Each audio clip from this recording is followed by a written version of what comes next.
There's generally two sides to an issue, and if you put in the work into determining where you stand, you generally find yourself in the middle. No matter what you believe, what side of the aisle you're on, anyone can be nerdporeal. To be nerdporeal is to be happy, or simply to pursue what makes you happy. Right, Thomas Jefferson?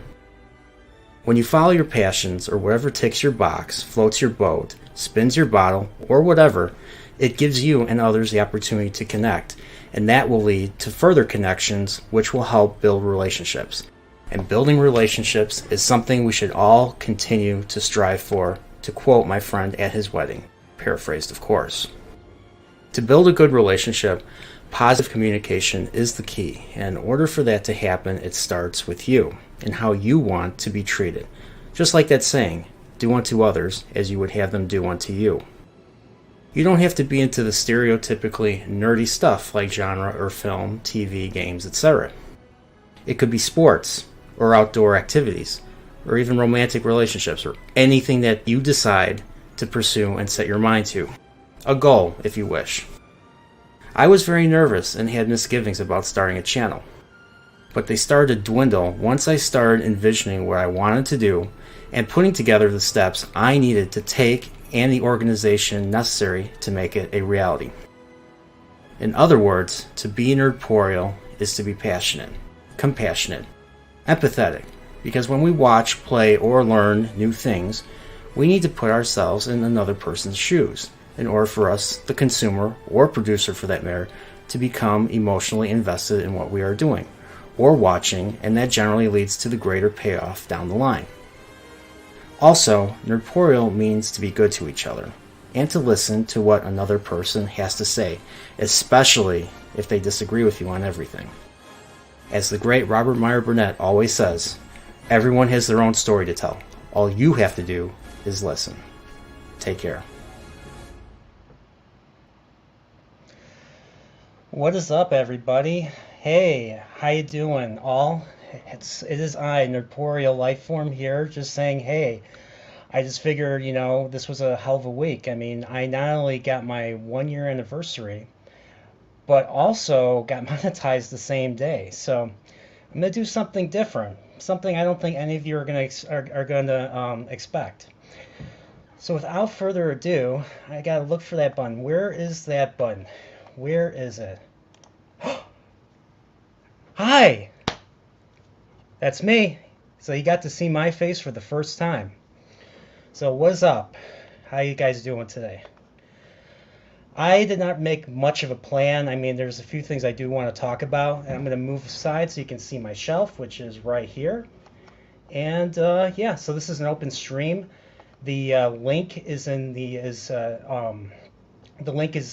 tagged on top. So if you want to come in, feel free.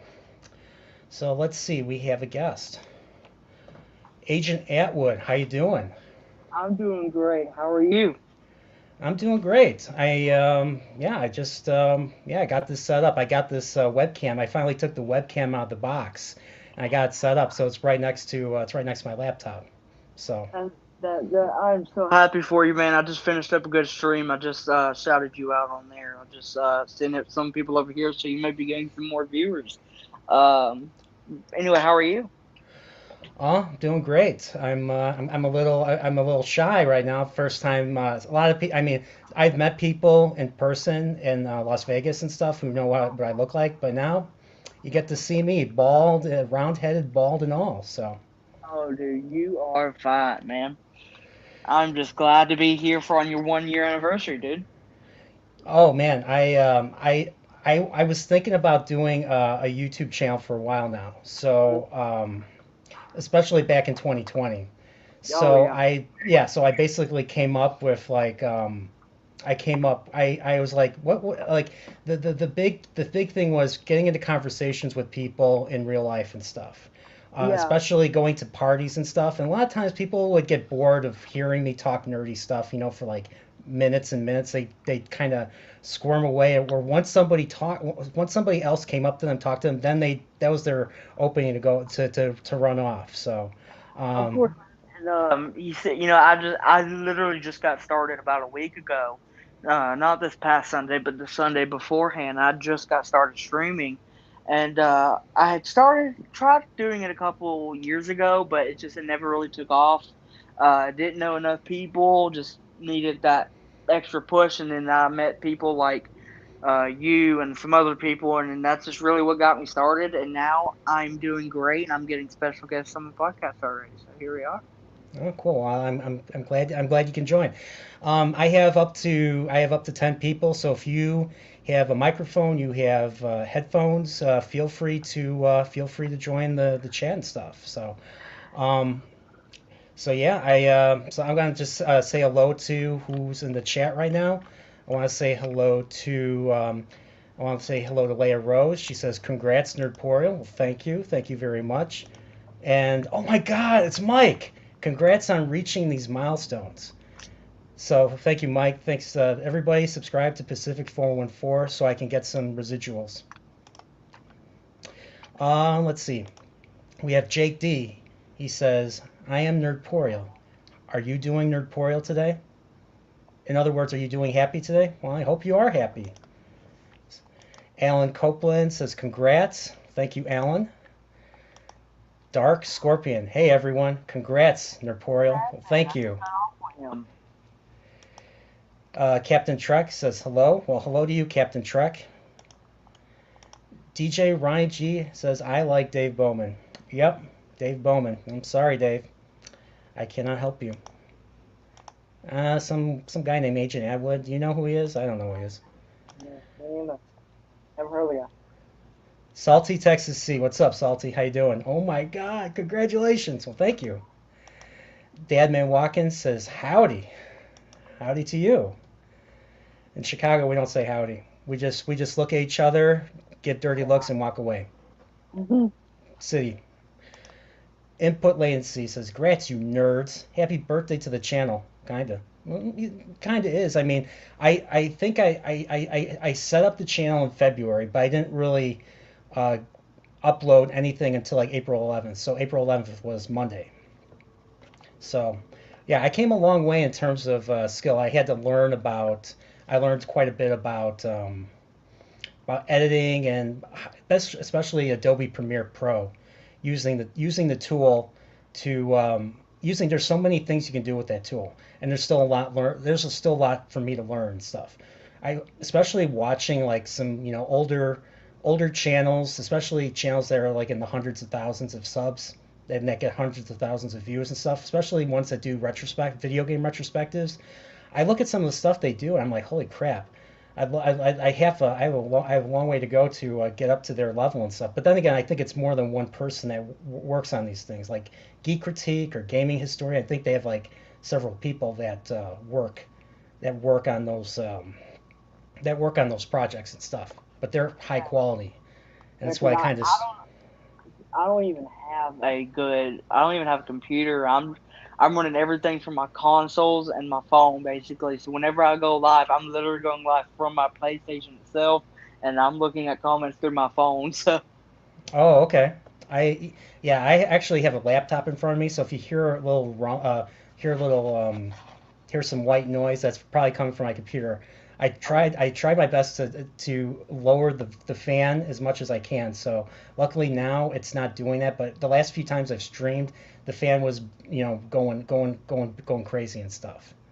Yeah. Oh, it's Purple Valkyrie. Hey, Purple. DJ Ryan G says, "Oh man, a StreamYard link." Yeah, it's up there. It's up there if you want to join, Ronnie. You've been on my stream before. So I'm trying to see who else. Broba Fett says, "This is not what I imagined you look like." What do you think I look like? Full head of hair, dashing, handsome, tall and stuff. Well, I am tall, but I'm not short either. So, all right. And I got some super chats, so I better go look at some super chats. So I got some older super chats I want to start with first. So I'm going to share my screen because it's in my my studio, my YouTube studio. Where is it? Here it is. So so I'm in my studio right now, and here are the supers. So I want to start with Dirk Cowan. He sent his super chat like literally on April 11th. So Sir Dirk Cowan sends a super chat, 10 euros. So that means he's from Europe. Likely won't be able to make the stream at 2 a.m. my time, but have a drink, snack, dessert, or whatever you enjoy on me. Congrats on well-deserved success. Onwards to 10K. Stay nerdy and we'll be there. Well, Dirk Count, thank you so much for the 10 euros. I hope to put all this back in the channel when it comes to equipment or things that I can use to improve and stuff. So, thank you. And of course, we have Godzillionaires is right here. He sent one when I premiered my Sonic the Hedgehog review 2 days ago, and he's like, "Woo, super chat." That's all he says. So, and then everything else I'm going to read from the from the chat right now. So let's see who sent what. So let's see. Jake D says for $10 says, "Woo, monetization. Woo, one Poreal year." That's right. And then, oh my gosh, it's Mike, Pacific 414. He sends $20. Well, thank you so much, Mike. Oh, thank you too, Jake. But thank you, Mike, for $20. Congratulations and keep up the great work. I will do my best to. I'll do my best to put out the best quality that there is out there, and to listen to feedback and to basically hear whatever you guys have to say. So. Let's see. And I got another super chat from Salty Texas Sea for $9.99. A very hearty and sincere congratulations. Thank you for the invites to talk aliens and Lord of the Rings. With respect, cheers, and hail. Well, thank you, Salty, for basically shouting out my channel several times. And thank you for being an integral part of the conversation. Those streams were successful because of you and everyone else who was on the panel. You guys all put in your best, and I really appreciate it. I'm grateful. So thank you. And we have Whoopa Troopa sends $2. Thank you, Whoopa. The monetized life form.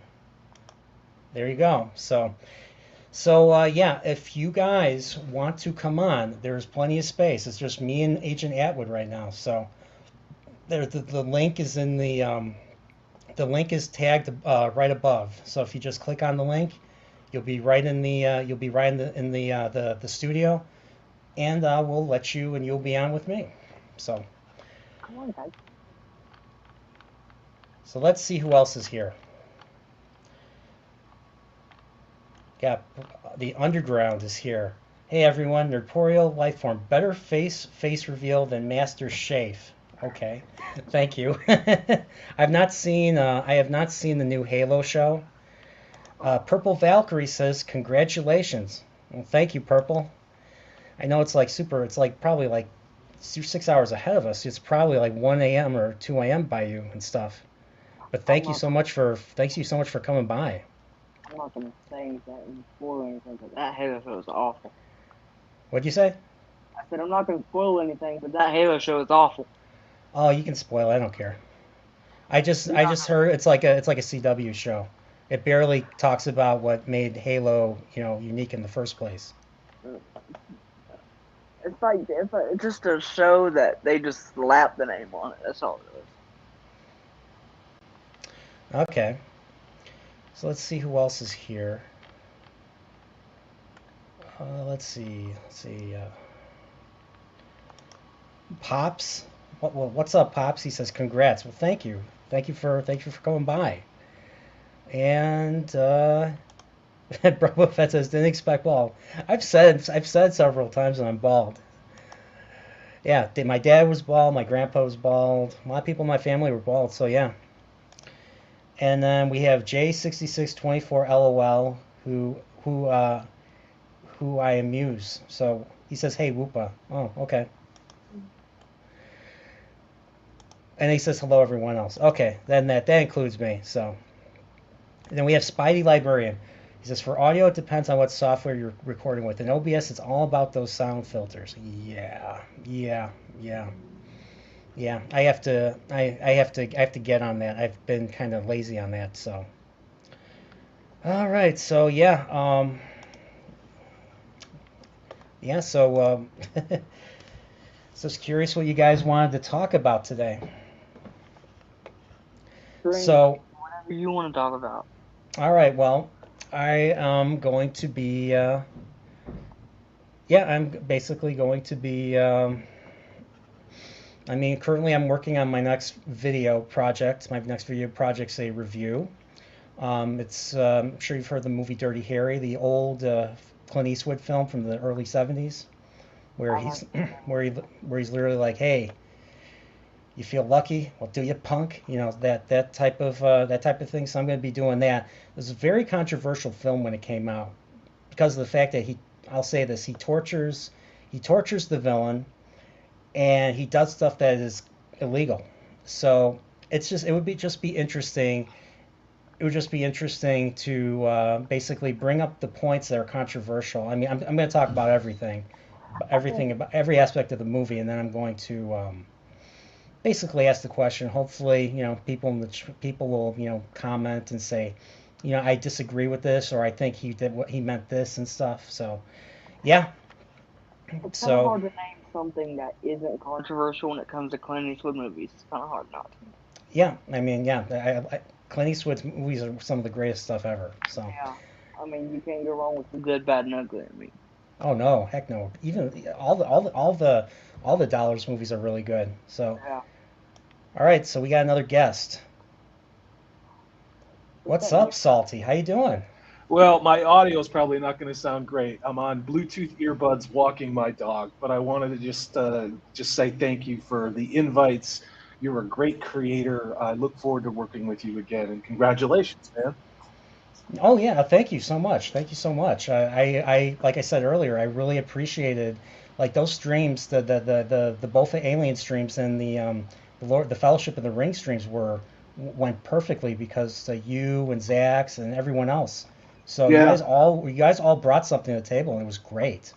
Yeah, I look forward to doing other ones. I really do. I think especially if we went back and did some of the Hammer horror movies, I think that would be a blast. Serial, yeah, that's gonna be. I'll be honest, I have not seen any Hammer horror movies. I started watching the very first one, the Horror of Dracula, or I think it's called the Horror of Dracula or something of Dracula. And that came on in the late '50s. I started watching. I didn't finish it yet. It's on HBO Max. So yeah, I totally agree. I want to do that for Serial Horror Sessions. So yeah. What's that new movie Clint Eastwood in that he did? He was just in a recent one. What was it? What's up? Clint Eastwood. He was just in a new movie that was just in theaters. I'm trying to remember the name of it. What was it called? The Mule. He was in the movie called The Mule. He's like 90 years old, and he's basically transporting stuff, I think. Drugs probably or something. So, all right, so we have another guest.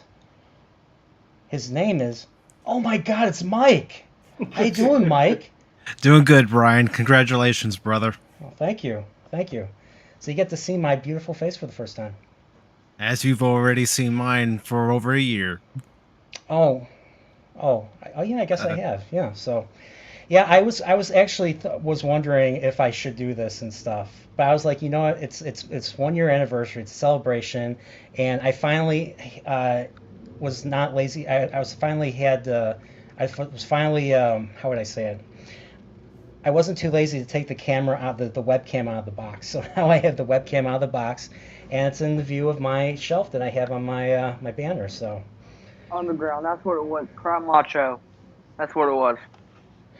So let's see who else is. I got a lot of people here. That's 16 is a lot for me. Hey, nerd, my dog is acting crazy and barking. That's why I'm quiet. So I'll, if you're still on in a little bit, I might jump back on if you have room. Oh, but that's congratulations, fine. Yeah, man. I got 10. I have like 10 All right. slots. So It's great come to on see by you. whenever you can. Pacific 414 and I have tagged each other a couple different times. So Yes, it's we good to have. see you, brother. So You have a great show. I got a pooper scoop. You guys take it easy. All right. Take care. Remember. All right. And I've never owned a dog. I've never walked a dog, so I have no idea what that's like. Well, if you ever get a dog, you're in for a treat. You know, if I wasn't allergic to dogs, you know, if I wasn't allergic to the hair or the dander, whatever it is, you know, asthma. It's not fun. It's not fun. But luckily, you know, it's funny. Last few years, you know, ever since I started exercising regularly, doing a lot of cardio stuff, asthma hasn't really been bothering me nearly as much as it did when I was a kid. So That's great.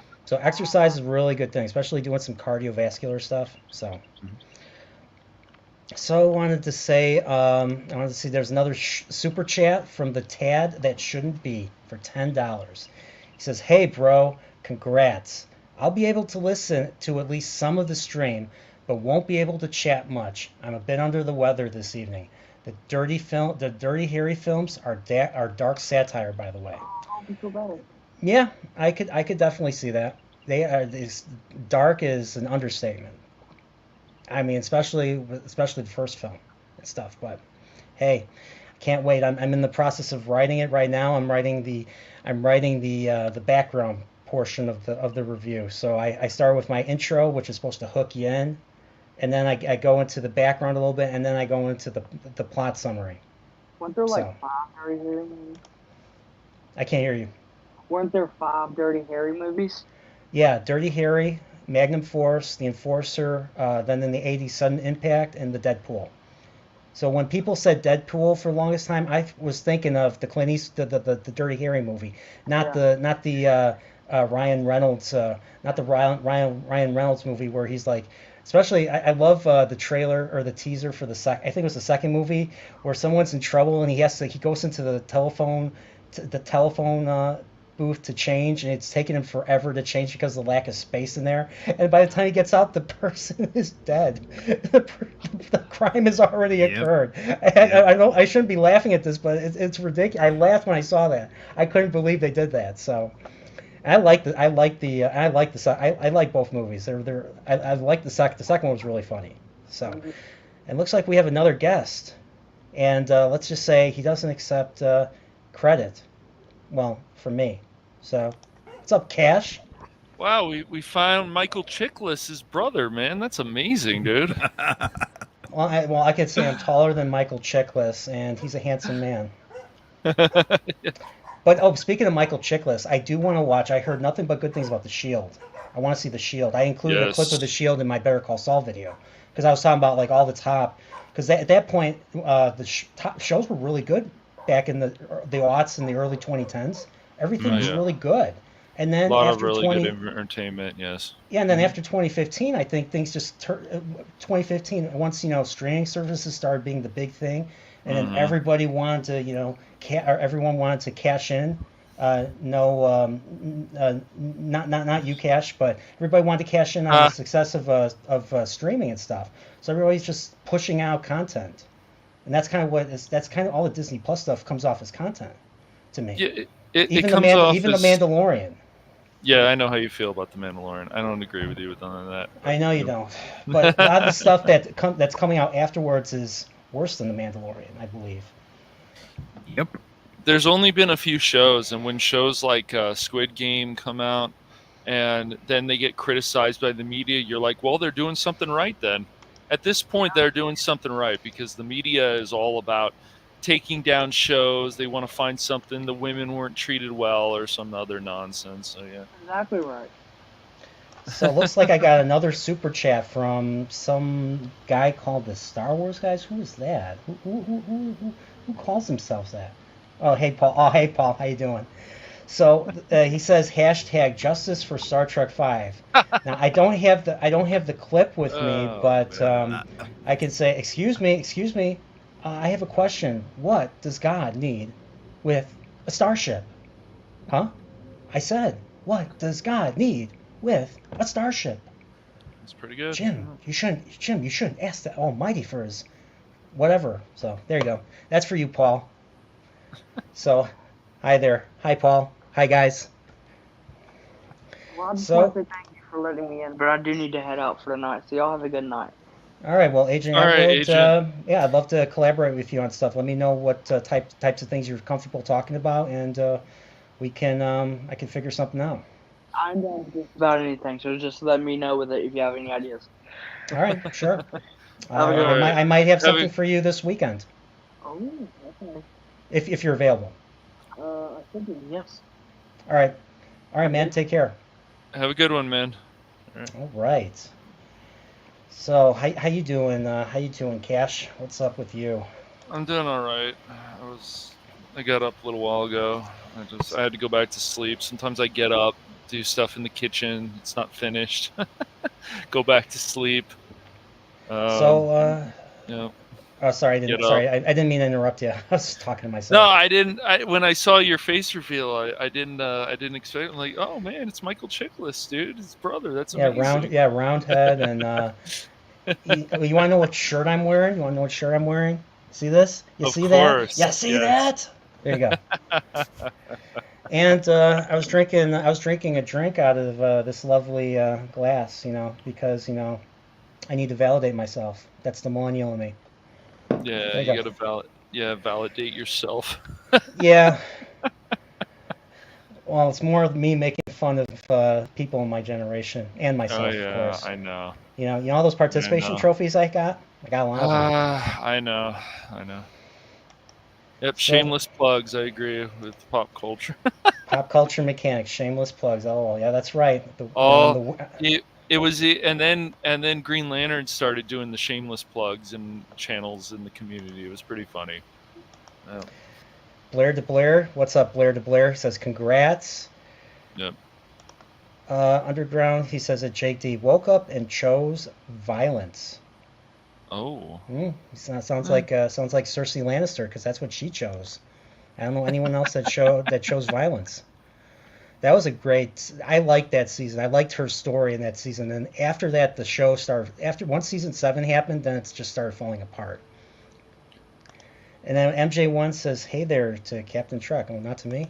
Well, I guess I guess I'm behind. Cobra Disney Jedi says you should cosplay the Grand Inquisitor. Yeah. I'd have to lose some weight to do the Grand Inquisitor. He's fit and trim.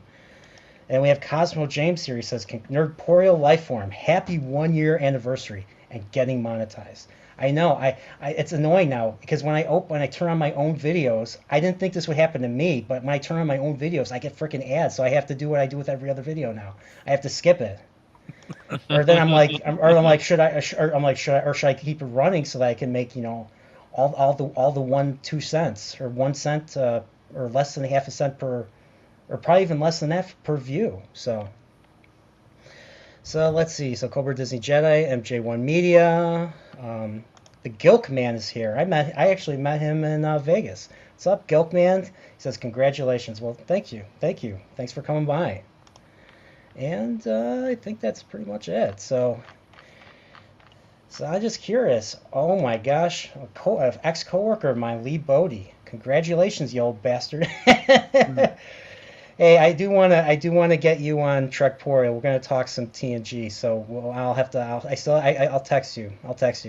So yeah, I haven't done Nerdporeal in a while. I'm trying to get a hold of one of my friends, see if he can do it and stuff. And plus, I've been busy with so much other stuff. So anything. So Mike, what's going on in the world of pop culture? Because I don't follow pop culture like you do. So anybody, if you want to get a pop talk, subscribe to Mike Pacific 414 because he does pop talks and he does box talks every day. So if you like sports and you like nerdy stuff, best of both worlds. And I'm not talking about the Borg episode.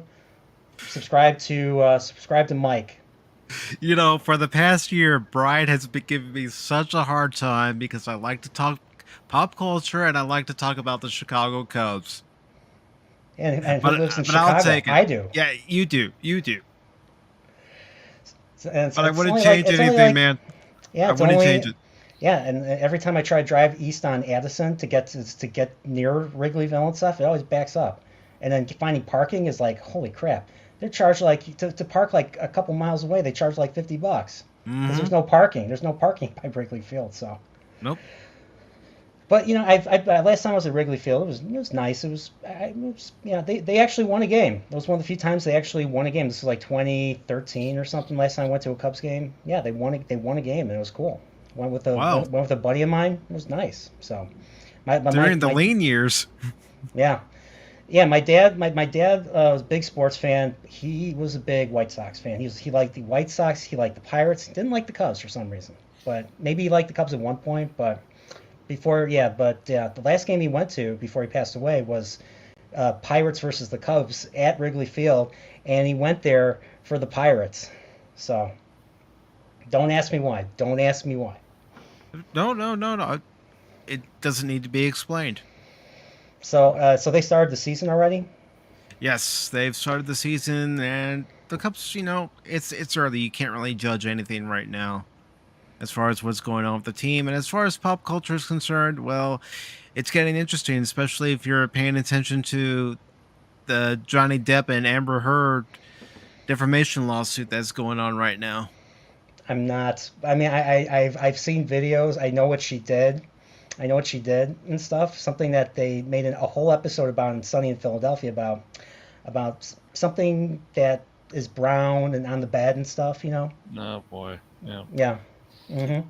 That was a funny episode, by the way. If you haven't seen It's Always Sunny in Philadelphia, it's one of the funniest. The earlier seasons are hilarious. The newer seasons, I haven't even gotten myself to watch the last couple of seasons because they're just not. They're nowhere near as funny as they used to be. So, but yeah, so I've been seeing videos online. Is Amber Heard basically out of DC or something? Is she still in Aquaman 2? Or? Basically, from everything I've been reading so far, it doesn't sound like they're going to bring her back, but you never know. Yeah. And I mean, they already kicked Johnny Depp out of the Fantastic Beasts movie, so now it's Mads Mikkelsen playing Grindelwald. If you guys don't know who Grindelwald is, Grindelwald was the Dark Lord of the evil Death Eater wizards, long before Voldemort ever was. So, and apparently, the Grindelwald was revealed in book 7 of Harry Potter, Deathly Hallows, and one day,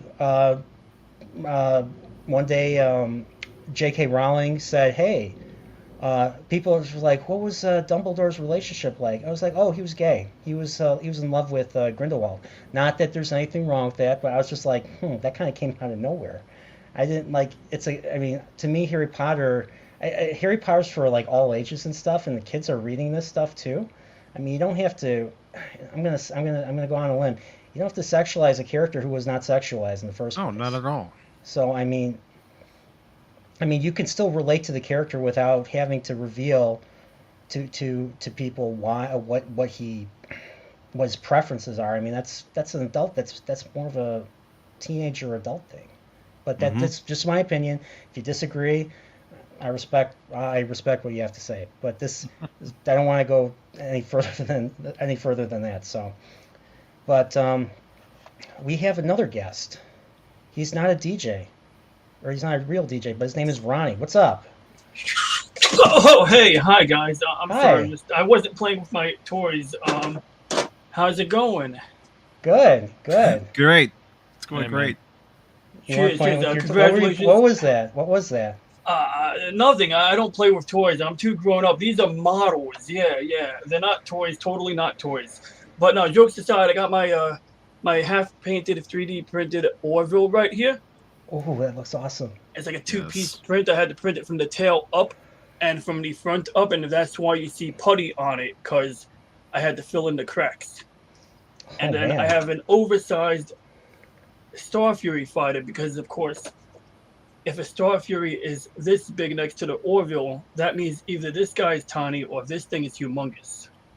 Ooh. But this one's printed like crap. I mean, it's still cool. I like it because That's from that's from Babylon 5, right? Yep. Mm-hmm. I forget, what do they call those fighters in Babylon 5? That's the Star Fury. Yep. Star Fury. Okay. Yep. The X. I just call them the X-wings because they look just like X-wings, pretty much. Mm-hmm. Yeah, that was my first impression when I started. I only started watching B5 in 2017, and I was blown away. Great show. It really is. All right, so we got another guest. We have the Underground. Hey, What's up? Congratulations. Well, thank you. Let's see, because you got your watch hours after your 1,000, right? So I mean, that's a big deal. Yeah, I got my 1,000 watch hours months ago, like back in like I think September, October. So yeah, my channel's been growing really slowly compared to a lot of other people. So Well, yeah, it's like ours has been the exact opposite because it's like we're literally about to hit 4,000, but we've been struggling with the sub counts, which isn't a big deal. Like growth is different for everybody. It's just it's Yeah. insane that you made that the way that you did, man. yeah, what really helped was doing more live streams, just talking about just talking about movies or shows or just whatever ideas come in that that abyss of a brain that I have and stuff, and just and just like going forward and just just enacting it and stuff. So. Oh yeah. But yeah, man, how you doing? I haven't talked to you in a bit since Aliens, I think. Yeah, it's been a while. I've been like dropping in on people's streams and just like sneaking around because I've been like out of town. I've had like weddings and stuff that I've had to go to. So, and we've been reviewing Halo every week, and so that's like taking all of our energy just to like keep going. I mean, I think it crossed my mind, like we're gonna go till the very end. We're gonna do every single episode, but we thought about quitting after like episode 3 because it's awful. Like I can't even. There are times I can't put into words how bad that show is. I mean, it's 90% people standing around talking about their feelings, and I'm like, what is this? Like what? Like CW. It's a CW show. Yeah, Master Chief's like depressed all the time. He showed his cheeks, man. I heard yeah, about he did. that. I watched. And he's not the only one. He's not the only one. 2 more characters did in the most recent episode. So. Oh man. How many characters? I mean, who else is there? There's, I mean, in classic Halo, there's Master Chief, there's Cortana, you have yeah, she's in. And then you have the robot. I forget what's the name of the AI dude. I forget what his name is. The one from the first one that like takes you through the library or whatever. Yeah, him. He's not in it yet. Like this is like prequel stuff. So And then you had the Marine sergeant who was just like a Pone from Aliens. I forget his name. Keys? Are you talking about Keys? Yeah, Keys. So he's in it, and so is his daughter. And then Dr. Halsey, who is, I think, canon. I like Halo lore is not my thing, but she's like the one who put the entire thing together. And my buddy Joseph, who's been on, he did one of your Lord of the Rings ones. I know you know him. He did Aliens too.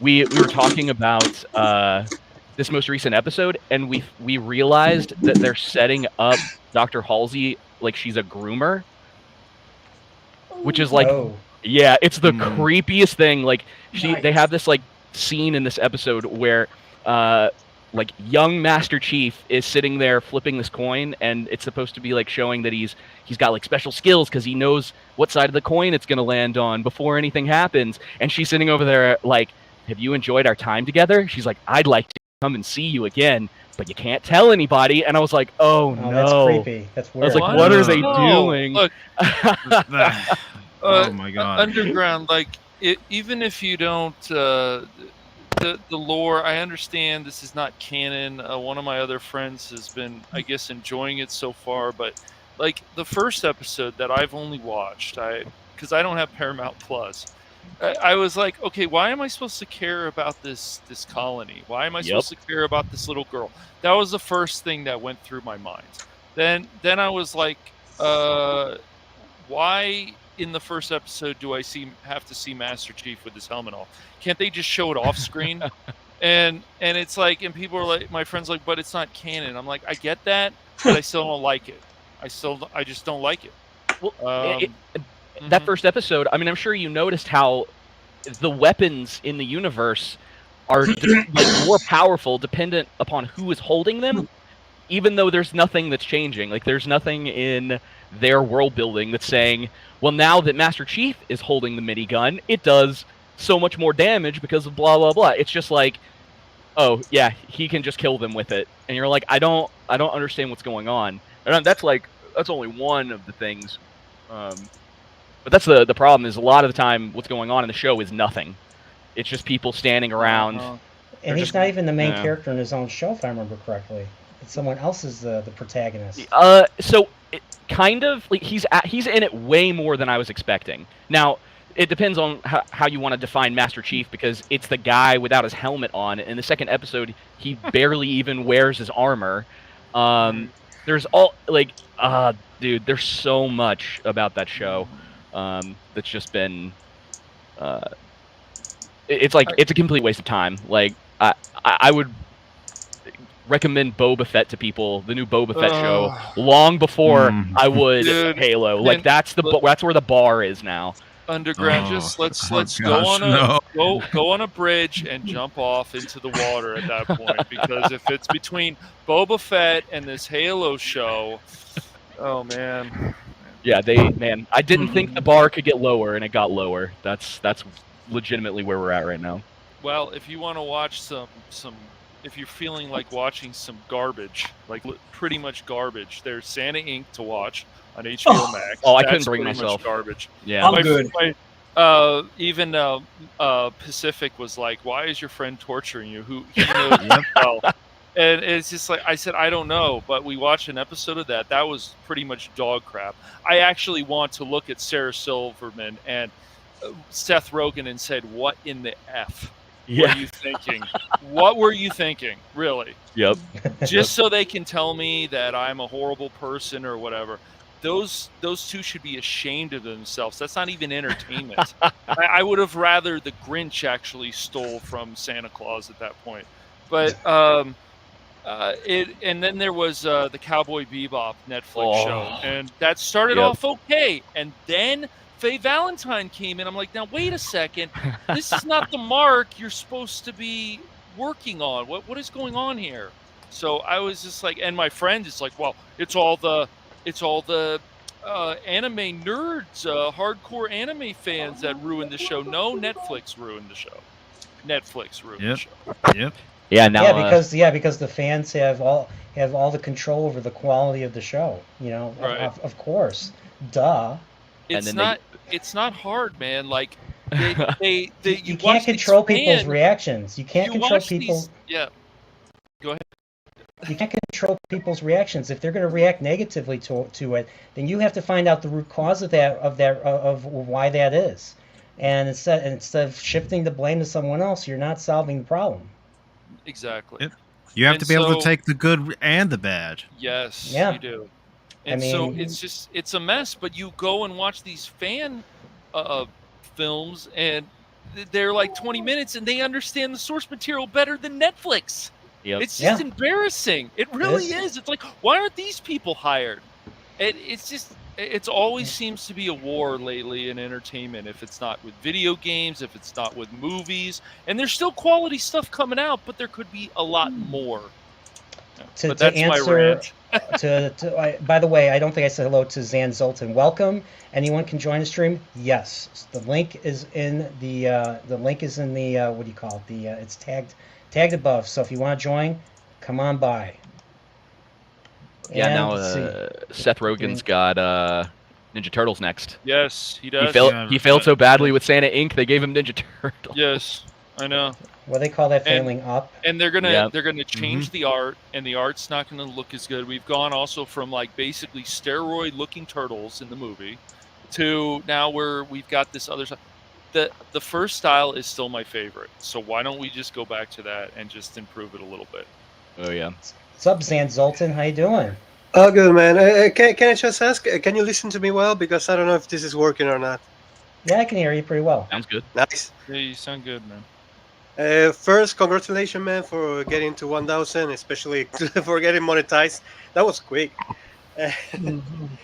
Oh yeah. Well, I got 1,000 subs back in September or October. Oh. So it was really the 4,000 public hours that I accomplished on Friday, and then I applied, and then Monday, the very anniversary of my first video, I got the approval, and I was completely ecstatic. So, and now I'm here doing a stream. I would have done it on Monday, but I was already doing a Better Call Saul stream with Cash and a few other people. So, so I couldn't do it. And Tuesday was supposed to be Tuesday Night Trek, but Paul changed it to Wednesday, so it ended up becoming Wednesday Night Trek. Yeah, so we'll see I'm doing it tonight. I will see in the Better Call Saul until, like I said, until you get to the 5th season. And I just remember I never saw it. I was like, when was this released? And I started looking up, and it was in 2020, and 2020 was a disaster year, so I wasn't watching any kind of show. So yeah. Yeah, season 5 happened right when the pandemic was going on. So this was like this was like April, or like March, April of 2020. So. Yeah, so it's been a couple years, so I can't wait. We're going into the final season. Everything's coming together. Everything's gonna lead into Breaking Bad, and who knows the fates of some of the newer characters that were introduced in this show. So I can't wait to see how everything comes together. And I don't think they're gonna make another Breaking Bad universe series after this, or at least not for a long time. I don't think so either, man. Because I think they've told all the. I mean, there was a story that wasn't told in Breaking Bad with these secondary characters, and now they're telling that full story. And I don't see any other characters that are important enough to further explore. I feel like they've really covered everything after this. Yeah, probably you're right, because there hasn't been like a lot of great new characters that they could actually like explain a lot that they didn't have already explained in Better Call Saul. So. Perhaps it will be nice to actually see what happened to Saul after all that, after the things that happened in Breaking Bad, but we haven't seen only snippets about what happened really. And I haven't seen still the 5th season, so I don't know where it goes. I still hope that it goes well and doesn't end with him killed, so yeah. One thing that I have to say, and this is the only thing I want to say, Jesse deserved to die. Why didn't he die? I mean, he went through I think he went through something worse, and he wasn't an evil character. There was lines he wouldn't cross, but he crossed the line once because it was either he crossed the line or they'd kill Walter. They'd kill Bryan Cranston. Yep. And so he still had his conscience, and he still he was when and I'm going to spoil this. There was an episode where they robbed a train of the methylamine that they need to cook crystal meth. Well, one of the characters, Todd, basically a young kid, he's probably 13 or 14, just rides his bike up to them while they're in the middle of the heist, and this guy Todd just shoots the kid dead. This was at the end of the episode. I couldn't believe what I saw. I could not believe what I saw, and then Jesse was the only one affected. Jesse, and I think I don't know about Mike, but I think Jesse was the only one affected. And heck, even Walter wasn't affected. Right after that happened, he wanted out right away. He wanted out of the business. Walter was whistling, while he was cooking. I was like, wow, this guy's, a real dick and stuff. But hey, before we go, we got another guest. We have Phil McCracken. What's up, Phil McCracken? How you doing? It's actually Master Paul. Just kidding. Oh my gosh! Oh my gosh! But I got do trolled. it very well. Yeah, you. Here, I'll fix my name. Paul. Wow! Congratulations, man, on getting monetized. Oh, thank you. So now you get to see how you get to see what I look like now. So the mystery's over. The mystery's over now. We found Michael Chiklis. We were wondering where he's hiding lately. So, Michael Chiklis played Curly in a Three Stooges biopic that Mel Gibson made back in 2000, 2001. He was also the Thing, of course, in Fantastic Four, the original movie. Yep. Or not the original, the Fox version. And then he was also popped up in Gotham. And he was also in the show The Commissioner. Mm-hmm. The Commish. Mm-hmm. Yes. Oh, yeah. I remember him. But yeah, the show that I really want to watch that he was in is The Shield. I want to see The Shield. I heard nothing but good things about The Shield. You'll enjoy it. Have you watched it, Mike? Yeah, I have. Okay. It's a very good show. All right, if Mike says it's a good show, then I will have to check it out then. So I'm in the process of making lists of things that I need to see. So where is my I know all about that. So I made one for anime. I made one for I need some sci-fi anime. shows. I need some anime recommendations. It depends what you like. Not One Piece. Oh. I'm actually Piece- watching it. One So, Piece yeah. is one of those animes you have to stick with for a while, and then it gets better. I'm still not liking the art style, but we have some people that have been watching it recently, and it gets better. Especially if you like that whole thing about pirates. It's just the animation. It's rough, man. It's rough for me. It's pretty rough. It was more the like 1,000+ episodes. You know, like Man, I did it twice, the anime, and once the manga. I'm actually reading the next chapter that was released today. Whew. So yeah, I've been reading it since 2004, and yeah, it's a trip. You actually have to like it. The greatest thing about it, One Piece, that I actually have to say that no many mangas have actually got it right nowadays, is that when they explain something in the episode like 20, you're getting episode 500 or 600, they actually remember that is little piece of information that they actually explain completely, and you understand a lot of things that they never explained before. In fact, the last 3 episodes was about a story that came in episode 800 or 900, I can't remember. But yeah, it's like that.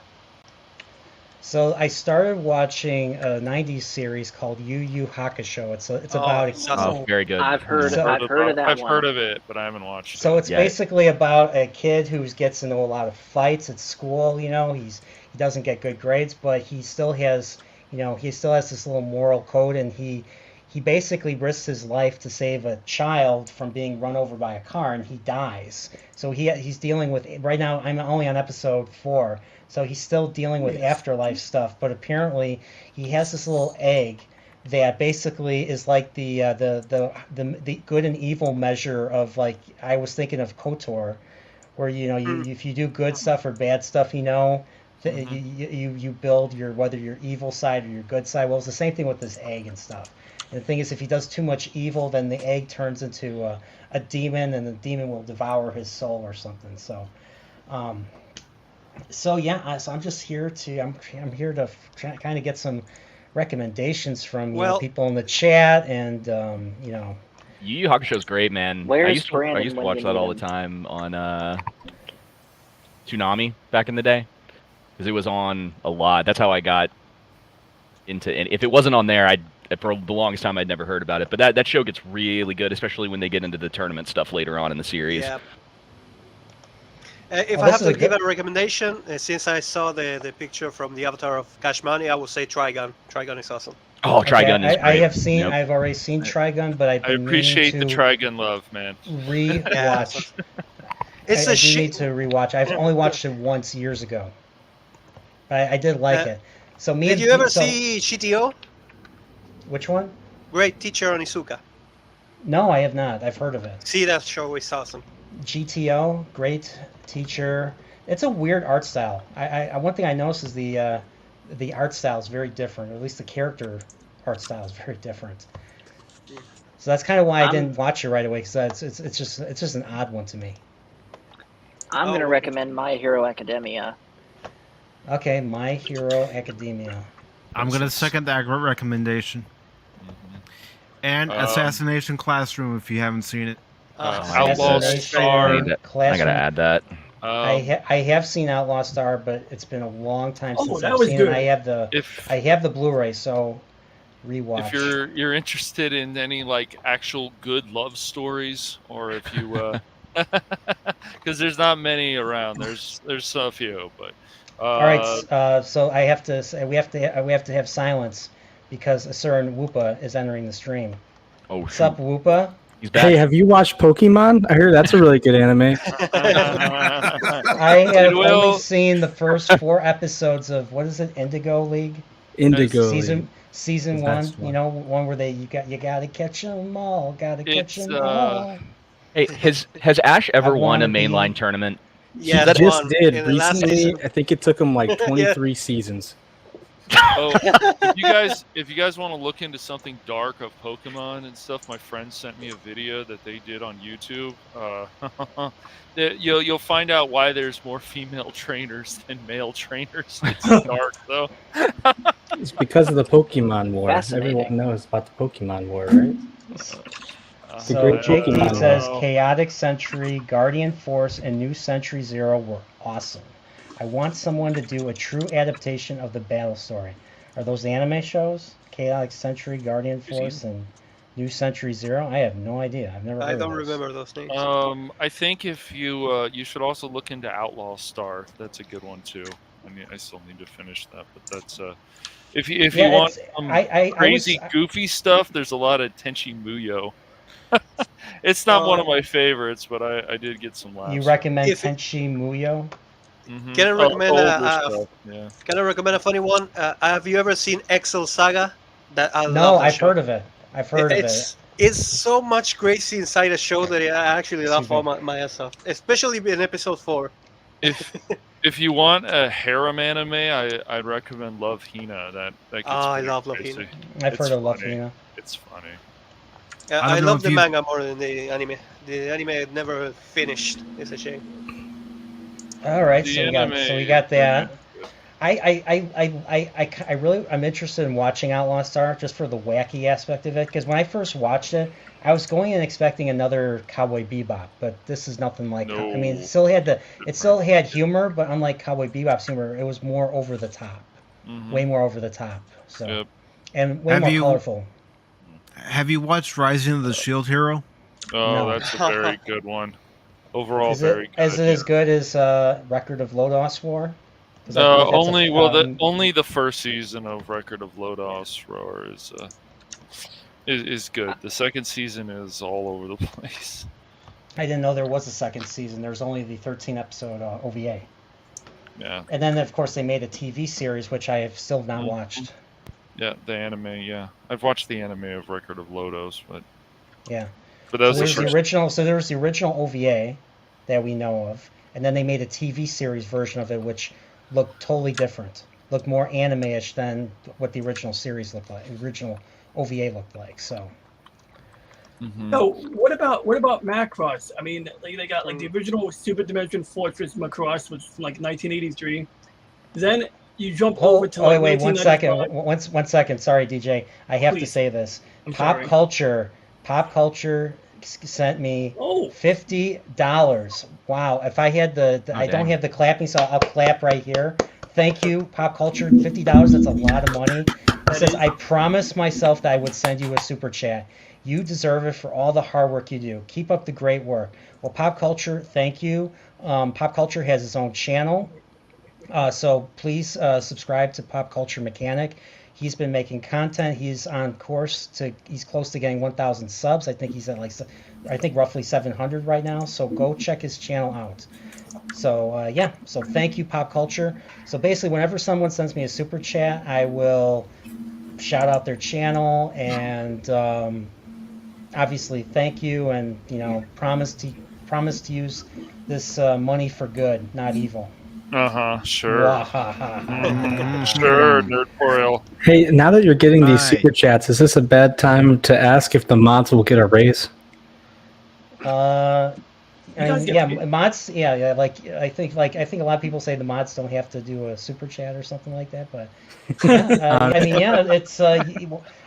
know what I have the ability to do now that I have to figure out how I'm going to do it. I can do memberships now, so I have to figure that out now. You got to figure out the names. You got the levels and like the perks and stuff. So I'm gonna look at Neurotics. I'm gonna look at Salties, and I'll look at whoever else is monetized and see what they do, and stuff. So like there's member streams, there's emojis. So I have to learn the skill, the art of emojiing and stuff, creating emojis. So yeah. So yeah, sorry, DJ. What were you saying earlier? You should have emojis that look like Gundams. Now that we're on the topic of emojis, but honestly, it's always important to shout out a super chat. So I totally understand, and definitely, that's awesome. But yeah, I was just saying, Macross, like, I mean, I've been a Universal Century Gundam fan for like a decade and a half, 2 decades, and I stumbled into like the original Macross, and that goes right from like the 1983 series to 1995, where they had a show called Macross 7, and basically they have these colony ships. So essentially, you got this big bubble. It's like a space colony with artificial gravity, and they have like a battleship docked to the front of it. And I'd say the animation is pretty good. The production value is good.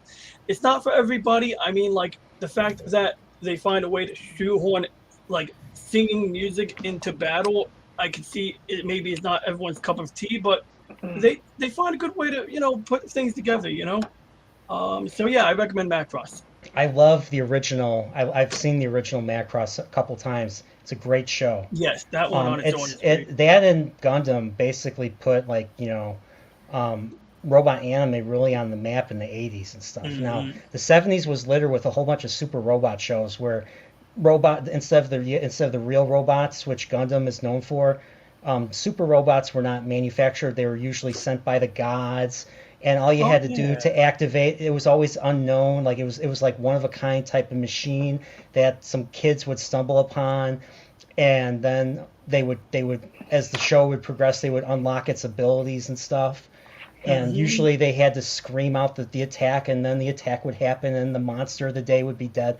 That's was what the super robot shows of the 70s were like. So you had your Getter Robos or your Mazinger Zays, and of course Tomino, who worked on Gundam, he did shows like Daitarn 3 and Zambot 3. Zambot 3 is really where you first see Tomino's darkness in terms of when it comes to dark endings for a mecha series and stuff. So even before Gundam, there was Zambot 3, which I saw a fan sub version of it years ago. I've only seen Space Runaway Ideon. That was another early work of Tomino, but I don't know, if that counts. Oh yeah, as Super Robot. I saw Ideon back when it was first fan subbed. So I was in college. This was mid to late 2000s. I was still in college, and I would go to the website Shingetter, who they would be. It took them a whole year to do the whole series and the final films. So when I saw that final film, I was like, holy crap, this was like Doomsday. This is like a bloodbath galore and stuff. It's basically, the show's like Gundam. Ideon's like Gundam. It's basically a show about kids escaping on a ship, on a starship, and a giant mech that they find in an excavation site on a colony planet that they were on. And the villains, these evil samurai aliens who don't have pupils, basically are chasing them throughout the show because they want. Well, they basically a simple attack caused the entire obliteration of the colony. So it's nothing but only the kids have survived, and they're basically being chased throughout the series. And heck, they even go back to Earth, and the Earth disowns them. They're like, we don't want to fight your war. You're on your own. You're not welcome back here. It's a bit like Macross. Yeah, and then of course it gets to the point at the end of the series where they're completely surrounded by the entire forces of this alien, and then let's just say Doomsday happens where everything gets destroyed. The robots and the villains have a Death Star like. Weapon. I'm only 3 episodes in so far. Holy shit, that's cool! I can't wait. Oh yeah, it's the 39 episodes, and then then they made a compilation film called A Contact, where it basically covers the first 32 episodes in 2 hours roughly, maybe even less. So it really skims, and they changed the fates of some characters a little bit, or some villains die a different way. But then they came out with the movie Be Invoked, which shows during the opening credits, it shows some of the clips from like some of the later episodes 33 to 39 or 38, and then the movie ultimately begins with where episode 39 begins, and then it goes further. So episode 39 was the finale of the series when it came out, and they got canceled like Gundam. But then they made movies, and then the second movie basically concluded the story. Sounds like a good time. Yeah, it's I mean, they Evangelion took a lot of ideas from it, so that whole apocalyptic element of it, and just the idea of of God having something to do with what's going on powering the mech is basically what that is, and it's a beautiful the series. Even though it ends on a doomsday level, it has a beautiful ending. I won't say what it is, but this is the series right here. So yeah, so that's so like this is probably the ultimate. This is probably the most powerful mech that Japan has ever made. And I've been trying to get the Blu-ray for a long time, and the Blu-ray is just like after only a few months, the Blu-ray has already been out of print. So damn, I mean that sucks because I could only find the first 5 episodes, but I'm gonna give it another try tonight because it's on High Dive. This series is on High Dive. Okay, because it sounds like I didn't know where it was going. I didn't want to try too hard if it wasn't going to be worth it, but it sounds like it's going to be worth my effort to find it. So the final movie is rough. Like there's some of the deaths are pretty messed up. I'm just going to warn you right there. Like Tomino did not pull any punches with this. Yeah, that's his nickname, Kill 'Em All Tomino. Yeah. So I have another anime recommendation. Since we're talking about giant robots, this isn't Gundam, it's Transformers, and I want to recommend Transformers Armada. It aired on Toonami in around 2003, 2004, and it's what got me into Transformers. Transformers Armada. Are you sure that's an anime, or is that just? It is an anime. Yes. It's an anime because it was done in Japan first, and then they brought it over to the U.S. Yes. Anime. And it introduces an interesting mechanic with the Transformers, that there is now a third race of Transformers alongside the Autobots and Decepticons. They're called Minicons. And the Minicons can attach themselves to the Autobots and Decepticons and make themselves even more powerful. Interesting. So I know in Japan they did come out with Transformers anime shows, I believe, in the 80s. Yes, they did. I don't know if this is an adaptation of that. My buddies watched all those. So there were 3 of them that came out during the G1 era after the U.S. run of the cartoon ended. The first was Headmasters, the second was Super God Master Force, and the third one was Victory. Okay. So what gen is this? Is this Gen 3 or something, or? I don't even know. I think it's like a gen unto itself. The only Transformers show I've watched in its entirety is Beast Wars and Beast Machines, because those came out when I was a kid. Those came out when I was in middle school. And right. I think at high school, I think Beast Machines was when it came out. I didn't even know Beast Machines was actually a freaking a sequel at first. So, all right, cool. So Transformers Armada is another one. So, that's like a cool Transformer. I got a picture of this guy. He's got like a little fighter jet canopy on him and some canards. I'm gonna check it out. I like the designs here. So Whoopa, do you have anything else to recommend me? I mentioned Pokemon. You did. What about? By the way, Whoopa, I don't know if I mentioned this to you, but you have inspired me to try again with Pokemon. So I got Pokemon Sword on the Switch. Pog. Sword is not that great, Paul. Yeah, but is that going to be your first one? I'm going to be honest with you, dude. It's not that great. It's not my first. It is not my first. I've tried Pokemon Fire Red, Pokemon either X or Y. I can't remember. You should finish and X. Then, I don't have it anymore. I borrowed it from a friend. Oh no. And, I'll tell you how to get it again later. It's fine. It's all right. And any movies? Any movies? I bet Whoop has Sonic, recommendations.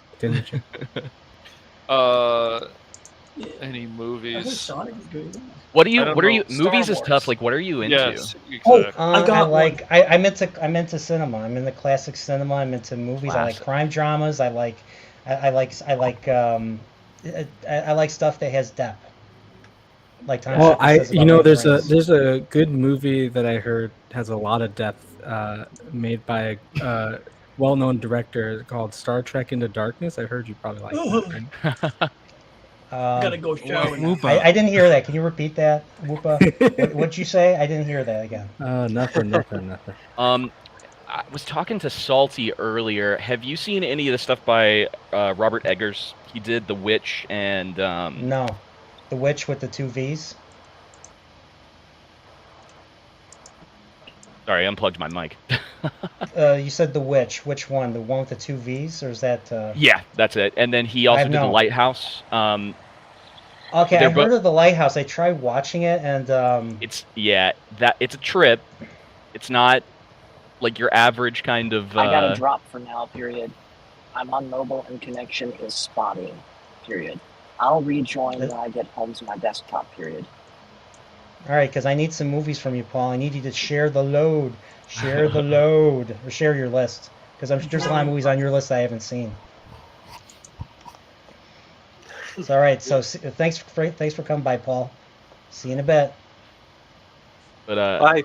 But yeah, he's just a really interesting director because the language in those 2 movies, his team does research into the dialect of the time, and so you're getting something that's, we'll say, mostly historically accurate, or at least as much as possible. Like for The Lighthouse, he was looking through old journals, the people who would stay in those places, so that they could try to create a script that went along with that. And then obviously there's that movie's like a bit of a nightmare fueled journey or whatever, but the acting's great. I think it's one of William Dafoe's like best roles. So okay. All right, so I want to read some of the chat. So Broba Fett says, I recently played Record of Lodos War Deedlit. Oh, nice game. In Wonder Labyrinth. Is Wonder Labyrinth a game? Because it's a Metroidvania, but I've never heard of the anime, so I was super confused about the plot. Metroidvania. There's a lot of Metroidvania games that are still being made. I have the Record of Lodos game. It's good. Oh, I have to get. I need that because I'm a big Metroidvania fan. Like, you get to play as the elf. Great. Deedlit. Deedlit. There we go. Thank you. Yeah, actually, the last game I think I played was that one, or I can remember Bloodstain. I think it was the last game I played. So, from the creator of Castlevania. So yeah.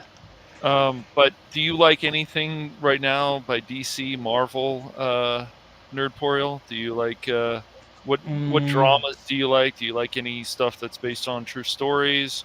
Or yeah, I like historical stuff. I like stuff that you can easily relate to. I know sometimes you go into a movie with a leap of faith and stuff, but a lot of the current stuff I'm not so interested in. So Marvel stuff I'm not interested in anymore. Yeah, Star Wars stuff I'm not interested in anymore. Have you seen Nobody? The movie Nobody from Oh, Nobody's no, great. I haven't. Nobody is great. And who's in it? Bob Odenkirk. Yeah. Bob Odenkirk. It's an awesome movie.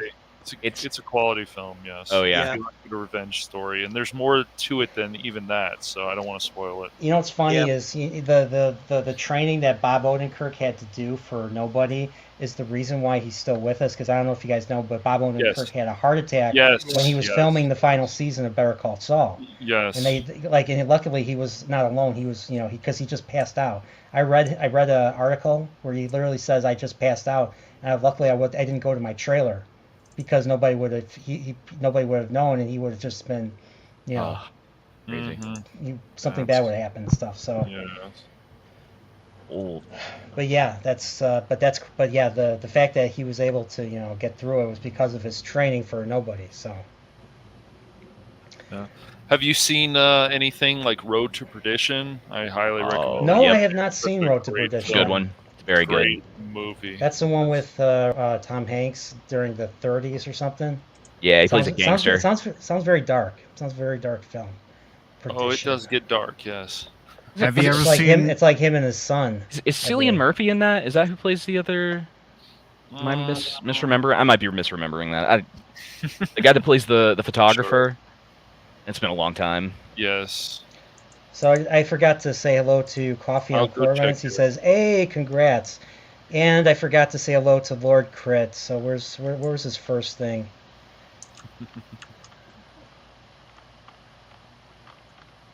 He says, watch the Macross dub with Vic Mignogna and the original Japanese VA for the singer girl. I forgot her name. Lin Min-mei. Min-mei. In the So- Macross movie, her song stopped the war. Yeah, her song did stop the war because all the Zentradi became pop fans. Mhm. So They got culture. yeah, culture. Yeah, good culture, not bad culture. Says the original Japanese VA, she actually has English Japanese YouTube stream that you can join in, and she will respond to your message if you're always interested in asking her a question. Oh, okay. It's interesting. I didn't know I've that. watched her channel before, and every time I watch it, she's speaking Japanese. But to be fair, I've never participated in the chat, so maybe she would speak English if I asked the question. But one thing I noticed, I was watching the Vic Mignogna dub, and I thought like the voice acting for Min-mei was a little bit off in the English part, so I had to go back to watching the subs. But then later on, I found out it was her doing the voice. So in all fairness, she did a pretty good job, realizing she's a native Japanese speaker. Mhm. That's pretty cool. So I'm writing down what Crit's saying. He's basically saying Return of Godzilla is another one. I have not. I still have. If Yes, you, that's if amazing. I'm going to, I don't know if you can see it. I'll expand my. How do I expand my screen? I think Return of Godzilla is also known as All right. Shin Godzilla. You see that behind my Zelda poster? I have the Showa era Godzillas. I have the Showa era Godzilla. You can see it's a big pink coffee table book. Oh, So yeah. yeah, and I also have Cool. I also have the 50th Godfather right there. If you can I see see where my it. finger is. Yeah. So yeah. So Very cool. so I want to spare you guys my lovely, beautiful face. Let's see. But yeah, Return of Visit Solo Godzilla was layout. amazing. Yeah, so I'm writing that down. Return of Godzilla, and I think that was, yeah. So this is post Showa. Yeah. Well, even though technically 84 was still Showa era, but that Criterion just calls anything 60s, 50s, 60s, and 70s. Oh Crit- wait, I'm mixing up movies here. I mixed up Return of Godzilla with Shin Godzilla, the one directed by the guy who did Evangelion in 2016. Hideaki Anno, yeah, that's the reason why the final Evangelion film didn't come out for like nine years after the third film came out. So yeah, so there was a good 15-year gap between the first film and the final film, and fans been waiting forever for that one. So, but yeah, I've been meaning to rewatch the original Evangelion series, and then of course End of Evangelion, which is the alternate episodes 25 and 26, and then I'm gonna watch the rebuild films, the new films. You should also watch Eraser with Arnold Schwarzenegger. That's a older film, but worth it. I saw that. That's what Have you James seen that Caan one? is. Okay. James Caan's the villain. What Always about, good to rewatch it. Have you seen Heat? I'm I sure have. you've yeah, already- that's on my list. I need to rewatch that. It is great. Hey, Have you seen American Gangster with Russell Oh Crowe? yes, Bill which is Washington? based on a true story. Mhm. Great movie. Have you seen The Raid? No. Is that the Korean one? I can't. We'll just say yes, even though I can't remember the exact location of because I don't think they're Korean, but it's fantastic. The sequel is pretty good too. If you enjoy the first one, it kind of goes from have you ever seen Dread, like the one that came out? What was that, like 2012? I did. I just watched it last week. The movie is crazy. The movie's crazy. If you like that, you'll probably like The Raid because they came out. I think The Raid came out like a year or so before Dread did, and it's essentially the same idea of it's like they go into this building full of gangsters and they get locked in there. Except this is more martial arts based than it is people getting blown away with guns. So well, no, they're not just blown away with guns. They get thrown off. They get thrown off balconies. They get thrown off 50 floors. So, and then the sequel is kind of like The Departed. So it takes it out into the city, and the camera works a lot more impressive. Sorry, I'm like dying over here. Yeah, it's too bad they didn't make a follow-up because there's so many buildings in that city in Dread. So many crimes are going on. You need more adventures of Carl Urban, and I love the fact that Carl Urban never took off the helmet. Yep, never took off the helmet. I never cared about the first Judge Dredd movie, but I finally recently saw Dredd, and yes, I am the law. So Master Mantis is here. Welcome. He says, "Yo, I'm late. What did I miss?"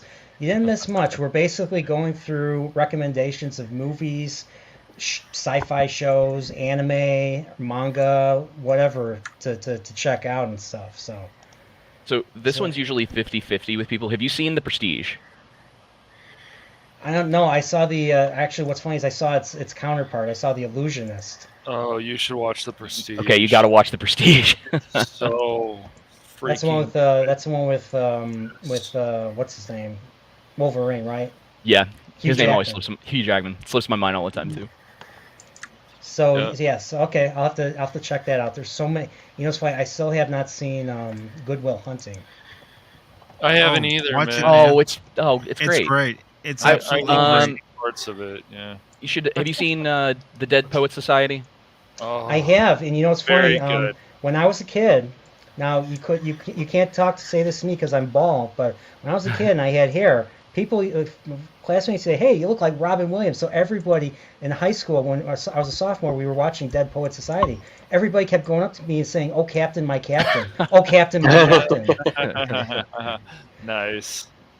Yeah, I have my yearbook to prove it. They wrote in my yearbook, "You look like Robin Williams. Oh, Captain, my Captain." So it's with me. It's still with me. So I carry that in my heart right now. You should watch. Have you watched Go? I recommend Go. Go is underrated. Go. Timothy Olyphant's in it. He plays this like drug what kind dealer. of movie is it? It's 3 different stories that are going to connect at the end. You've got about. So kind of like it's funny, dude. It's funny, but it's kind of like the hotel one that Tarantino and a bunch of other people directed. That same type of movie, where it's made up of episodes. There's a few episodes, and they're all going to connect. Yes. Okay. It's underrated, but it's a quality film. It'll make you laugh certain parts, especially the second story. Okay. Well, you, Whoopa, you have anything to recommend? I know you do. You know, I mean, there was Pokemon, the first movie, that was pretty good. Sorry. Okay. I had to fit Pokemon in there somehow. Yeah. That actually is a really good movie, though. Yeah, But it's a good movie. I mean, you already know this. I don't watch shows. I'm lame like that. Oh. I just play video games, walk around. How many bugs have you collected lately? Okay, Lou? can I recommend a movie from my country? It's actually named The Secret in Their Eyes. It has won an Oscar. It was the only movie that ever won an Oscar here in Argentina. So yeah, imagine that. What movie again? I'm sorry. The Secret in Their Eyes.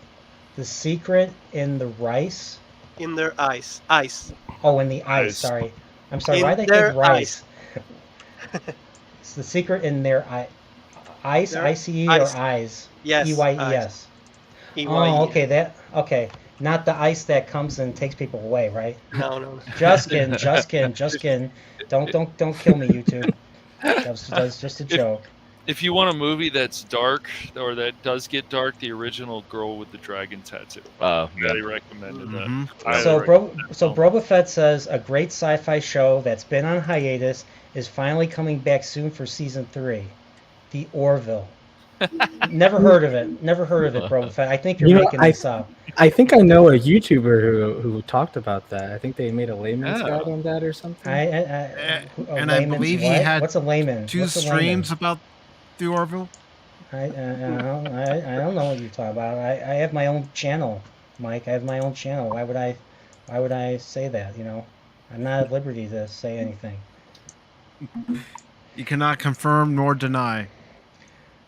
You know, it just happened. It just happens. You know, dun dun dun dun dun dun dun dun dun dun dun. You know what I mean.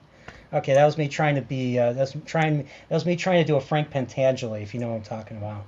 Yeah. Godfather Part 2, you know. Yeah. He tries to get the band to go to do the Tarantella dun dun dun dun dun dun dun, and then they end up playing dun dun dun dun dun dun dun dun dun dun dun. Pop up goes the weasel. He's like, oh. I love. So, but when he does when he denies the who the Godfather is in front of the senators and all that, the hearing. that's why I'm basically trying to imitate. When I'm like, I don't know any Nerdporeal. I got my own channel, you know. So, all right. So yeah, I'm boring you guys with that. So. All right, so Everest Productions says, edits all the good political stuff and makes the U.S. look good and Russians look bad. Not referring to current events, but the edits ruin the whole movie meaning of... what are you talking about? What is he even talking about? What? Godzilla Resurrection Oh. fan edit that keeps the Raymond Burr scenes, but keeps the return of Oh, Godzilla Japanese scenes. Oh, okay. Okay. Um, Eyes. The secret in their eyes. Okay. You know, there is a good movie called, well, it's free online, but it's all in Russian. It'd be subbed. It's called Brat, which means brother. How you spell it? Brat. But if you Brat? probably search Brat? brother, it's brat, like the food kind of. I can't roll my R's, so it doesn't sound as good. I can't roll my R's either, so you're not the only one. He is Russian. Oh, yes. See, I can't. I did see. I did see. There's a few Russian movies. I have one Russian movie in my collection right now. It's an old movie directed by a guy named Andrei Tarkovsky. Oh, yeah, It's called Solaris, that too. I don't think I've watched that. and it's a weird movie. It's basically, it starts off on Earth, so you hear Bach, Johann Sebastian Bach music, you know, and it's about this astronaut. He's basically spending a lot of time at his home, just sitting outside alone and stuff. You see, like, you know, you see the wind blowing and everything, and then we learn about this planet called Solaris, and they have this little space station that orbits that planet. And the thing is, Solaris is like a weird ocean planet. But it's not like water or anything. It's like the planet is kind of alive in its own way, and they can't figure out how it's alive, or they can't figure out how to contact it and stuff. And they do something. They send like an X-ray beam out to analyze it, and it reacts by basically bringing people that live in there that people are really deeply connected to life. Like they just appear right in front of you. So like something that you would see out of Star Trek or something, where where the episode where no one has gone before. So something like that happens. But can you imagine like the psychological stress that would cause if you saw someone that you knew died, who you really cared about died, and then all of a sudden they're back for no reason? Well, that's kind of what that story kind of explores and stuff. So, and the music, because they're away from Earth, is very alien music, very unsettling stuff that, you know, stuff that's not pleasant to the ear. Kind of like what 2001 did. Actually, this was kind of his way of like doing 2001. In a way, he was jealous of Kubrick. He thought the movie sucked, but yeah. That was Solaris. And then they remade it. They made a version with George Clooney in like 2001, I think. Oh, I haven't seen that one yet. I took a whole Russian film study class because I'm a Soviet spy. I mean, excuse me. He's kidding, YouTube. He's kidding. Right, So right, is it true that car drives you? In Soviet Russia, car drives you. Yes. So sorry, my internet cut out right when you said that. But there's a lot of good movies that are Russian. There was one because Tell was us a very more, good comrade. movie. Yes. The Dawns Are Quiet Here was a really good movie. It's all about basically, so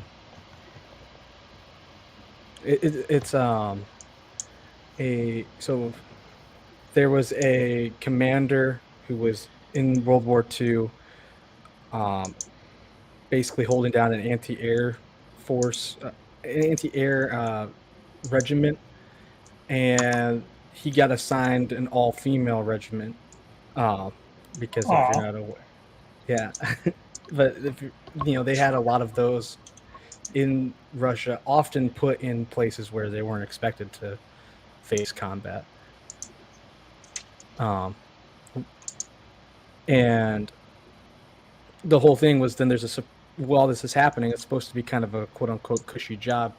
Then they find a German scouting troop coming through, and he takes a task force and has to basically go through. And at first they're just investigating, and then they basically get surrounded by this group that's trying to infiltrate. And it was really good. There's an older one, I think, in the 70s, and there's a more recent remake. We watched both of them. They're actually both really good, I thought. But yeah, that's the Dawns Are Quiet Here. Did I spell that Yes. right? DAWNS? yeah. Okay. And then Brat, I guess I should have explained what Brat is. That's one of the best. That's probably the second. That's widely considered the second best Russian movie ever. First best being basically some Russian rom-com, which is good, but I don't know if you'd like it. Russians have rom-coms? I Yes, find and that this hard is to believe. this was a Soviet rom-com too. It was great. But it was Brat was basically this Russian man who comes back from the Chechen War, and he comes back to his mom and saying, "Oh, you know, why didn't you go do all this stuff like your brother did? He's a good, honest businessman up in Petrograd." Goes up there and goes up there to not Petrograd, it's St. Petersburg at this point, and finds out his brother's basically a mob boss, and so his brother is the main character. His brother hires the main character to basically do hits for him, and as you find out, because the main character says he's in the Chechen War, but he was just a clerk. But as the movie goes on, he's performing these kind of hits for his brother. You find out, that probably isn't true. He probably was not just a clerk, and it's kind of like a early Russian John Wick, I'd almost say. It's really cool. I love it. It was made with a budget of, I believe, $6,000. $6,000. And it Really? grossed over $1 million. Wow, $6,000. And- That's And crazy. it grossed over $1 million, so Huh. a lot of people liked it. It was very good. I would recommend it, and it's free online, I'm pretty sure. Okay. Which is the name of the movie? Brat. I already bookmarked it, so yeah. Okay. All right, so I'm going to read Everett Productions, or Lord Crit. I must depart. Good day, chaps, and good job on getting monetized. I have enough watch hours and stuff to get monetized, but meh, I'm not interested in requests, as I am not a streamer. Yep, that sounds like Lord Crit for you. That sounds like Lord Crit. Well, thanks for coming by, Lord Crit. If you haven't check out his channel, Everest Productions, and give him a sub. Give him a sub sandwich. An Italian sub sandwich. I got another recommendation for you. Another Hugh Jackman movie. It's called Prisoners. With I like him, that movie. it's Oh wow, yeah, with Hugh Jackman. Yep. yes, and Jake Gyllenhaal. It's it's awesome. So it's the premise is essentially that these two kids go missing, and one of them is Hugh Jackman's. And so the whole story is Jake Gyllenhaal and Hugh Jackman going kind of their separate ways, and they're like very ideologically different. So Hugh Jackman's a like very religious, and Jake Gyllenhaal isn't, and sort of seeing the breakdown of both of the characters, and it's like a detective story in a sense, because he's looking for the kid, and he's going around, and like all this stuff's coming up about the town that they're in. It's pretty dark, but it's great. It's got awesome cinematography in it too. I thought you were saying for a second that one of the children is Hugh Jackman. I'm like, I can't see that. That's the twist. Oh no. Oh, Okay, hey, so- this is okay, kind so of that's- a. so- Oh, sorry, go on. What about The Rock? Have you seen that one? Oh, nice movie. Oh, classic. The Ooh, Rock. that's a good one. I would just go home and act the prom queen. Yeah, That's right. Sean Connery. Yeah. Uh, I Face love Off that is movie. That movie's another awesome. really good one. This movie's great. Yeah. Have you watched? I think this is hilarious. This is one of the best comedies ever made. Have you watched Sharknado? Oh. God damn. Wow, that came out of Well, nowhere. I remember a certain author who will never finish his book appeared in Sharknado 3 and got killed. Got his Ooh. head bitten off. Is that why did you he couldn't really? finish the book? Yeah, yep. George R. R. Martin. Yeah. I was gonna I say, was Have you always ever remember watched? Oh. Have you ever watched Entrapment with Catherine Zeta-Jones and Sean Connery? Yes. I've heard of it, never seen it. Quality classic. film. It's good. Yeah. Uh-huh. Yeah. Entrapment. Okay, that's okay. That's one to watch. There's so many movies I haven't seen. So. What comedies have you seen, Nerdporeal? I saw. I mean, I've seen your classics. I've seen Caddyshack. I've seen Animal House. I've seen Great. Ghostbusters. I've seen Top Secret. No, I don't think I've seen Top Secret. Oh, come on! Yeah, Top you gotta Secret see that one. right now. Very What good. about Old School? Have you I've seen? seen Yeah. I've seen Old School with Uh, where Will Ferrell shoots himself with the trank Yes. gun, and he's like Uh, falls in the pool. Blazing Saddles? Have you seen Oh, Blazing yeah. Saddles? Yeah, I've seen Blazing Saddles. Hey, we can't afford to lose them horses. Send a couple of them people, and the people that begin with an N. You know. Have you seen Road Trip? No, I have not seen Road Trip. Oh, you gotta watch it. Oh, Road I mean, Trip. just another dumb, raunchy early. Yeah, it's 2000s quintessential movie. Yeah, 90s. but it's I Yeah. mean, I've seen Fine. American. Yeah. I'm not a big fan of American. I mean, I've seen American Pies, and they're just watching it again. They just get kind of gross and stuff. Something. Mm. It might be a little. This one seems to go back and forth with people. But have you ever seen What We Do in the Shadows, the movie? No, my friend Marty keeps telling me to watch what we do in the shadows. I think it's hilarious, but it's not everybody's. That's a show. That's a show, right? The show's great too, but the movie, it's basically these like 3 or 4 vampires from different time periods, and they all live in a house together like roommates. Yeah. And it's it's so good. What we do in the shadows. Okay. I know this is going to be silly, but I mean, what haven't I suggested that's silly so far? And you haven't kicked me out yet, so. Why would I kick you out, Woopa? You're just gonna pull your water Pokemon, right? You're just gonna shoot me with some water, and I'm gonna be knocked out. So That's I wouldn't true. mess with you. That's true. But I do legitimately think, even though this is like a kids movie, I think this is probably the best kids movie I've ever seen, and it's just a great movie overall. Have you ever watched the Lego movie? No, I've never seen a good. Lego movie. Yeah. That is awesome. Great I movie. love it. I think it's the best. Yes. What's their names who were originally directed? Batman Lego movie, and then the original, right? With and Will Ferrell's in that. Yeah. Yes. The two guys that directed originally were the ones to direct Solo, directed Yes. the Lego movie, right? Yes. I forget. Lord and Miller. Lord and Yes. Miller. Okay. I'm guessing this will be better than that. I never watched Solo, Yeah. but I can't imagine. Well, they completely redid that movie because they weren't following Disney's guidelines. So they got kicked, and they brought I can't remember Ron who they brought Howard. in at this point. Ron Howard, thank Ron- you. And Ron Howard's a Howard? solid director. I mean, I like a lot of the movies he's done.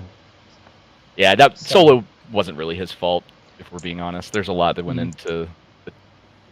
Yeah, they had to finish the movie in Disaster. like 6 months and stuff. Yeah. It's If you crazy. want another good, I mean, I guess it's a kids movie. Kubo and the Two Strings, like stop motion. It's pretty great. I never liked Kubo, but I can recommend the Dog Island. What's it? I can remember. Oh the name. yeah, Island of Island. Dogs. Is that what Island it of is? Dogs. Island of Dogs. And Is Fantastic that- Mr. Fox. If you haven't seen that, those are. Isle of Dogs. Oh. Okay. Fantastic. Speaking of Mr. Ron Howard, have you seen Backdraft? No, I don't think so. That's a great movie. Who's in Backdraft? Kurt Russell. Okay. Interesting. Okay, Backdraft. Okay. What's Oh, something hey. I have that? What's something I Did- have that I can recommend to? What I can recommend to you guys? Let's see. Let's see. Have you guys seen Lady Snowblood? No, I haven't. Nope. You gotta see the basis for the movie Kill Bill is Lady Snowblood. It's a 70s Japanese film about basically a woman taking revenge. and All right. it's made up of, and she basically hunts 5 or 6 different people, and that's the first movie. Then the second movie basically follows up on that. So there's 2 movies, and it's on Criterion. I think you can watch it. I think you can stream it somewhere, but it's definitely worth it. It's a very good revenge. It's a very good revenge tale, and you get to see her train, kind of like. So I see a little bit of Star Wars in there where she trains with a master and stuff, and it was pretty cool. So it was a really fun movie to watch. Like I was totally into it from start to finish. Have you ever seen Hellfire with John Wayne? I have not seen a whole lot of John. I have not seen a whole lot of the Duke's movies. I have to be. I have that to admit. I recommend that one.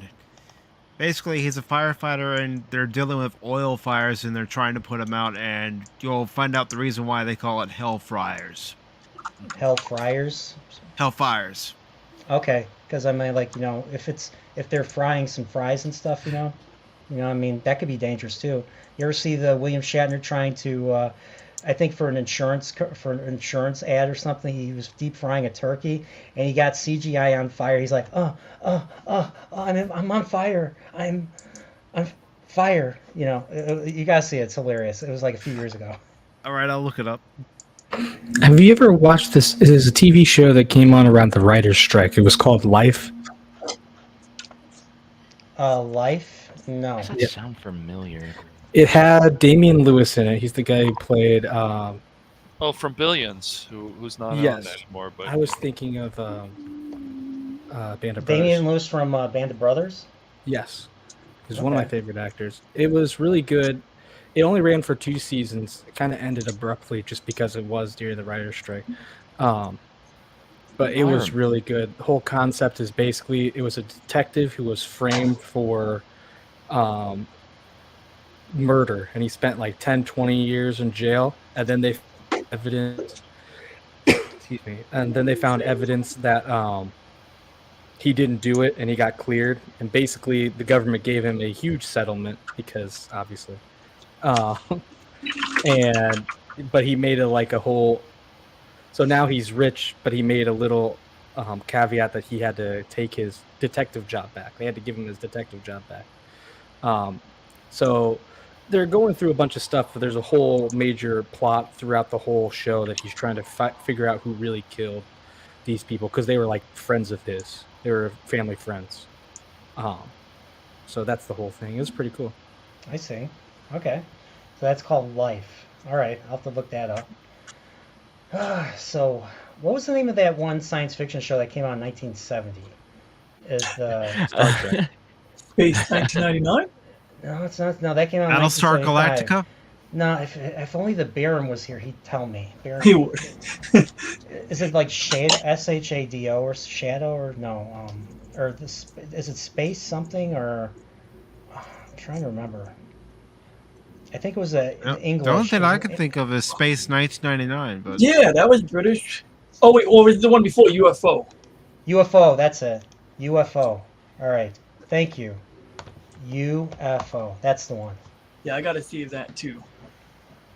It's on. Yeah, so I saw. Yeah, so like I'm writing down a whole bunch of shows I have to watch. So UFO's one. Sons of Anarchy is another one that I want to see. Trying to think what else was good. I was going through. I recently, because of Better Call Saul coming back on AMC and stuff, so I got AMC Plus for nice. this. Well, I think you can watch the new season just on AMC. I don't know why you wanted to get AMC Plus. I guess you can watch it a few hours earlier or something. You have to have like a on cable. Monday? Well, AMC Plus is you can stream it. Cable, you need cable for AMC. Oh yeah, you don't. You need to have a so you don't cable have package. cable. Yeah. So you don't have cable. I got you, man. All right. Yeah. I So understand. yeah, at least in my name and stuff. So Right. so they're only going to show the new season on AMC Plus. So I was looking through all the shows that they have on AMC because shows like Breaking Bad, Walking Dead really built AMC. So I actually watched. Have any of you guys watched The Walking Dead at all when it was on? I watched it a little bit. I watched a lot of it. My brother is still watching it. I don't know. I just kind of got away from it, but he's still watching it. He's watching Fear the Walking Dead, but the last episode, like, I really watched was Negan's background story. That was really good. Oh, you made it farther than me. Okay, you made it farther than me because once I saw season 8, which was basically covering all out war from the comics. After the fact that they, spoiler alert, they killed off Carl, I was like, okay, I'm done with the show. I'm like, really? You killed off Carl instead of Rick? And then they got rid of Rick anyways, because I learned about this, like, because that's what they do now is they tell you what happens to characters or when actors are leaving the show instead of making it a surprise like they used to do. I thought, who's Carl? I remember Coral. I don't remember a Carl on the show. Excuse me. Coral. Coral. I think they're showing the last season of Better Call Saul on AMC and not just AMC Plus. I didn't see anything about that unless I need to, because that would be weird. Yeah, it's gonna be on AMC Plus as well. So. Oh, yeah, it's gonna be on both, right? Okay, good. Because you kind of scared me there for a second. I would go look that up. Yeah, it's crazy. It's crazy that Walking Dead is still going on because I remember I didn't watch it because I'm a hipster and I was like, "Oh, this show is popular." Because it's not Pokemon, bro. Come on. Exactly. But I didn't watch it. I didn't watch it either. I watched one friend of mine watching an episode like a mother killing 2 girls because one of the girls tried to say that the zombies were good, and I can't remember exactly the episode, but I was like, that's stupid. I would shoot that girl in the first 15 seconds. Yeah. That show had a really obvious sort of like mechanism for deaths of characters, and it was basically anytime someone gained a conscience for what they were doing, they killed them off. And so it was like you saw it coming a mile away, where it's like, oh, someone decided that murder was finally wrong, and then they're dead a couple episodes later, and it was just like, all right, yeah, I don't. And the thing is, it got to the point where the deaths started losing weight. There's no there's no reason for it to happen and stuff, and they just did it simply for the shock value. But like, it got to the point, like, I loved the first 5 seasons of Walking Dead. Then I actually even liked season 6 because it was building up to the Saviors. And then when we meet the Saviors, then the series went like at a super slow pace. They spent a whole season building up to the all-out war, and then they spent a whole season in the all-out war. It should have been half of a season for each arc, half a season for the build-up, and then half a season for that. But then, they killed off Carl, and they started killing off all these characters that I liked, and it just got to the point where I was like, I'm done. I'm not even interested in watching the show anymore. And then they did this time skip, and I was like, yeah, I'm kind of done with this. So I just it got draining, man. And it's like, this is now the final season of The Walking Dead. I just don't care if it ends or not or whatever. Some people were like, it's going to go on forever. And, The Walking Dead game was one of the end sequence with Lee. It's one of the most emotional things I've seen in a long time. Agreed. Because they're like, oh, are you really going to make this decision? Yeah, the game's good. No, I don't want to do this. I don't want to do this. I don't want to do this. Just, come on, don't force me. And it was like, man, that is brutal. Okay, so I got another super chat from Apollome's Minion for $10. And all it says is congrats. Well, thank you, Apollome's Minion. Thank you. Say hello to Truck Dog for me. It was nice meeting you in Vegas. Thank you again. So, but yeah, you know what else? It wasn't just Walking Dead I gave up on. I was watching Fear the Walking Dead as well. I actually liked the first 3 seasons of the show. And then I started watching season 4, and then the first half of season 4 ends with the death of, in my opinion, the main character, Madison. And I was like, okay, I'm done. They basically, they didn't follow up on season 3 at all. And then all of a sudden, season 4, they killed everybody off. Almost everybody, except for one girl and one dude. Everybody else from the first season's dead. I'm like, really? Why? Yeah, it seems like those shows had such a crazy drop because, I remember my friend who was also loved Game of Thrones. I see him talk about, I can't believe you didn't watch Game of Thrones, to going, I guess you I guess you're lucky you're not watching that. And then, I remember he was watching Walking Dead first semester. and started watching Fear of the Walking Dead when I met him in college. And then I think and he was like, "Oh, it's a great show." And during that year, he kept saying, because I think I watched an episode with him, and he's like, "Yeah, it's just doesn't feel as good anymore." And then I think by junior year, I talked to him once and like, "Are you watching that show?" He's like, "Nah, I don't care anymore." It's like, Yeah, wow. my friend Marty and me, we watched the openings of season 7 with Negan, when Negan basically takes Lucille, and we find out who he kills and stuff.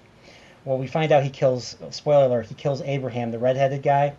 So he kills him, but then in a shocking twist, he kills Glenn as well. He's the Asian one. He's the Asian guy who was the one that gets killed in the comics. So we're just like, we saw this and we're like, my buddy was like, I'm done. I can't watch this show anymore. This is terrible. This is terrible. So, but yeah, that was Walking Dead. I was considering watching the remaining seasons at some point because I think they're going to be starting the final season pretty soon. Because I remember they said, oh, we're going to do Walking Dead up to season 15, season 20. We're going to keep doing this forever and ever. Well, we only got up to season 11. They can't keep the actors. So I guess that's why they decided to end it finally. So, but honestly, yeah, if you didn't like say to us that it's still airing, I didn't even know. I was kind of completely lost. I thought that it had finished like 6 years ago, give or take.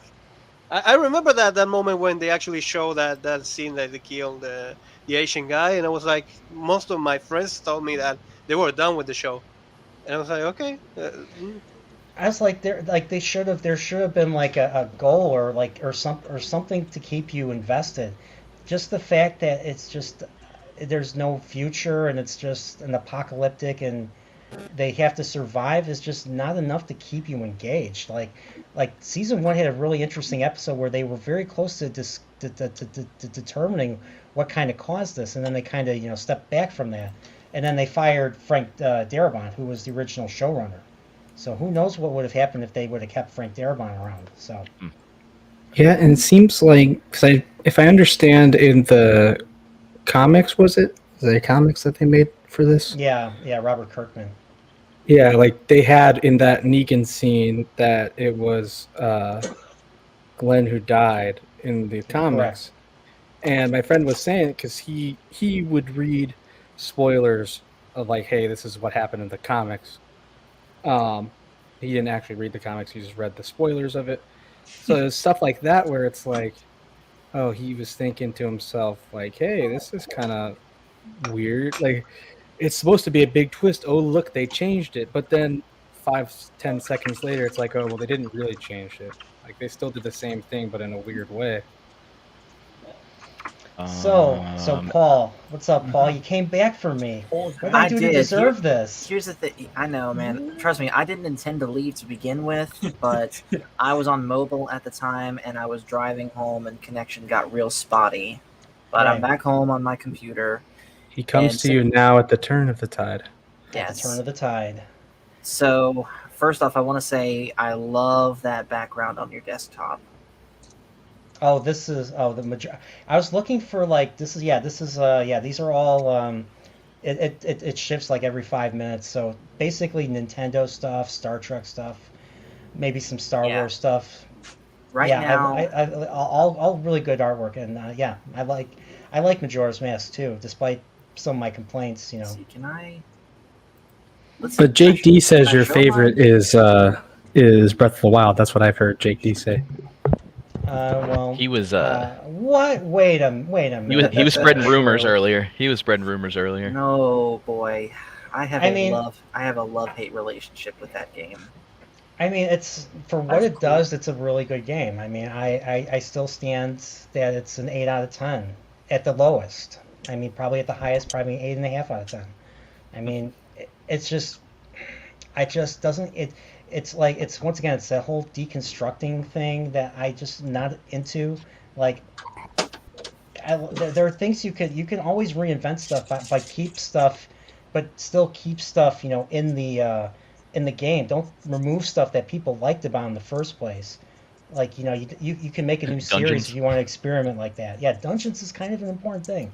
Yeah, that That's my biggest. Well, that and the weapons breaking were the two things that Yes, annoyed me the most. that was my Yeah. biggest problem. That makes Well, sense. here's the thing: when you find the sword or when you find a weapon, you know how I felt? I felt nothing. Like I didn't feel excited. Like, ooh, what's in this treasure chest? There must be something cool that I can use. And then I'm like, oh, it's another sword that's going to be broken. So it kind of lost that. I don't know. Exploration has never been this boring in Zelda. I don't know if anyone has if this is a controversial opinion or not, but I actually think Elden Ring is a better Breath of the Wild. After putting, yes, it's Heck, I think does. Skyrim's a better Breath of the Wild. It's more interesting.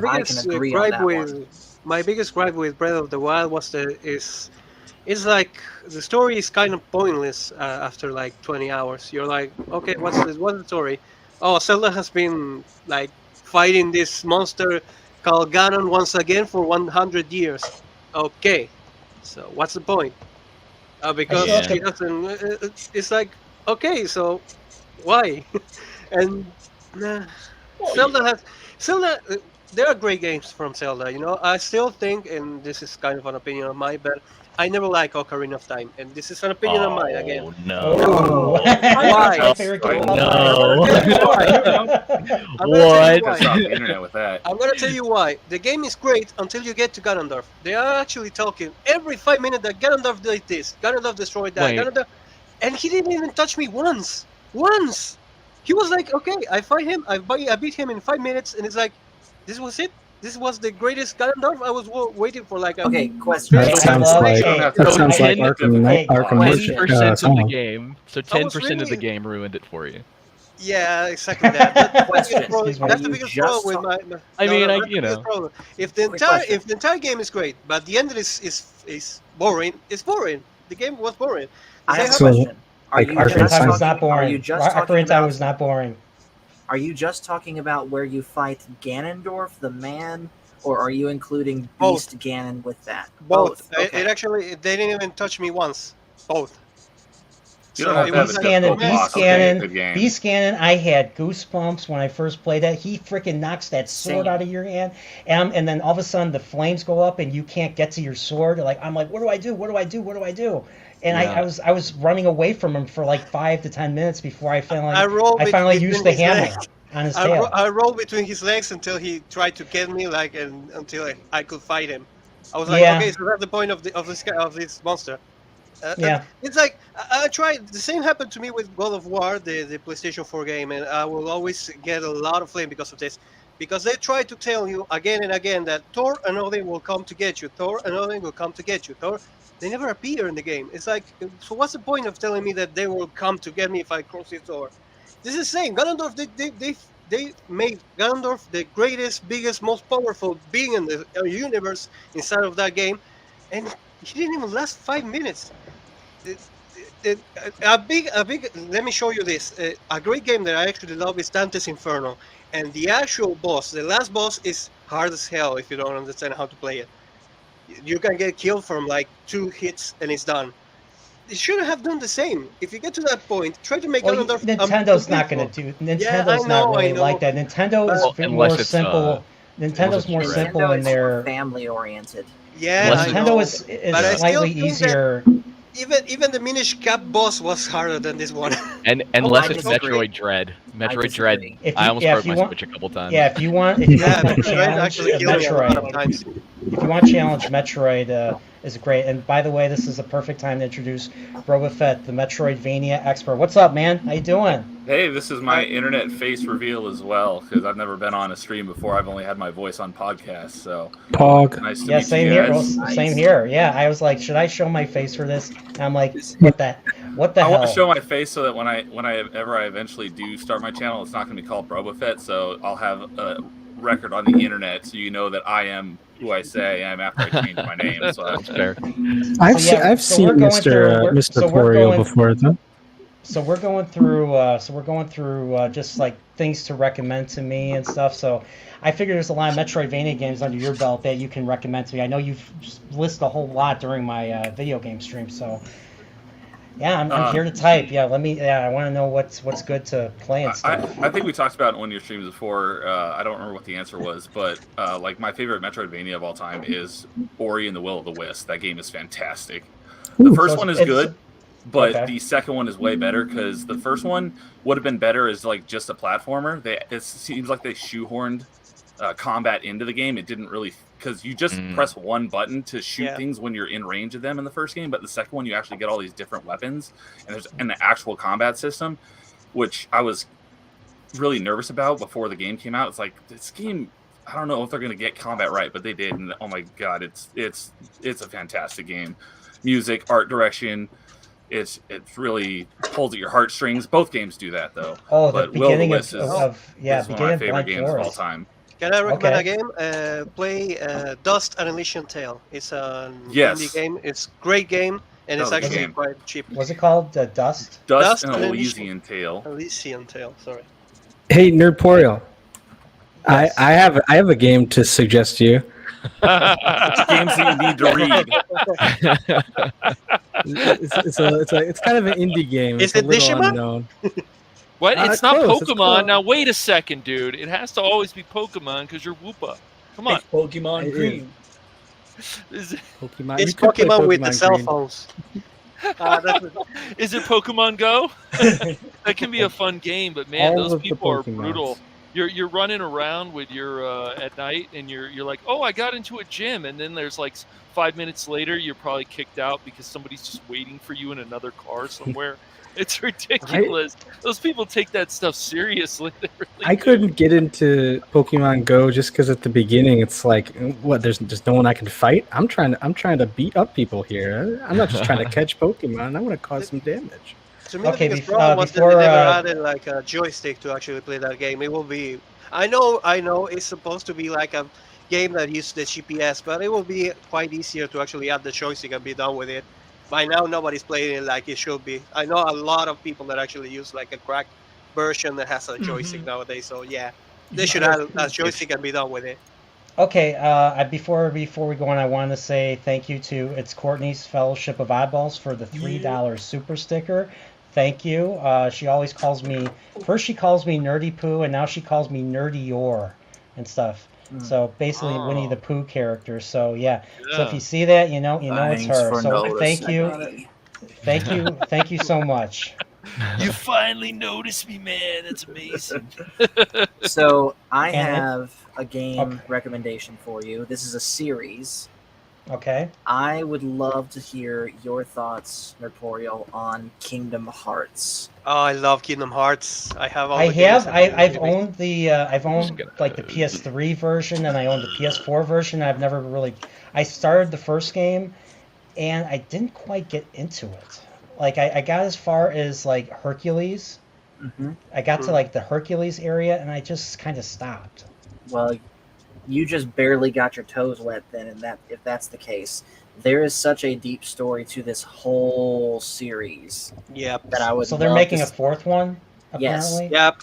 Yeah. But here's the thing. Y'all have fun. There's way more games than Kingdom Hearts 1, Kingdom Hearts 2, and Kingdom Hearts 3. I have them. I have them all. Yeah. So that whole story, I would love to see what you think of it. I have to say something. My brother actually showed me yesterday the trailer, and I was saying, like, when is it out? It doesn't say. Can I buy it already? No. It doesn't say. 10 years. 10 years. Yeah, I know. But by the time, I still remember the day they actually announced the Kingdom Hearts 3, the trailer and the show, pre-purchase right now. I actually took out my credit card and I buy it in that instant. It's the only game I ever pre-purchased. It's the only game because I know even if it's shit, I have to play it. And same with the Kingdom Hearts 3DS, the Dream Drop Distance. Yes. I remember I pre-ordered Pokemon Legends Arceus before I actually owned a Switch. Well, if we're recommending insane RPGs, Persona 4 or 5, if you have the time to put into them, they're pretty awesome. I'm actually playing Hakusho. I really recommend that game. 5 has an awesome soundtrack. Hakusho Last Recode. It's actually in the PC. It's like 5 dogs, I think. Dot hack series. Okay. Yeah. Hey, Nerdporeal, I'm gonna go ahead and split real quick officially. But Like a again, banana? I wanted to say, yeah, like a banana. I just wanted to say again, congratulations for finally getting monetized, and I look forward to seeing where you come next. And just a quick selfless plug before we get out of here. I am actually about to start a gaming stream, and I think I'm going to be playing some Skyrim. So head over to Master. So of course, once you're done watching this stream, don't take the audience away from Nerdporeal. But afterwards, head over to Master Paul's game room, and that's where I'll be. And those of you that are in the Discord with me, you guys know where to find me, where we can have some discussions while I play. All right. Is that Skyrim or Skyrum? Skyrim. Whichever it happens to come out. I'm from the mountains of Virginia. Grammar's optional. So you're a son of Virginia. Okay, all right. Well, thanks, Paul, and everybody subscribe to the Star Wars guys so I can, take credit. Yes. Oh, and of course, Nerdporeal and Cash and Pacific are all part of a weekly show that I do. And I said this Tuesday on my anniversary stream, but again, I have to say thank you, Nerdporeal, for being the one to seal the deal on me being inspired to finally get into Star Trek. Oh, you got into the Star Trek? That old show? Wow. Yes, I did. Nice. That's what's funny that's how my mother and my grandmother pronounced it. They're like, "You watch the Star Trek? My son's a Trekkie now." I'm like, "Yeah." Sorry, Mom. Sorry, family. Yep. So yeah, I do want to do a Star Trek. There's two things I do want to do. I want to do a personal retrospective about how I got into Star Trek. So how I got into every single thing throughout the years. And I want to do the same with anime. The anime one's a little bit more interesting. I have to try to remember what I've seen. So, but those are the two things I want to do after I get get all the videos that I promised from my Nerdporeal Direct back in November. I still have 7 videos left that I have to do. So, oh man. So any other recommendations? Any other games, shows? Season 1 of True Detective. Yes. People like season 2 pretty well though. I hesitated for a second. I thought you were about to say season True 1 Blood. is the best. Oh, True yeah. Blood. No. True Blood is a mess, man. Have you guys ever watched that? Ooh. I've tried a couple times. It just doesn't. Yeah. I've watched some of it, and I'm just like, I don't know why I don't like this, but there must be some reasons. Man. What else? May I ask, Nerdporeal, what kind of games do you like? That's a real big condition to actually recommend some games. Oh, I'm a big Nintendo guy. I've been playing Mario and Zelda for years. So whenever I hear about a new Mario and Zelda or Metroid game, I usually, I still watch Nintendo Directs and stuff. But a lot of the stuff that they talk about now is stuff that I just not interested in. Like every year there's a new Fire Emblem game, and every year there's a new No offense, Woopa, but every year there's a new different type of Pokemon game. So. Triggered. Arceus has a potential to be. It's better than Sword and Shield, I would say. It's awesome. I love that game. I know Nerdporeal does not like that game, though. It's the first game I've played since Generation 5 Black and White. All right. Because I just never got. All right, this is one I have to do. I have to do 2001. That's gonna be fun. This one's my next project right now. I'm working on the script for this one. So I already watched the movie, took notes, and I'm just doing a little research as I'm writing and stuff. Like how it got written and the controversy behind it. So I'm going to really talk about the controversy in this one. So everybody calls this movie a word that everybody calls each other now. It's called fascist. You ever hear that word fascist before? Well, back when this came out, Ebert called this movie fascist in its ideology and stuff. That's interesting. I still remember when Ebert and Roper were like, Roper especially was really down on Gladiator, and I was like, dude, come on, that's not cool. Gladiator's a great movie. That's not cool, man. It's just, I don't know. I don't think I've ever watched Gladiator.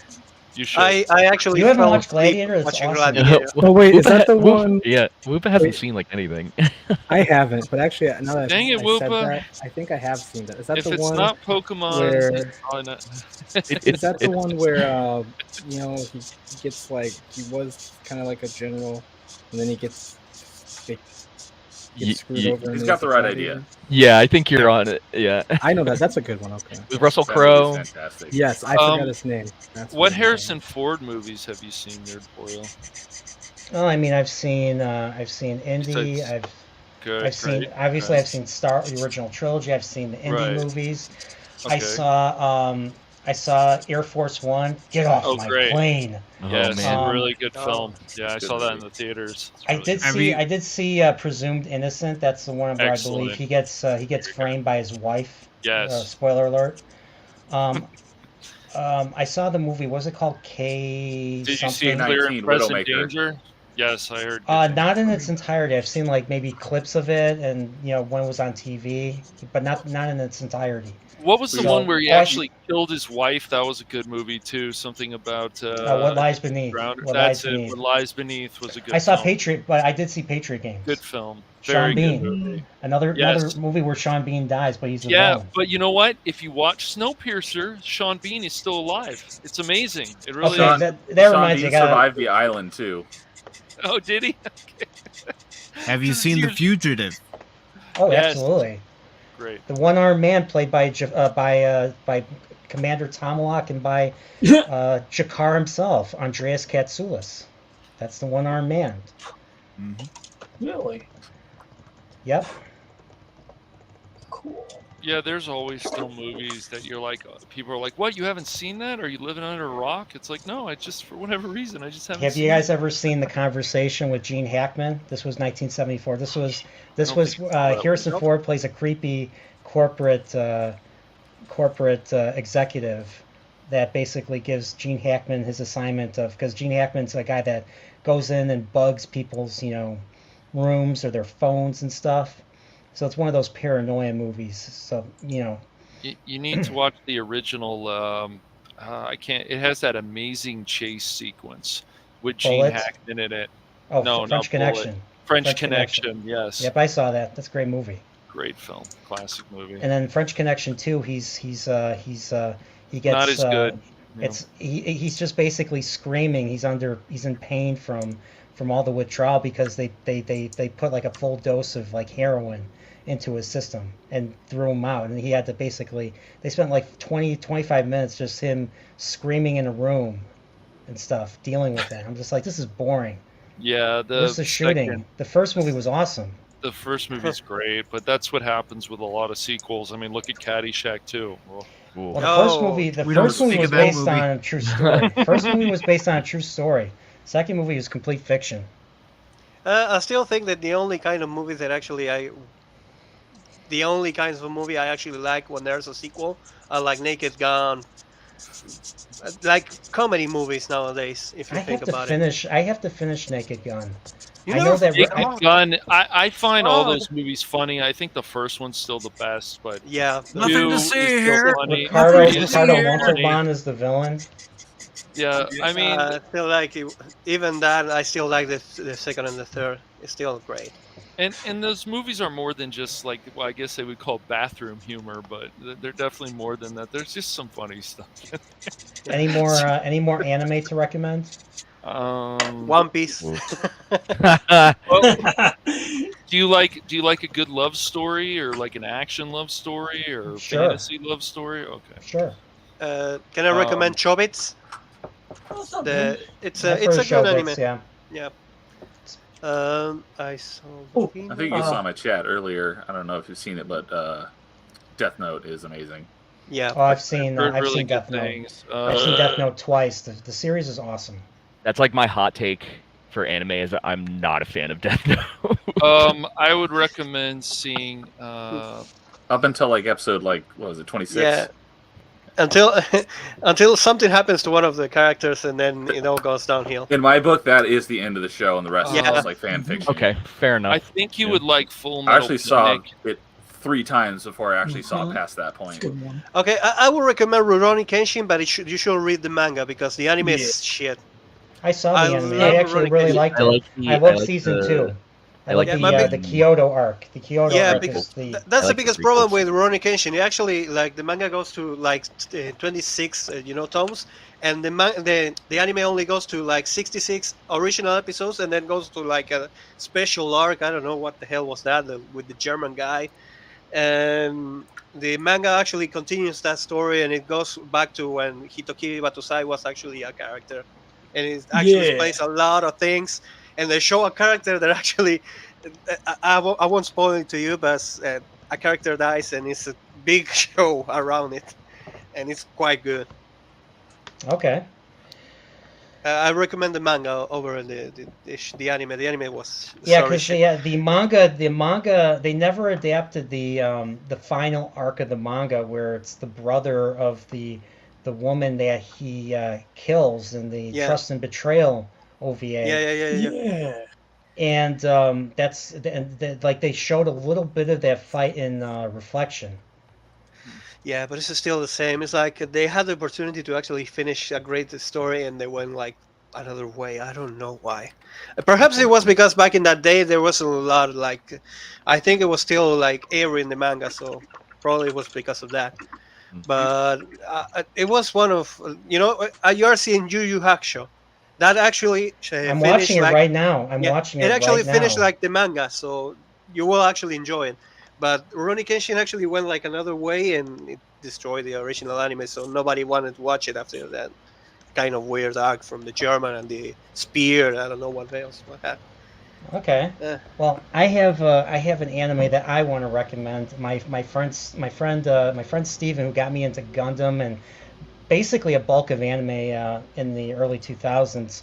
He basically recommended this show to me. I first saw this back in 2008, I believe. So this show is called Legend of the Galactic Heroes. So think of Gundam, but without mobile suits. Think of Star Wars, but in a very, very, very far future and stuff. So this is kind of so this takes place in like the 35th century, and it's very political, and it's very there's obviously like it's basically very logistical war and stuff. So you have two sides. You have one side which is called the Empire. Yeah, very original. The Empire, which is basically based off the German Empire, and it's these guys right here. And they all have the names of the planets have the name of their capital is called Odin of all things. So basically there's this one character, the blonde guy that you just see. His name is Reinhard, and he basically works his way up all the way to the point where he becomes like one of the top leaders of this empire. And he decides to do things different. He decides to make this monarchy or this empire more benevolent, a more benevolent dictatorship, a benevolent monarchy. And then you have this other side, which is all those guys in the berets, and they have basically represent freedom and democracy and stuff, but they're corrupt as hell. This guy right here, the guy with the blue hair and the beret, is the main character on that side. So we see they talk a lot of logistics. There's a lot of politicking in this, and think of like how Game of Thrones should have been. Nobody is safe in this show. There's a lot for a show that looks like this. There's a lot of graphic violence, and there's a lot of look at this. This is a great series. This is a 110 episode OVA, and they're remaking it right now for no reason because this show literally covers everything else. So this is a series that I would recommend. I think Mike, you've seen this, right? Or you're familiar Yes, with I it? have. Yes, I have. I'm very familiar with it because you recommended it to me. Okay, have you ever watched it in its entirety? I haven't finished it yet. Oh, finish it. It gets I'll say this: nobody is safe in this series whatsoever. And before we go any further, I got another super chat that I want to read. So, Man of War 665, the neighbor of the beast, for 665. Strong with this one. The grift is Corn grits on the 1 year and the monetization, brother. Rock on. Heck yeah. I had the honor of meeting Man of War too back in Vegas, so thank you, man. It's awesome. Okay, and Well, hey, I'm gonna take this. I'm gonna bow out. I got a long day tomorrow, so congratulations. And thank you. yeah, man. Anything you want to plug? Do you have anything you want to plug? Episode 4 of Halo. The review's out tomorrow at 11:30. It's come suffer with us. It's gonna be it's a lot more fun than watching the show. I can guarantee that. Yeah. All right. So, and we've got some other stuff in the work. I gotta figure out how to start streaming again. It's been a crazy month. So, yeah. Anyway. All right. Well, everybody subscribe to the Underground because you don't know what quality you'll get underground. You might run into weirdos, but then again, that's the Underground for you. Here are the bad puns, Underground. Just always expect him. I'm used to them by now. Bad puns is my middle name. And I think Is that hyphenated or all one word? Neither. Oh no, sorry. I meant he said Nerdporeal said bad puns are his middle name. I was saying, is that hyphenated or one word? Oh. My bad. Oh, it's a single word. It's a single word. Oopa.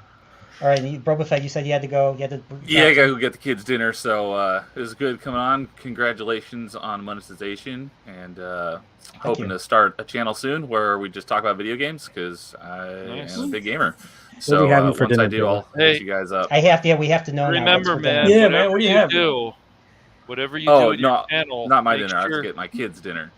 Oh, okay. Whatever you do with your channel when you start it, just make sure one of the goals is to drive YouTube crazy, because we all need to combine and just drive them nuts as much as possible. And make sure to play play Captain Pokemon. Planet, the Powers of the Ring or something. Is that what you're talking about, Cash? Sure. Go Planet. Just make sure to play Pokemon. That's all I can say. Okay. Unfortunately, that's turn-based is one of my things that I'm not a fan of. So Pokemon has never been into. There's some great stories, especially in Chrono Trigger and Final Fantasy. Yes, Chrono Trigger. I love that game. I did play Pokemon Pinball on Game Boy way back in the day. There you go. Hey, that still counts. I'll take it. Anything I can get. So, I'll hit you up. We'll have to stream again someday once I have a channel. So, congrats again. I will be listening to the rest of the stream. I might invite you for some stuff if you're interested. So be ready. Definitely, let me know. All right, man. Take care. Later. Have a good one, man. Bye. Take care. Oh, we've been at this for 2.5 hours, so it's about 9:20 p.m. my time. So, anything else to recommend? Any other? One more. I mean, one more item for me would be, or two more items would be Knights of Sidonia, and if you want a really short movie, like a half-hour movie, Voices from a Voices from a Distant Star. That's like a half-hour long. It's a movie, involves time dilation and crap, kind of fun. That's an anime. Yeah. Voices of a Distant Star. Yeah, I think Voices from a distance. Let me see. Voices from a distant. Yeah. Oh yeah. Yeah. Correct. I'm sorry. I keep mixing it up. Voices of a Distant Star. Yep. Voices of a Distant Star. Okay. And that's a real short one. And then I mentioned Knights of Sidonia, but honestly, every time I mention it, people tell me they don't like it. But okay. I liked it. All right. Well, I know Knights of Sidonia is on Netflix. I did watch like a first couple of the episodes, and I just didn't keep watching it. But I could give it another shot and stuff. I can only think of the Guitar Hero 3 song from Muse that actually drive me insane because I have to play it on joystick. So yeah. Okay, I have a recommendation. I don't know. You said you love Zelda and Metroid and all those kind of games. And they actually talk about, I actually saw to you that Destination Tale is a great game, but I have to recommend a lot. There's one that is actually, I actually played like 5 months ago. I have to look for the name because it was a real weird name. Time Spinner, there we go. Time Spinner, have you played it? It's no, that's isn't that that's Valve, right? Yep. No, it was like an indie game, but it's actually like a Metroidvania with a lot of concept about that.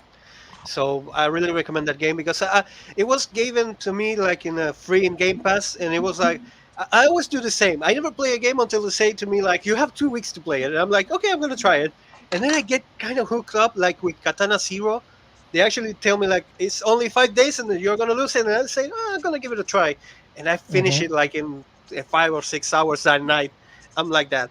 And the same happened with this one. This one was a freebie on Game Pass, and I actually played it, and it was like, okay, this is a great game. I actually bought it because they called me up. It was like I think it was like 15 hours or 60 hours of game. Oh, I did play So, this one. I did play this one. Okay, oh, yeah, yeah. It has a little bit of the thing that rhymes with broke. yeah, A little bit of it in there. I mean, it gets I mean, only reason why I say this because it felt like it was unnecessary for the game and yeah, stuff. It was just like it's like all of a sudden one of the side quests becomes like a soap opera. Oh, ask this guy out. I'm yes, like, yes, it happens a like lot. it doesn't really measure up to the rest of the game. So why include why put something Because like that in? I think it was because it's an indie game from nowadays. You know, it's current era. So, Yeah, but I it read actually, somebody actually made a comment. I watched a YouTube video of it. This was like a few years ago. Someone made a comment saying what's with this stuff and stuff. So, but yeah, no, once again, like if it's these were simply side characters that didn't really play any impact in the game. But it came off as a bit of a soap opera type of side quest, which I felt was unnecessary. So, but it can happen. but it's the same with yeah, just like setting people up. I'm like, how about like something a little bit more meaningful than that, So, but yeah, so I had a but yeah, I want to couple- say hello to a few more people that just popped in. Tim Stock says Spock is not on today. I don't know where Spock is, but yeah, he's welcome to come on if he wants to. He's But hey, man, what's up? Tim Stock, check him out. And then we have Dave. Says Nerdporeal Lifeform. Congrats. Well, thanks, Dave. All right, so Time Spinner. Okay, I did play Time Spinner. So I played that on Wii U, I think, or was it PS4? I played on one of them. Wow, It had people to be played games on the PS4 Wii U. because it was on a Wii. Splitters. Is it time splitters or is it time spinners? Time Spinner. Time Spinner. Time Spinner. It's a 16-bit style Metroidvania type of game. Yep. And it's Another pretty good. one- It's actually pretty good. Yeah, another one that I actually played like back in that day was Katana Zeros. It's kind of weird, but it's still a good game. But the only problem that actually has Katana Zero is that it doesn't have an ending. It was like, okay, I finished. Okay, where's the last mission? There isn't a last mission. Something happens with that guy, and it's a good story because he doesn't remember. It's like every day that happens, he like goes back into his mind and he never knows what happened. It's kind of weird. It's a really good game, but it doesn't have an ending at all. So that's I would recommend it, and at the same time I wouldn't until they have like a Katana 2 or something like that. Yeah. Do you like Japanese RPGs, Nerdporeal? Yeah. I mean, I did Mario RPG retrospective. I mean, I just mentioned Chrono Trigger and Final Fantasy play VI. any of the Tales games or any stuff of Persona? No, I have not played any of them. I'd recommend those. Especially if you like social aspects, I'd recommend Persona 5 on PS4 and what is it, PS5. For some reason, it's still not. The only way you can play it on PC is with an emulator. So. The one thing I keep hearing about is Tales of Symphonia. He could play the Persona 4 on the Steam, so Yes, that's a he good can game. play Actually. Persona. Really good game. Yes. Yeah, I I would recommend if you have to play a Tales, actually play Tales of Arise because it was the last one. It was the best one I actually played. It's a great game, man. Yeah. I played Tales of Vesperia because some friend of mine actually recommended it to me, and it was awful. The ending was so boring. It was like I haven't finished that one yet. Yeah, it was like 90 hours to see this ending. Where's the rest? And I was like, Tales of Arise ended like the same, but the action is playing a lot more. But yeah, I still think I play like 5 already. I still have to play Tales of the Abyss and Tales of Legendia. Okay. From all the Tales that I have actually played, the only one that actually felt like a Tales was Arise. Well, I don't know. Like Tales of the Abyss was really good. I put over 100 hours into that, but that's on 3DS. But you can play that on PC, Nerdporeal, if you want to. So. Okay. Yeah. Tales of Arise is on PC, and you can play Tales of the Abyss on 3DS on PlayStation 2, and Tales of Legendia same PlayStation 2. There's a lot of Tales. You can actually play even the Tales of Fantasia, which is on the SNES. So, yeah. Yep. Okay. PS3 and so on. Yep. Yep. What I do want to play, and this is after I eventually beat Kirby and Pokemon, because I kind of started playing both of those and stuff. Yeah, I do want to play. Yes. I do want to play the Final Fantasies that came out on Steam. So the pixel remasters is what they call them. So 1 through 6. So I have to figure out which one. I have to figure out which one I want to play and stuff. 6.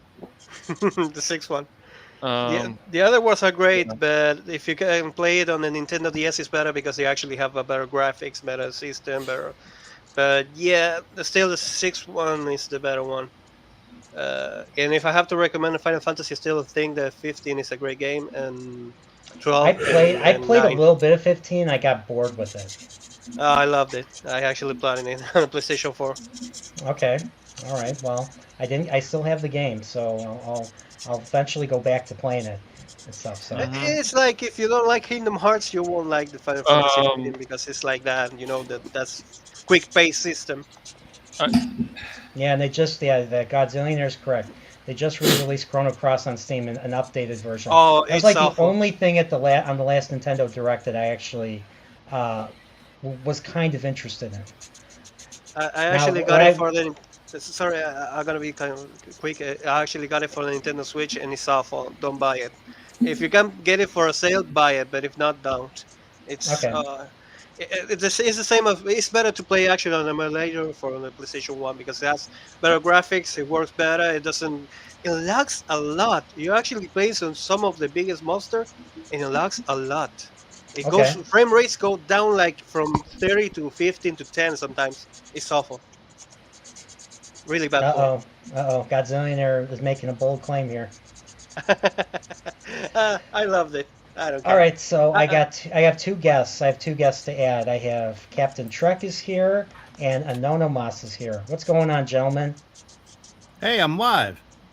You are. Hello. You are. Hey, man, I didn't know you was letting people in, so I decided, hey, why not? Yeah, I mean, I had the. I don't know if people would notice the tagged link above, so I just wrote down say, hey, if anybody wants to tag on, they can. This is an open stream, so. Yeah, I didn't notice, and that explains a lot why you let Zan Zoltan on. Yeah. Exactly. He knows how I am. I have the horrible, the awful, unpopular opinions in all the world.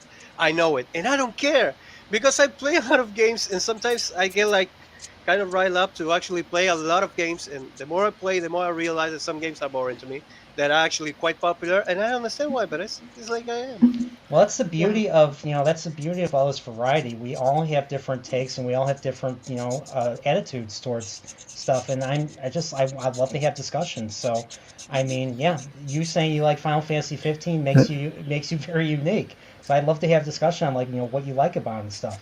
And I'm intrigued. There's only one correct opinion, though. It's the Whoop opinion. That's the only correct opinion. Oh, whatever. There we go. I don't know. I don't know if I'm going to take the opinion of a Cardinal fan. Just what a cubby would say. Shots fired. A Cardinal fan? Cool. Okay. Yeah. All right, I'd also recommend Dragon Quest. Dragon Quest 8. Yes. If you get a hold of that, Dragon Quest 11 definitely. Okay, I have 4, 5, and 6 with ROM hacks. So because they never released 4, 5, and 6 on Super Nintendo because Enix never released their games in the United States. So hence why you don't see Dragon Quest 4, 5, and 6. You don't see Star Ocean or a lot of their other games and stuff. Mm-hmm. So I was able to ROM hack them with translations and get them onto my SNES Mini, so my Super NES Mini. So I can play them. Actually, you can play the Dragon Quest V Heavenly Bride in the Nintendo DS if you want. The Star Ocean games, there's probably just one I would get, probably the one on Steam. I got the Switch one. It's basically a remake of Okay. the first one, or Oh, nice. or a redone version of the PSP one, I think. So, but before we go any further, Boba Fett sent a super chat for $4.99, and he says, "Congrats again." Well, Boba Fett, thank you. And once you get your channel started, let me know. Let me know if you ever want to have me on, and I'll definitely let you know if you're interested in coming on whatever streams I have and stuff. So, thanks again. Now, I have Alright. a couple of suggestions. So I looked up my video ideas, and after I got through like the and stuff, I came across some that I think you might like. Have you ever played that Mad Max video game they came around with around the time they came out with the last movie? No. It's really good. I played it. It's one of the. I didn't 100% it because I personally thought the races were annoying, but other than that, Is it like Twisted Metal? I haven't played Twisted Metal, so It's I like haven't playing either, but Have you ever played Brutal Edition? It's like that. it's a really fun game. It's very open. It has a kind of an open world, but it feels like it pretty much is an open world. I don't know. I played it. It's a lot of fun. It's not just a copy of the movie, There's just so much to do in it. I spent a long time playing those. I think a lot of people would like them. I haven't played this game, but it seems like something you would like. Mr. Input Latency has told me I should play it. It's called Bug Fables. It's like an RPG. Oh, He likes it, and I know you like RPGs, so I think you'd probably like it. It seems like it gets very good reviews. So Bug Fables is like playing Super Mario. How is it called? Super RPG? Mario. Yeah, no, the other one, the Luigi and Mario Superstar Saga. I think it's called. or Paper Mario? Ooh. No, more like a Mario Luigi Superstar Saga, because Paper Mario actually shows the same concepts, but it doesn't have the every bug has a power that you actually have to use between the platforms and all that. So it's more like a Mario Luigi. If you like Stardew Valley, I can't recommend My Time at Portia on Steam Switch enough. I've never played it, but I've listened. I do dig Stardew Valley's soundtrack. I'm actually playing Rune Factory 5, so it's kind of like, Harvest Moon with powers and all that. Yeah, I still think it's better than Rune Factory 4, but it's a good game after all. What was that last game?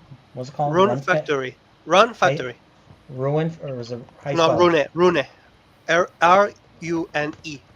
Rune Factory. Rune Factory. Okay. Yep. Cool. All right, I got that one down. I'll write down Mad Max. I'll write down. It's funny. I just watched the Mad Max movies not too long ago on 4K. Best one is the second one. The best one by far is the second one. Road Warrior, Mad Max 2. I've only ever watched the new one. Watch the Road Warrior. Road Warrior is a great movie. It's the best one. It's got the best cinematography. It's got the best story. It's the one where they basically say, "Hey, Max is in a post-apocalyptic desert world or something," and they're all looking for water and stuff. So, all right. So I want to say hello to Brian Skate. He's not me, even though my name is Brian. But hey, great name. If your name is Brian, that means you're awesome. I was watching. You're a rival. I was watching some other stream with another YouTuber named Brian. I'm convinced that a third of YouTubers are just named Brian. I don't know what it is. My brother is called Brian too. Really? Damn it. Yeah. My middle name's Brian. That's all you're gonna get. All you're getting. All right. I had an uncle named Brian. No, Brian Moss. There we go. There you go. So Brian Skate, welcome, and we got Small Time Republic. He says, "Hail and congratulations on monetization." Thank you. And everybody's saying hello to each other, and we got some Subhuman guy 84. He says, "Yo, sup, Yo. Subhuman? How you doing?" And another 1/3 are named Jeremy. Yeah, that's true too. So okay, so I got about I'm gonna end the stream in about 20 minutes, so at the 3 hour mark. So any other stuff to recommend to Nerdporeal? Any Well, movies? Any more movies? have you seen The Pianist? I Pianist? did. The Yeah. Pianist. You know, I know a lot of people don't like Polanski because of what Polanski did, Mm. but yeah, it's one of those really difficult things because that movie is. I feel everyone should see that movie, despite the fact of despite what he did and stuff in the 70s, because that really showcases, like you see one side of the Holocaust in Schindler's List, and you see another side of it in The Pianist. Yep. How is it called, the other one? There's one messed up war movie that came out in Belarus in the 80s. This movie that I would recommend is called and it's so messed up. Um, I'll share it here. It's called Come and See. It came out in 1985, and it came out in Belarus. And it's basically about a boy who witnesses his life gets it's about a boy who basically is excited to join the militia, and then he goes from he goes from this here to this here. Oh. After the events of the movie, and so this is right now he's witnessing Nazi atrocities and stuff. So, and here's a messed up one right here. So, so this is definitely it's kind of the way it sounds. It sounds kind of like a horror movie and stuff. It's just messed up. I showed my brother the movie, and he's just like, dude. He's like, dude, what is this? I'm like, he's like, how do you find these things? I'm like, Criterion Collection.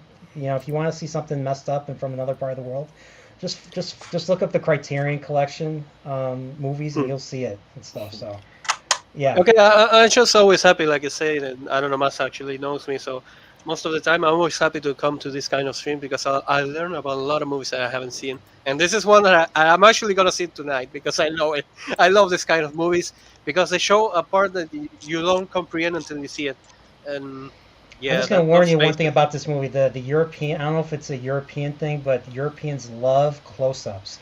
Like, it's just like, the spaghetti westerns. Like, they show like 2 minute long shots of close-ups. So it gets kind of awkward, especially watching them looking at you the whole time. It just feels weird.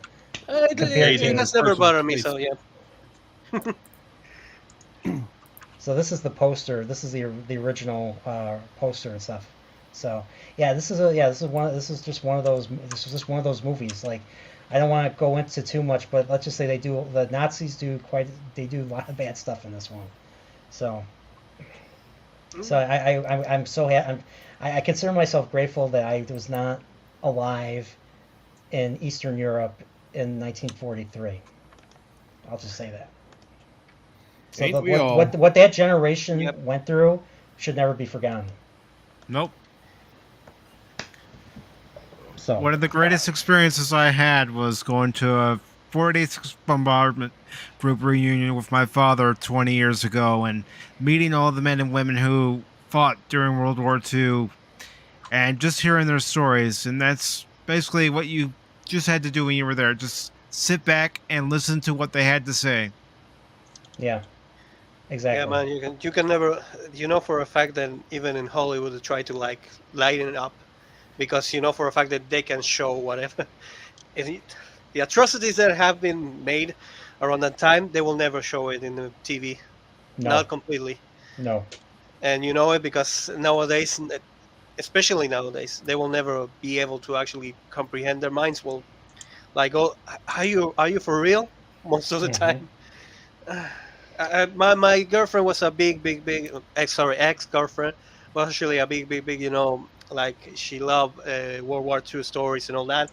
And his brother was actually a collectionist from, books and all kind of stuff that show everything. He didn't care if it was morbid or not. And sometimes he will like start talking to you when you watch a movie like in the Hollywood, and he was like, "No, that didn't happen. That happened like this, and this." And it was like, "Okay." Especially he hated, I think, how is it called, the Quentin Tarantino movie that actually Hitler like dies. in the middle of the movie, burned in the theater. Inglorious with Love. Bastards. There Inglorious we go. Bastards. He hated that movie because he said like, only Hollywood can think that they could stop whatever was happening with Hitler back in that day. I thought it was. I'll be honest. I thought it was hilarious Yeah, because I did That not was- see that coming. I did not see that coming. That was such a weird movie. I don't think I liked it, but I did enjoy the getting to say buongiorno after that a lot. It's Quentin Tarantino. You know for a fact that it's gonna be gory, a lot of cursing, and a lot of blood. So, man. Yeah, definitely. I was not wrong because I predicted, because of that movie, I predicted that they were going to do the same in Once Upon a Time in Hollywood with the Mansons. Yeah. And I'll just say that I was not wrong, and I was happy to see that because sometimes I wish that really did happen. Yeah, I know. I wish that happened too. That they were able to save Sharon Tate. I know. Yeah, so the state of California let them live it basically took care of them after that, and then they made money from documentaries and books and stuff. So, I mean, Yeah. I'm just gonna. I don't want to say something that's gonna get this demonetized, but it's very, very bad. It's very, very bad. Something. Oh yeah. It's horrible. It's like stupid media. It's also just the it's like the whole thing with Selena, like her manager actually shot her. Like there's just these horrible stories that happen. Yeah, I remember hearing about that. I remember seeing that on. I had no idea what. I remember seeing that in 2020 when it first happened. I was like 11. I was watching it with my parents, and I had no idea who this was. And then years later they made a movie about her with Jennifer and stuff. Lopez, which Yeah. I recommend. Yeah. Which is the Selena? name of the movie? I never saw that movie. Selena. Okay. Yeah, same spelling as like Selena Kyle, I think. Yes. So Captain Truck, what movies should I watch? What movies would you recommend? Well, depends. Do you like some older movies? Absolutely. Okay. Let's see here. Let's see. Oh, let me look at that. Just got a couple of Blu-rays. I think I'll get those real quick. See what I would say. As soon as I get up from rolling. Honestly, I would probably go with something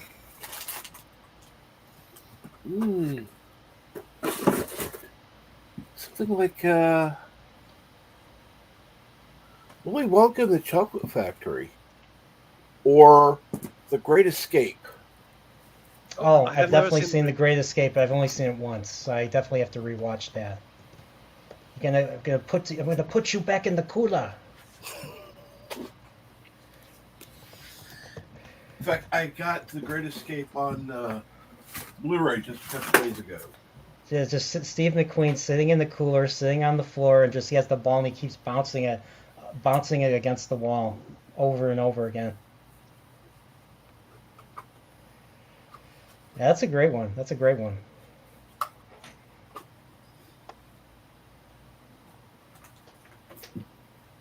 Great Escape. Yeah, it's got what's funny was the only actor who was an actual POW during World War II who was in the movie was Donald Pleasance. So before he played Blofeld and way before he played Dr. Loomis in Halloween, he was in The Great Escape and stuff. So I think Richard Attenborough was in it too. So he was like Richard Attenborough. If you don't know Richard Attenborough, he played John Hammond in Jurassic Park. So I couldn't recognize him because when I think Richard Attenborough, I think old man, a jolly looking old man who played Kris Kringle in the remake of Miracle on 34th Street, but mainly for John Hammond in Jurassic Park. So Can I ask you something? Do you like B horror movies? yeah, I like horror movies. I mean, I have Have you my ever own little.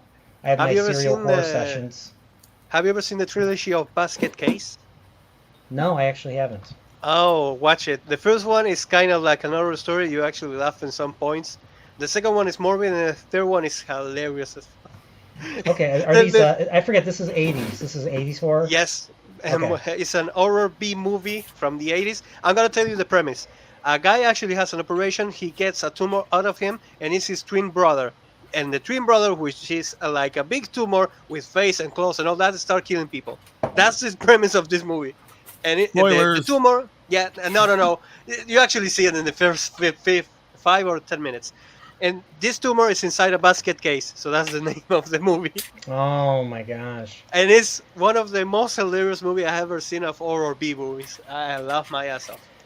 You ever see the B movie Killer Clowns from Outer Space? Yes. Okay, where they turn people into cotton candy, I believe, and Yeah. the sheriff is a corrupt jerk played by Dean Warmer from Animal House, John Vernon, the original mayor and the original Dirty Harry, same guy.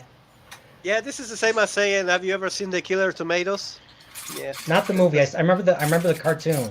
I remember the Attack of the Killer Tomatoes cartoon. Oh, okay. show. I actually saw the movie before I actually see the show because my father actually had the movie and he didn't know it was a horror movie and he thought it was like the cartoons, you know, and it was a nice night. I actually laughed a lot about that movie. I was like 10 or 12 and I already has played like Silent Hill and all that. Yeah, and there's a movie my friend Marty, who's been on my stream several times, always recommends, and it's an 80s movie. It's called Blood Diner. You ever hear of Blood Diner? Nope, and I'm gonna bookmark it right now. First they greet you, then they eat you. Okay. Yep, I am not joking. This movie is nothing but pure comedy gold and stuff. Especially you hear a radio broadcast in the beginning of the movie. Like there's a guy with a butcher knife in one hand and his genitalia in the other.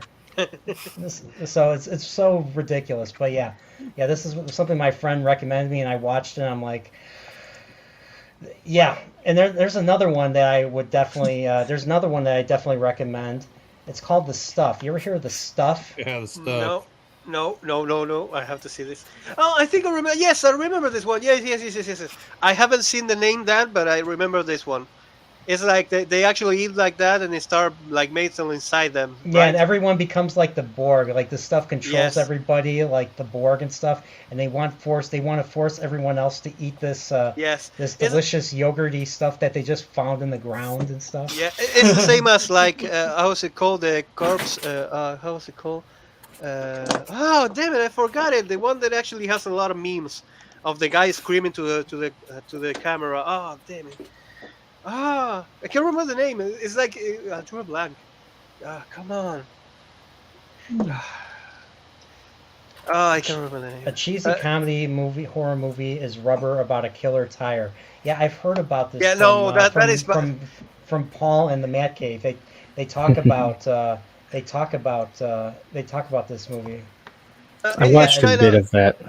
Yeah, but it kind of gets like artsy farts in the middle and stop being funny. It starts being boring. It's a good movie at the beginning, but then it starts like getting like artsy farts and they start displaying a lot of things and it's like meh. But it's a good movie for like 20 minutes. So, Small Time Republic says Invasion of the Body Snatchers with Donald There we go, Sutherland Invasion of the Body Snatchers. is a great movie. Well, I can share something with you about that because I think a certain Nerdporeal life form I think did a review on that. Let's find it. Yeah, that was the movie that I was actually trying to remember. Where is it? Number 3. Here it is. Number 2. So Small Time, if you haven't seen it, it's right here if you want to watch it and stuff. I'll be honest, I've only seen this recently myself. I couldn't believe it. You have Jeff Goldblum in the movie, you have Donald Sutherland, and of course, being a Star Trek fan, you have frickin' Nimoy in the movie. Yeah. So yeah. If you you haven't seen it, check it out. So. You ever seen Dead Alive? No, I don't think so. You never seen Dead Alive? It's Peter Jackson's first movie, I believe. It's a horror comedy movie.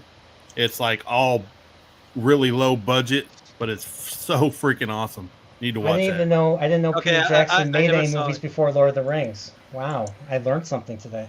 Yeah, No, I never saw it, and I'm gonna see it tomorrow. It perhaps. is fantastic. Have you ever All right, seen Hot Fuzz? Yes, I love that movie. Oh, that's a great movie. That's the one with I love the Cornetto trilogy. Simon Pegg.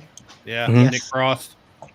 I Okay. love actually Paul and at the end. At the end? Was it the end? At the ends, the War's End. There we go.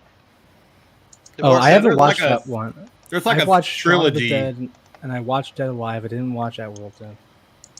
It's a great movie with War's End because it starts like something and like it happens something. I don't want to spoil it. Watch it. It's a great movie. It actually Hot shows. Fuzz. It's like Hot Fuzz at some point. So I really enjoyed that movie. You ever see that meme where it's it's not Simon Pegg, the other guy. Nick Frost. Yeah, where he's sitting there loading the shotgun. And he says, "Shit." Yeah, shame. That's Hot Fuzz. Yes. And The there Lost actually Pastor.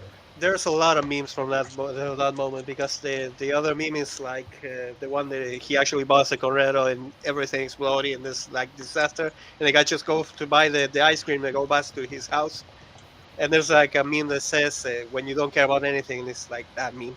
But yeah, shame actually became a really big meme. So. Oh, okay, interesting. The Frighteners, there we go, another one.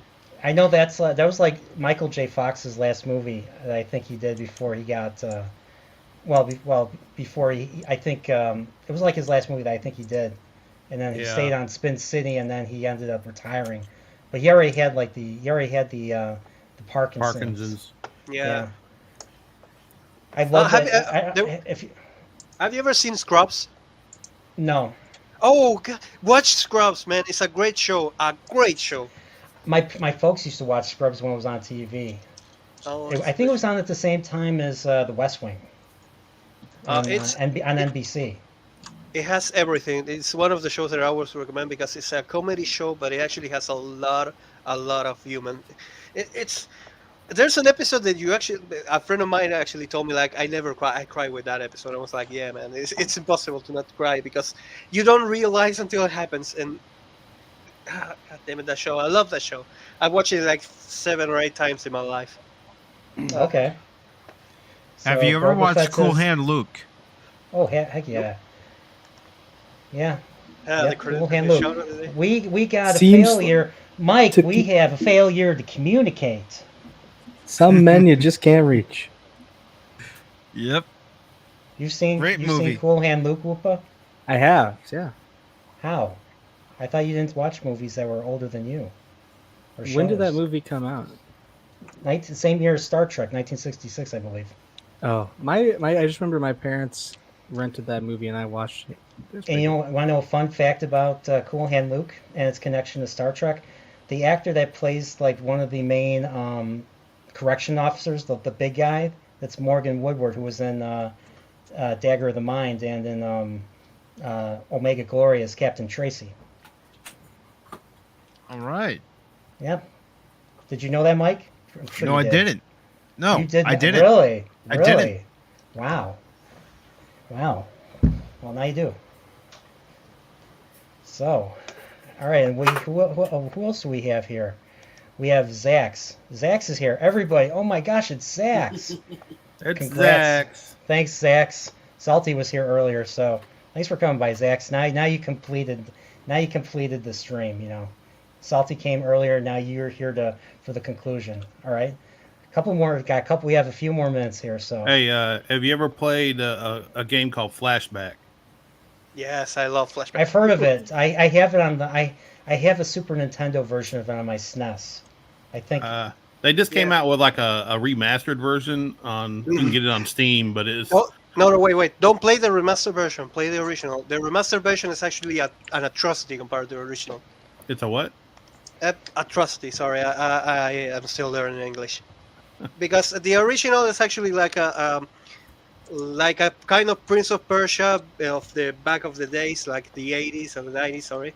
And the remake is like more like a Max Payne, no, more like a Metroid. No, I have no other kind of conclusion because it's a kind of like a Metal Slug or something like that. It's not like a game like back in the original game. Flashback is better. The original, the remake doesn't make any sense. So it's not a Metroidvania. No. It's That's more a like a side. Prince of Persia. It's a side scroller. Yep. Left and right, so it's like it's a very strange game. But the game mechanics is really good, and I'll agree that the older version, the '90s version, was better. I still like the newer version though; it had better graphics, and but the gameplay is very unique, I guess I could say. But it was a really good game. I'd definitely recommend it. Okay, all right. Sorry, man, for getting in the middle. What about you, DJ Ronnie? What do you got? I mean, like I said, I listed the anime I like, and other than that, Brandon, the anime guy, recommended some stuff a few weeks ago, and yeah, what did he recommend? I just can't. I don't have it on top of my head. the only one I watched was called Pat Labor. It's spelled Pat. Oh, Pat Labor. Yeah, I don't know. Is that how you pronounce it, Pat Labor? Yeah. Well, that's how my buddy and I pronounce it. We call it Pat Labor. Pat Labor. Pretty good. I watched the first one, and I actually have the sequel to watch. So, I mean, it was good. Like, it had this cool music, and the premise was interesting. They had, like, 1980s mini computers all over the place. So, yeah, I always like good movie where they incorporate 80s-style computers doing important stuff. Yeah, it's very, even though it's a mecha, it's a comedic mecha. Very, it's like imagine if criminals, use mechs to rob places or steal stuff, then you obviously would need to have a police unit that could, combat that. And hence we have Pat Labor. And in this case, we follow the misfit. There's Unit 1, which is, all the good ones, and then you have Unit 2, which is all the misfits. Mm-hmm. And the ones that can barely, get anything right, and everything goes wrong and stuff. So. It's well written. I mean, Mamoru Oshii was responsible for pretty much the creation of the series.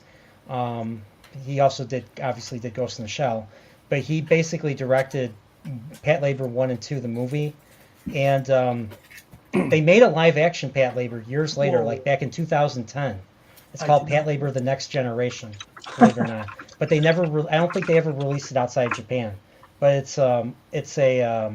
it's basically about a new generation of people using that same people in that same unit, but younger people. So all the people from the anime have moved on. They're older now, kind of like they showed in Pat Labor 2. They started to grow up and stuff, and move on to maturity. So, but yeah, Pat Labor's a really great slice of life type of mecha series. And after you guys did Forbidden Planet last week, it got me on a kick looking up like pretty much any old sci-fi movie I could find, and I've been like cycling through a couple of things, but that's how I stumbled into Shin Godzilla. I was looking at the old Godzilla, and I was like, oh, Shin Godzilla, and I thought that movie was fantastic too. Yeah, Shin Godzilla's not that old. It came out a few years ago. I think It came out 2016. I mean, like, it is a very menacing Godzilla, and I don't want to ruin it for anyone, but I mean, if you're into those Godzilla movies or monster movies, it has some interesting spins on the theme. Like, it's not like, I don't know how to describe it without ruining it, but this is a pretty menacing Godzilla, variation here. Mm-hmm. And Godzillionaire says, watch the anime movie Paprika. Inception totally wasn't stolen from that movie. Sorry, I didn't mean to interrupt you. No, I was just going to say, I don't really think it's possible to destroy Godzilla for a Godzilla fan. It's not. If you're really into it, you're really into it. If you're not, you're not. Agreed. Yeah, exactly. So, I mean, as long as you get to see monsters tearing the crap out of a city and knocking each other down, that's Godzilla. If you show anything, if you show 90% of the movie people and human villains, people are not going to like that because people want to go see a Godzilla movie. It's the same as with Doom. They could have made a great Doom movie, and it was so simple, and they did it the other way. It was like it's Doom. We want to see gore. We want to hear music of metal. And we want to see a lot of guns. That's it. Nothing else. The same as with Godzilla. We want to see Okay, them. for a second I thought you said Dune. I'm like, Dune had blood in it? No, Doom. Okay, I'm like, yeah. I'm like, Okay. It will You're be talking funny, about the one actually. with The Rock. You're talking about the one with The Rock, right? Yes, that movie was awful compared to the original story. So yeah. Okay. All video game movies are awful, except for Sonic. Sonic was awesome. That's what I'm saying. Sonic is good. That's come on. the best adaptation of a video game. You don't like they've ever made. You don't like Bob Hoskins as Mario and John Leguizamo as Luigi. And Dennis Hopper as Koopa. I didn't like it back then, man. As Koopa, as businessman Koopa. Okay, for a movie it was funny, but for a person that actually enjoyed all the Mario games, it's like, what is this? Where is Mario? Where is Luigi? I mean, this is what I think of Mario, and this is what a mushroom looks like. And they made Toad look like a punk rocker. And well, I like Bob Hoskins. I thought was a good Mario. Yeah. But John Leguizamo was Luigi, and Luigi has a mustache too. He's basically taller, green Mario who can jump higher. Yeah, and actually taller, skinnier Mario. Yeah, and green. Yeah. I mean, I always thought. Sorry. Oh, please. Well, I always thought that it would be kind of simple to actually do a Mario's movie because you only have to put like in the games or like in the RPGs, you actually hear them say like "Papa do Bibi do," and that is their speaking voice, and it's done. We don't need anything else. Put some subtitles with back there and actually make a movie. That's it. So Godzilla says, if anyone needs Godzilla movie recommendations, I can help. Well, you know what? I can always use some recommendations. So type it up in the chat. All right. Sorry, I didn't mean to interrupt you. You can keep going. No, it's kind of common, you know. If you think about it, what did they make with Sonic? They gave us Sonic. They gave us the rings. They gave us the powers. They actually put a villain that looks like Robotnik in some places, and some doesn't. But in the second movie, you actually see the mustache from Robotnik, and you're like, okay, that is awesome.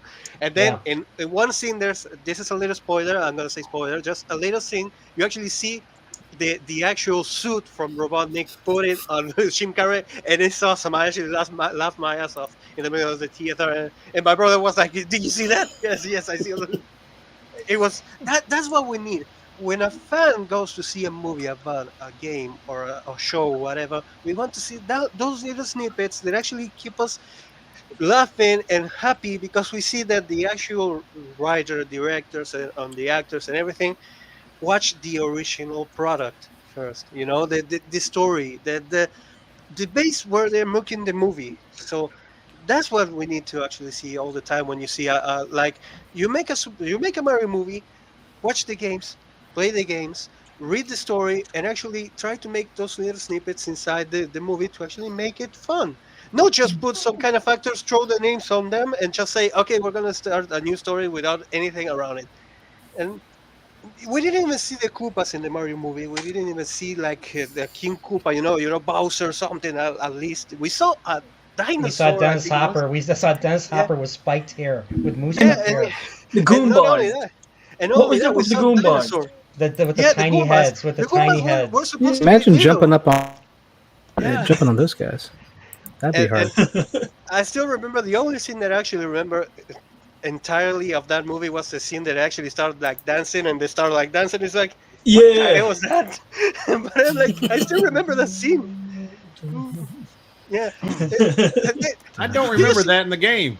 If the Goombas were like that, god damn it, it would be hard to kill. They would be like boss level kind of hard. You know what they did get right though? They got the Babam right at least. The Babams were right, yes. That's like the only thing they can afford to get right. Yeah, that's true. That's very true. I mean, these are the Goombas. These are the Goombas. I'm like, okay. What is this? What is this? It looks like someone tried to make their own version of this. I still think that overall the happened, I still think that even if it was shit, sorry for the word, but it was shit, I still think like it's funny to watch it again because you see like, and I was a kid when I saw that, and it was like, okay, that's a good movie. That's a movie. Let's just say it was not good, but it was a movie, and I still saw it as a kid. But when you start to grow up, you start to realize that they didn't have any kind of clue around that movie. They were like, just okay, here's Super Mario, go make a movie about it. Yeah. It's. I wonder what's gonna happen with all this Sonic movie stuff because, like, I remember growing up because I was little. I am but a little child. Um, but growing up, I mean, pretty much Mario had already won. Most people didn't really talk about Sonic. We knew about Sonic, obviously, but like he wasn't very big. And now, like my siblings, like sure they played Mario Odyssey and they liked it, but they talk about Sonic way more than Mario. And I think it's crazy that like I think this could make Sega back into a power player potentially. Okay, I As mean, let's be people want honest. more Sonic. I mean, the Eh, Sonic games have been once Adventure came out, and then Heroes was okay. Heroes came out in 2004. That came out on like all the systems. After that, the series kind of went down the crapper. I mean, yeah. 2000 Sonic 2006 was a horrible game that should never been released. Sonic 2008, which I think was I think Sonic Unleashed. That was a weird one where Sonic turns into into It was not a Sonic God of werewolf but a War. werehog. Sonic God of And War was that? yeah, Sonic is a werehog and he fights like in freaking it's like God of War. Like he Yeah. fights bad guys like God of War. And I watch my friend play it. I'm like, this is boring. Where's the fast high speed action? Sonic Colors I thought was a slight return. I thought Sonic Colors was pretty good. It was a return to form. They came out with a new port of it for the Switch, which I did not pick up, but I heard it wasn't that good. The port. And then Generations came out. And I loved Sonic Generations, where they kind of brought back like some of the older levels, so it was mainly member berries and stuff. But yeah, you basically had classic Sonic here, and you had modern Sonic here. So you had two versions of levels. You played the original Green Hill Zone as Sonic. It was 2D, and then you played modern. And then you played as modern Sonic 3D and 2D at the same time. The way Sonic Colors and some of the other games were and stuff. And so they basically took a level from the most popular level from every game in the series. So for instance, Sonic 1 was Green Hill, Sonic 2 was Chemical Plant, Sonic 3 was Sky Sanctuary, well mainly Sonic and Knuckles, but Sky Sanctuary, and they did all the way up to Sonic Colors. So, Yep. but yeah, this was good, and then they Sonic started coming out with crap again. But the game that really stood out to me in all these Sonic years, Sonic Mania 2D. Yep. This game. Did you know the story about that game? It's kind of fun. My friend Steven's a big fan. He told me like the same guys that worked on the remasters of Sonic CD, Sonic 1 and 2, Christian Whitehead and his group basically put this game together. And Yeah, but that's the I'm funny part. They were not like a big corporate. They were like fans that were actually making the remake, and Sega contacted them and tell them like, make the game. We don't care. Do you need money? We'll give you money. Then make the game. That was the actual premise. They were fans. They were not like big, big creators or something like that. They were just like fans making a game because they wanted to make a game. And Sega said instead of like throwing a cease and desist, they tell them like how much money do you need, and they make this game. Yeah, I didn't even play Sonic Forces. I heard nothing but bad stuff about Sonic Forces. The music is great. The game is shit. Yeah, like it looked like it was like a follow up to Sonic Generations, but I heard it was like nothing like No, Sonic Generations. it's they had the potential, but they never. I'm a big Sonic fan. They had the potential. They never actually tried to make anything at all. They just made like the lowest effort possible because Sonic Mania was going to release the exact same year, and it was like they were putting all their money inside Sonic Mania instead of making it on Sonic Forces. So I'm still waiting on this. They announced this last May for Sonic's 30th, or last. I think they announced this last May or June for Sonic's 30th anniversary and stuff. They're like, hey, we're coming out with a Sonic Origins, and we're going to actually include Sonic 3 and Sonic and Knuckles in widescreen and stuff. So I'm not sure if they're going to do the same treatment that they did with Sonic 1, Sonic 2, and Sonic CD, where they're going to, basically kind of remaster it in widescreen and HD and stuff. So. But I'm still waiting to hear. I'm surprised that they haven't talked about this one yet. But yeah, this is one I'm waiting for. And then what was the new game that they were coming out with? I call it Sonic Zap, but I forget what they ultimately called it. I think it's supposed to be like open world or something. I have no idea. My brother is actually kind of happy to Frontiers? actually see Sonic open world, but Sonic Frontiers, is that what it's called? I think it's a new that's going to be coming. I don't know. Doesn't this look like a game? Doesn't this look like a certain game where there's wild and there's breath in the title? Yeah. So many games are really trying to bank off of Breath of the Wild. I mean, it did very well. I know you're not a fan of it, but it sold like gangbusters. It sold twice the amount of any other game in the series. So yeah, you're not wrong. And I know because Pokemon Legends Arceus pretty much same thing. was similar to that, and it sold 8.5 million copies in the first 2 weeks, I believe. So, you know what's funny? I think they're going to do the same with Mario. I think the next 3D Mario game for Nintendo is going to be like Bowser's Fury. It's going to be like an open world, open environment where you're going to go from like, area to area or platform place to platform place and stuff. That's what I think is going to happen. Funny enough, I have to say something because here, I live in Argentina, so Mario wasn't as well, as well known as Sonic. Sonic was a real the character here because everybody had a Sega Genesis, a Sega Mega Drive, and not a lot of people had like a Super Nintendo or a SNES, And when the movie was announced, I still remember this because one of the biggest fans here in Argentina is one of the celebrities here in Argentina too. It's called Mario Pergolini. He's actually like a radio show and all that. And when they announced the movie, he actually saw the first trailer, and went like, "That looked like shit, man. I don't know what the fuck are they doing, but they need to change everything about that face." And he was one of the people that in Argentina he actually started like a need to actually make those those signs and start boycotting the company and all that. And he said, if they change the face, I'm gonna be the first one to actually buy a ticket, go to the movies and all that. And he actually did it. He was one of the first that actually got like the first ticket and the first time and all that. And the funniest thing about this is like Mario, it's a well-known character here, but it's not as loved as Sonic. I don't know why, but it's like that here. That's very interesting. I never would have thought that. Interesting. So Sonic's more popular than Mario where you're at? Yeah, okay. It's weird because we all know that there's like back in the 90s it was like Sega and Nintendo were like rivals, and one day actually a guy here like in my little town there, he actually made like a big well paint of Sonic and Mario fighting, and it was like Sega versus Nintendo who will win back in like 1998 I think it was, and it stayed like that, and that wall paint stayed like for like 10 or 12 years before it went paint again. But I still remember going back in the like 1999 or 2000, seeing that big huge mural, all painted. And I still remember it was like back there, most of the people will still believe more that Sonic was the biggest character here. And there was like once they made in that same radio show, they made a who's better, Mario or Sonic, and it's Sonic win here. So it was like, okay. A lot of people loves Mario, but not as much as Sonic here. Okay, And interesting. stupid things here in Argentina. We all and another thing, and this is funny. I know why that happened because when the Super Nintendo came here, the games were pricey but real expensive.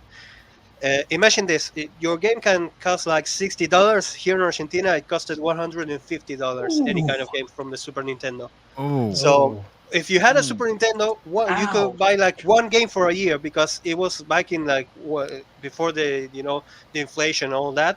It was like $150 one game. My cousin had the Super Nintendo and had Super Mario World, Donkey Kong Country, and Pink Goes to Hollywood.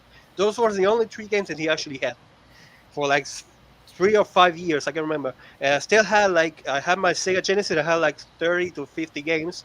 And it was more. It was way more easy to actually get like a Sega game than I get like Super Nintendo game. And when one day I actually asked him how much was this Super Mario World. That came with the console. Oh, great. And this Donkey Kong, $150. I was like, what? And I started like here we had like a big program in the 90s called Nivel X, Nivel X, sorry. It was Level X called right there, and they actually showed the prices of the games and all that. And the Super Nintendo, only the console was $600. 600, only the Speaking of console. Super Nintendo, do you recognize my screen right now? Yes, That's- yes. I actually really love this. I really love this. I love Super Mario World. For the longest time, Mario 3 was my favorite game, but thinking in retrospect, I think Super Mario World's the pinnacle of 2D Mario. There's so many great Mario games still out there, though. I have to say, I don't care about Mario as a cat. I like him as Raccoon. not a fox, a raccoon, right? And I think it's Yep. Mhm. What about I don't Frog? know why he needs to be a Cash, I think you would like Frog Mario. I don't know why. Frog Mario's fine. I played with. It's fine. Okay, to me the best kind of transformation is actually the cape from Super Mario World, because it was the only one that actually had like a challenge to keep it afloat. You know, it was like, God damn it, this thing about gravity is killing me. All right, I got another super chat from Punk Waddle for $10. Thanks, Punk Waddle. Congratulations, Nerdporeal. It's been a good year, and here is some more in the future. Well, thanks, Punk Waddle. Show he off. flew. He couldn't. Well, he couldn't fly here, so he waddled his way here. So thanks for coming by. Thanks for coming by. The puns, yes. Punk Waddle, the Modporeal. Yeah, Punk Waddle, if you can, you should come on. You should come on and join us. Where do you We got keep your money, space. Punk Waddle? Question. Very good question. So YouTube takes its 30% cut out of any super chat. So. Yep. So yeah, well, I appreciate it. Thank you. They kind of count on that because it's easier to do than like go to Streamlabs or StreamYards and do a tip there. There is a link. There's a link in the top. There's a link on top that's tagged. So if you want to join, come on in. Looks like I'm going to be here longer than I thought I was. So You got this many people on, things just last a little longer. Yeah, so let's continue. Let's continue the movie, TV shows, anime, video game recommendations. Just keep making this list bigger and bigger and bigger. Oh. Have you seen Flags of Our Fathers? You know what's funny? I've seen Sands of Iwo Jima, but I've not seen Flags of Our Fathers. Clint Eastwood. Watch it. Watch it. Flags of Our Fathers. Oh wait, I spelled it wrong. Fathers. Okay, Flags of Our Fathers. Oh, I forget the name. What's the name of that one where the Japanese the one Japanese they capture this one unit in the Pacific, and they like the one Japanese commander messes with this one guy, and he like I forget, is it called like, it's not called Unbreakable. It's not called Unbreakable because that's Bruce Willis, but something like not unbendable, but something, where he doesn't give up, doesn't give in to the humiliation. You know what I'm talking about? It came out not too long ago. It's a World War II. I'm trying to think of what the title of the movie is. Yeah, a few of my friends saw it. I forgot the name of it. Bro, if that's Unforgiven. No, that's not Unforgiven's Clint Eastwood. Yes, it is. That reminds me, I have to watch. I've only seen the end of Unforgiven. I've not seen the whole movie. Watch it, brother. Watch it. Have you seen The Quick and the Dead? No, what's The Quick and the Dead? Is that Gene Hackman and who's the girl? It has Leonardo DiCaprio in it, but you can still watch it. It's still good. What kind of movie is it? It's a Western. It's a Western. That's a Western? Okay. Mm-hmm. I need to see more Westerns. Oh, that's a very good Western. You'd like that one. Okay. All right. I'm not a big Western guy, so when I say a Western's good, it's pretty good. There's one Western that I kind of want to recommend that I really enjoyed. It's a spaghetti Western. Let's see. It has I'm sure y'all know who Lee Van Cleef is. He's the star of this one. Where is it? Came out in the 60s. It is called. Where is it? It's a revenge movie. So he teams up with a guy who wants revenge on these criminals for murdering his family and stuff. And he joins Lee Van Cleef in his quest for revenge. I forget what the name of the movie is. Came out in 68 or 69, I think. Let's take a look here. So I think it's is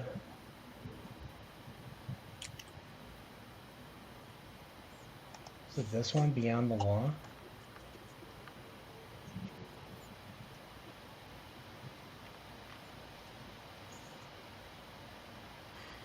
Oh, I forget what it's like something. I forget what it's called, but it's basically a movie about a guy wanting revenge, and he teams up with Lee Van Cleef to take out these guys. It's a pretty cool movie and stuff. And the whole idea is, and then what kind of made it stand out to me was they stole an element of that, and Tarantino put that in Kill Bill, where the guy sees one of the bad guys from when he was a kid, because the guy was a kid when he was hiding from these guys that murdered his family and raped his mother and stuff like that. So he knows what they all look like. So when he sees them, they show the flashback in his mind and stuff. It's same idea.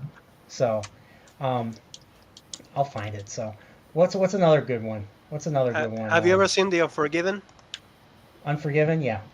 Yeah. Or I mean, I've only seen part of it. I already got that written down. I haven't seen this in a long time, but have you ever seen a movie called Grim Prairie Tales? Grim Fairy Tales? Prairie Tales, like the prairie. Yep. No, I don't think I have. Oh, it's a like I said, I ain't seen it in a long time, but I remember liking it really well. I need to get that movie, but it's James Earl Jones and Brad Dourif. Wormtongue from Lord of the Chucky, Rings. Chucky. He was in Exorcist 3. They're out on Voyager. Yeah. Yeah, they're out on the prairie and they meet each other in the middle of the night, and they sit down by their fire and try to tell stories and outdo each other, and they have some really weird kind of some of it's horror-ish stories, and I don't know, I liked it back then. I thought it was really good, so I need to watch it again, but yeah, I would recommend it for now. All right, well, let's welcome Punkwaddle to the chat. It's been a while, Punkwaddle. How you doing? I'm doing well. Thanks for letting me hop in short notice. Congratulate you on this eventful stream and eventful year. Yeah, it's been a heck of a ride, and I don't regret it one bit. I love it. It's cool connecting with everybody, and meeting new people and bringing people on streams and talking in chats and stuff. It's great, and it's great having an audience. I didn't think I'd ever have an audience. Well, listen to me of all people. Well, I mean, we listen to you, but we also watch you play Donkey Kong for a few hours too. So. Yeah, I have to start doing that again. I have to start playing games again. I haven't played a whole lot lately. So. Oh man, so yeah, welcome. So what Punkwild, what do you recommend? What should I play? What should I watch? Oh, well, I kind of missed part of the conversation, so I don't want to step over any toes or repeat stuff. But let's see, for new games coming out, I think I'm really interested in that Tina's Wonderland for Borderlands. Oh, do you have a PS4?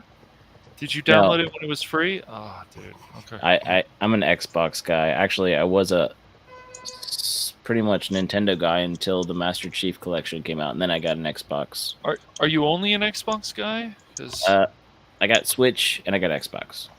Oh, not really a PC then. A No, nice PC. Okay. I got a Yeah, laptop. because it was free for Epic, Yeah. and then it was free for the PlayStation 4 too. So yeah. Yes. Yep. The biggest shame about that is even if you get the free version, it's only a DLC. The original game was gonna be released like in some months, I think, because that was the DLC for the Borderlands 2. Then it will be a new game made. I don't know. I still remember seeing it like in 2K announcements or something like that. That they Yeah. will release for free the DLC, and then they will release the entire game well done for a price. So man. I still have to gotta play Borderlands replay. 3, so yeah. I gotta replay. I have to replay Combat Evolved. But the one that they offered on PlayStation Plus and Epic should still be the full game, right? It's just the DLC. It was supposed to be only the DLC because when I tried to install it, they will tell me like this will be a DLC. The original will come later. Yeah, because they had the DLC for Borderlands 2 or 3, and I played that, which was really fun. But then they're coming out with the full game. And I like Borderlands, the aesthetic, and then their swords that are fishes. So I think it's going to be fun. Hey man, if you want to play Borderlands in the Xbox, send me a message and we can play together. Okay, cool. So you've played all the Borderlands games, Buckwell? Actually, I didn't play Borderlands 1. I got the Handsome Jack collection, which is the 2 and the pre-sequel, and then I got into Borderlands 3 about a year and a half ago. And I basically, while I was unemployed, I got really into Borderlands because it gave me something to do without spending too much money because I already owned them. Yeah. Okay. Borderlands 2 is still my favorite. Handsome Jack is a great villain. Yes. I love the fact that he actually made bought Stallion. He put to a pony made of diamonds. It's great. Tales from the Borderlands, the Telltale's game, is really good also. I recommend that. I never played them. I should play them then. Oh, I have so many games to play. Actually, this is the funny part about me. When I get into a game, I play like 5, 6, 7 times. I play Chrono Trigger like 13, 14, 15 times because I wanted to see all the endings. And I play Hackshoe completely. This is the 5th time I actually playing in the Switch. I'm playing in the Switch I played in the Switch for the first time. But this is the 5th time I actually played that game. And my ex actually wanted to kill me because when Spider-Man for the PlayStation 4 was released, I played it 6 times in a row, completed them 100% each time. And she told me like, Spider-Man again? Yes. And I was like, I played it I bought it like in December of 2018, and I played it all the way to 2020. I remember that. And it was I love that game. Sorry, go. I gotta. That's another game on my list and stuff that I need to play. And there's a lot of games. I got too many games on Steam, and then my friend recommended I get a Steam Deck, and I'm like, well, that won't be coming out for a while. So, but I put the $5 down. So yeah. I would love to get one just to play Persona 4. I would love to play that game. And it's the same with Hackshoe. When they told me like it's gonna be released on Switch, I was like, yes, I will finally be able to play it on my bed. I was like, that game is long. It's a long game. It's like 50 hours each game. So it's just, especially like if you ever get into streaming and you're streaming and people are watching you play these games and putting them on hard difficulty, or you're putting out a video to help people or whatever, like I don't, streaming and gaming go so well together. They really do. It goes well, but I have a really big problem with, you're actually listening right now. I don't speak well, I don't speak well as I'm an Argentinian guy. I was self-taught. I never actually studied anything. I just started listening to people and I started copying them. So I don't know if you're doing better than a number of people in America. So I'm just saying, thanks. Learning a language is like.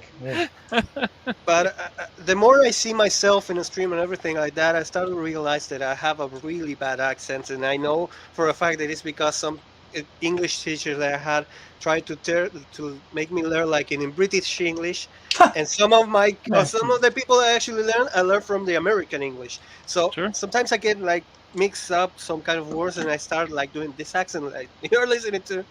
And some people actually told me like learn proper English, and I was like, okay. Perhaps someday. But that's the biggest problem that I have. And another thing that I have that is kind of funny, because when I do streams and all that, is that I start going, like you see right now, like you're listening right now, I start to go around like from one place to another all the time. So I could be playing like Spider-Man and start talking about you like Tales of Arise, and I start talking to you about Hashiro, start talking about you about Pump It Up, Guitar Hero. It's a Dust of an Ancient Tale. Right now, I'm actually talking to my brother because I found a SNES Retro Mini for like, really, let's just say $50, and I'm gonna buy it tomorrow. So as I was doing, is it an actual? Is it an actual? Yes. And it's not one of those. It's one of those. Not one of those Chinese knockoffs. It's an original. It's an original with box and all. So, yeah, he gets original consoles and games, but yes, the I actually players, but he doesn't get original games. Yes, that's the problem. But since this is the SNES Retro Mini, I actually have the original game. So, but yeah, that's the biggest problem that I have. I have a lot of original games, but most of the consoles have the problem that the original games you can buy it here. Some of this is the funny part. Remember what I told you, Anono? The other day I told you that Sega doesn't get any kind of original copies. Well, that is different for Nintendo. If you want to buy any kind of game from the SNES, you actually have to buy the original copies. There is no copies like the fake copies. There is not here. So the other day my brother actually found a Super Mario World for only like $10. And I was like, oh, are you shit? No, you see it. And I was like, oh, shit. And that happens here because nobody has any kind of, here in Argentina, nobody has a Super Nintendo nowadays. I actually have one right now here. But the games are so pricey sometimes that you actually have to like look for special offers, cheap sales and all that. So when he told me like, the SNES Retro Mini is like $50, right? I was like, no. And he actually bought one right now that I have in my hands right now. That if I have a camera connected, I could show you. But he bought it like for like $60. And I was like, are you kidding me? No, it's $60 only. Okay, I'll give you the money. And I gave him the money and he bought it. He told me like, this same guy has another one that he wants to sell for the same price. And I was like, $60? No, he told me 50 if I buy it right now. I was like, okay, call him and tell him tomorrow we're gonna go for it. So that's the funny part, because here in Argentina they don't care about these kind of things, because they saw it for like 5 minutes, they give it to their kids, and it's like nobody wanted to play it because they want a PlayStation 5, and it's like, we don't care, we don't want it. The thing is, man, like they talk about, this stuff makes me negative because it's just like it could be better. I was watching some video, and here's this Chrono Cross game, 20 years so old, and what does it have on PS5? 30 frames per second. I mean, sure, that shouldn't matter, but come on, these are the newest consoles. They should do 60 frames per second at least. Oh yeah. All of them. Ridiculous, just ridiculous. And people will make arguments and they'll try to justify this all the time. Oh, it's not that bad. What do you complain about? Stop whining about this. It's like, why do you guys want stuff that's not the best? Like, this is supposed to be the best console for PlayStation and Microsoft. All these games should be doing 60 frames per second. Is that really too much to ask? I'm gonna tell you one biggest thing that I have a problem with, and it's like when they release a game from the PlayStation 2 or like a port or something like that, that it had voices and they don't give me like the Japanese and the English voices like an option. I will never understand why they do that. It's something so simple, and it will be so better, because some of the games I don't like to play. If it's an English game, I don't care. I will play in English. It's the same. But if it's a Japanese RPG, come on, man. Some of the names they're listening like me. They don't know how to speak in Japanese, so sometimes it sounds kind of weird. So when you actually play in Persona 4, Persona 5 in English, some of the names sound weird. So I need to actually listen it in Japanese. So that's an option. Give me the option. I don't care if you want to put it in English. Put it, but give me the option. And this happened the same in PlayStation 4 when I bought the game. I was gonna say Galaxy Quest. That's the movie. If you another thing, Nerdporeal, if you never see Galaxy Quest, go see Galaxy Quest. But no, it was Rogue Galaxy. Yeah. Rogue Galaxy. Have you ever played that game? Rogue Galaxy is a PlayStation 2 game that was released on PlayStation 4, actually like a port, and it's a great game. It's actually a great RPG if you like sci-fi and all that. It's called Rogue Galaxy, and this game actually came only in English, only in English. And I was like, I don't want to play this only in English because I know for a fact that some of the voices actually changed the dialogue.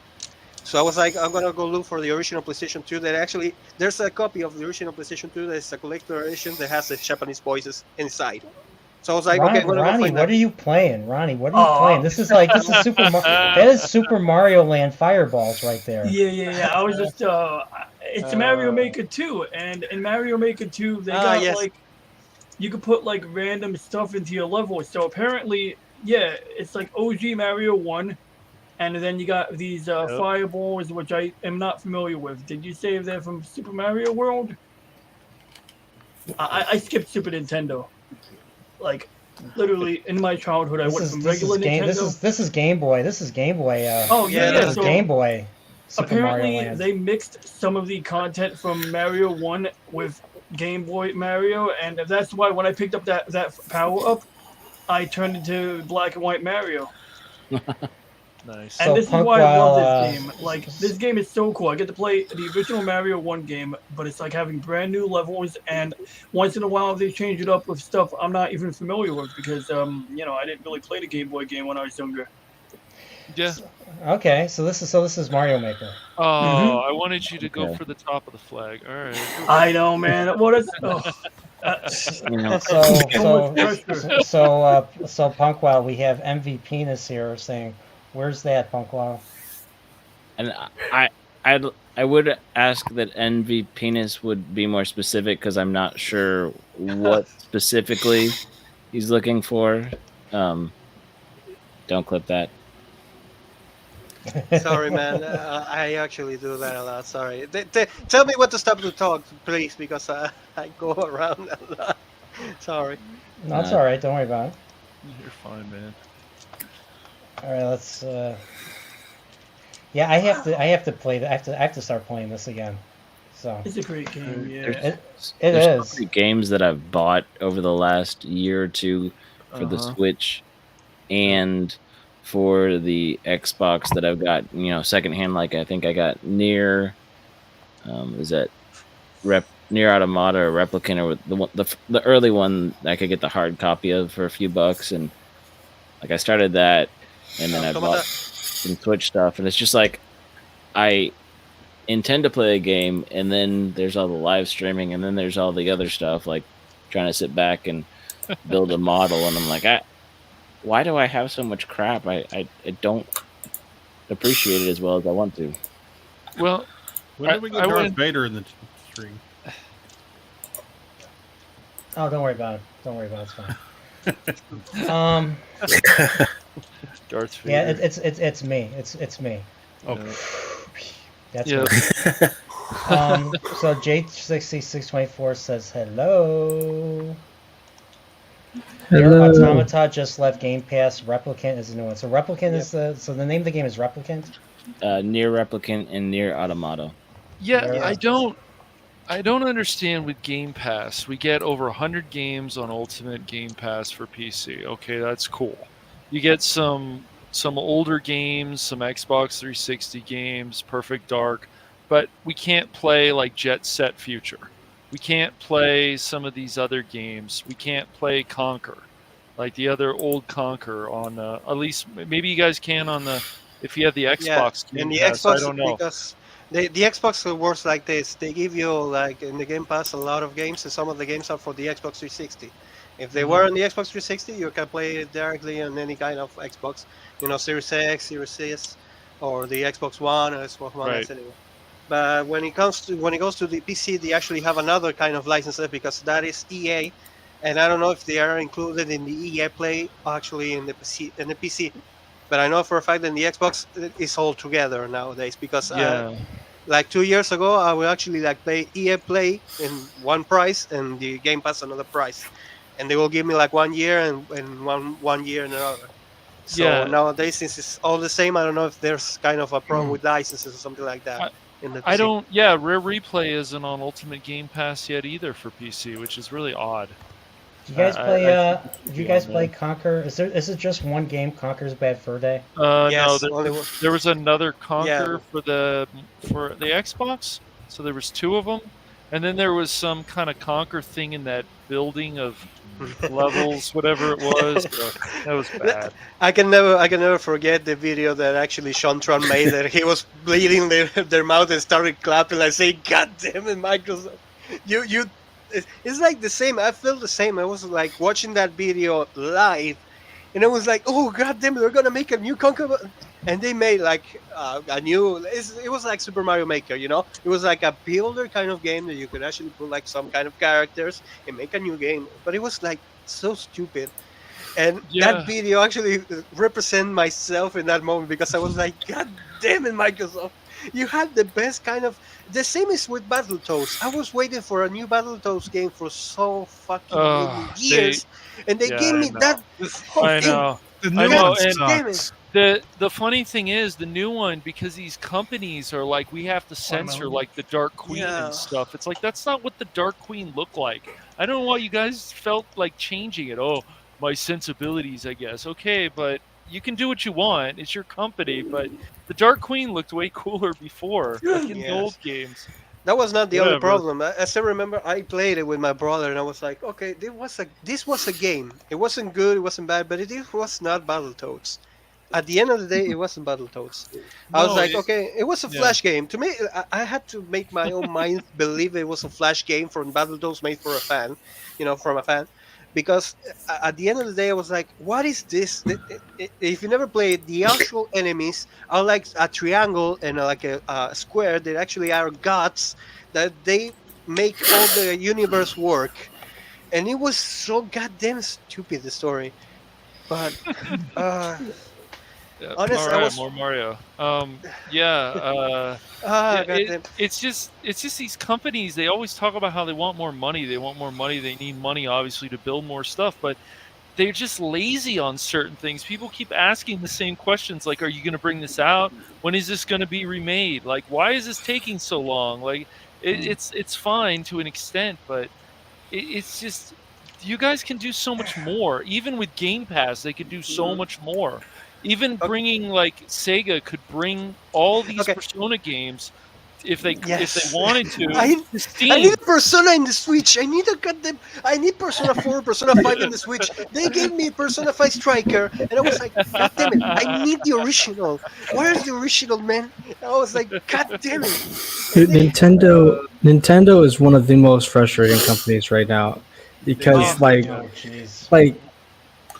Kingdom gosh, Hearts, it's just, Kingdom Hearts Cloud. I'm gonna say just that. They killed me that day. I was like, Kingdom Hearts in the Switch. How much money do you want? And I was like, they're only cloud games. Fuck. I wish I look could. at their online stuff. Like they barely I know. release games, and the games that they choose, it's like who's making these? And every YouTuber says the same thing. Who is making these decisions? Yep, every time. It's They like I add don't one or two understand. games. Yeah, go ahead, man. Oh, I don't understand, like, because Nintendo's always the one that's the biggest against piracy, issuing all the DMCA takedowns or whatever it is. Yeah, like, and then if anyone in the end tries they to don't make- they don't make their games I available. know. Yeah, They don't it's make like- them available, and they take down all these sites. It's so If ridiculous. you have them, because they already do scummy stuff with any time they do like a remake. If you do that whole Mario 3D collection that they did, which was I know. ridiculous, and that's annoying. Like, Yes. I think the most annoying thing is that you can understand what they're doing. They're just being a scummy company, thinking, how can we get the most money we can? But then they turn around. They don't. and It's they're like they don't want money. It's like they don't. Right. It's like they don't want money. Like, dude, because this was a big thing when they had the virtual console. Everyone's like, dude, I can get the Pokemon games and actually have them, because physical Pokemon games are like 150 at the cheapest right now if you want to get them. And like Metroid 1 and 2 on, I think, the Wii U store, once Metroid Dread was announced, Metroid 1 and 2 were like the best selling on Wii U virtual console, because everyone's like, oh, awesome. And it's like, yeah, people want this stuff. They would fork over money, by the rake, by the bucket load, I guess. Yeah, if you offered it, but you're just like, no, we're not going to do it. It's like You think they were promoting new stuff, but at the same time, what did we get in the direct? Maybe we don't want to relive that, but just I think another Fire Emblem game. Like they come out with a new one. Another stupid Dynasty Warriors based game. I'm like, now they're embracing all that crap. Now. They're like Warriors. They became. Sorry, go ahead. No, I just want to say that the whole flash game, the whole button mashing. It's like the games that I've picked up that seemed interesting, even when I got them, half price or whatever. It turns into a button masher. All the enemies are the same. It's like I wouldn't want to spend full price on this anyway. And we've been waiting on bated breath for the Breath of the Wild 2. I know Jake D has been, another year. Yeah, they said 2023. I think I forget. Congrats on Elden Ring for winning Game of the Year 2022. Yeah. Okay, I have to say something. They gave me like Breath of the Wild with I bought my Switch second-handed, and they gave me Breath of the Wild for free. And I was like, okay, nice. I will play it someday. I never played it. I still have it right there. And I'm waiting for the day I have that problem because if I love a game, I want to play the next game right away. So I wait until they release a new game.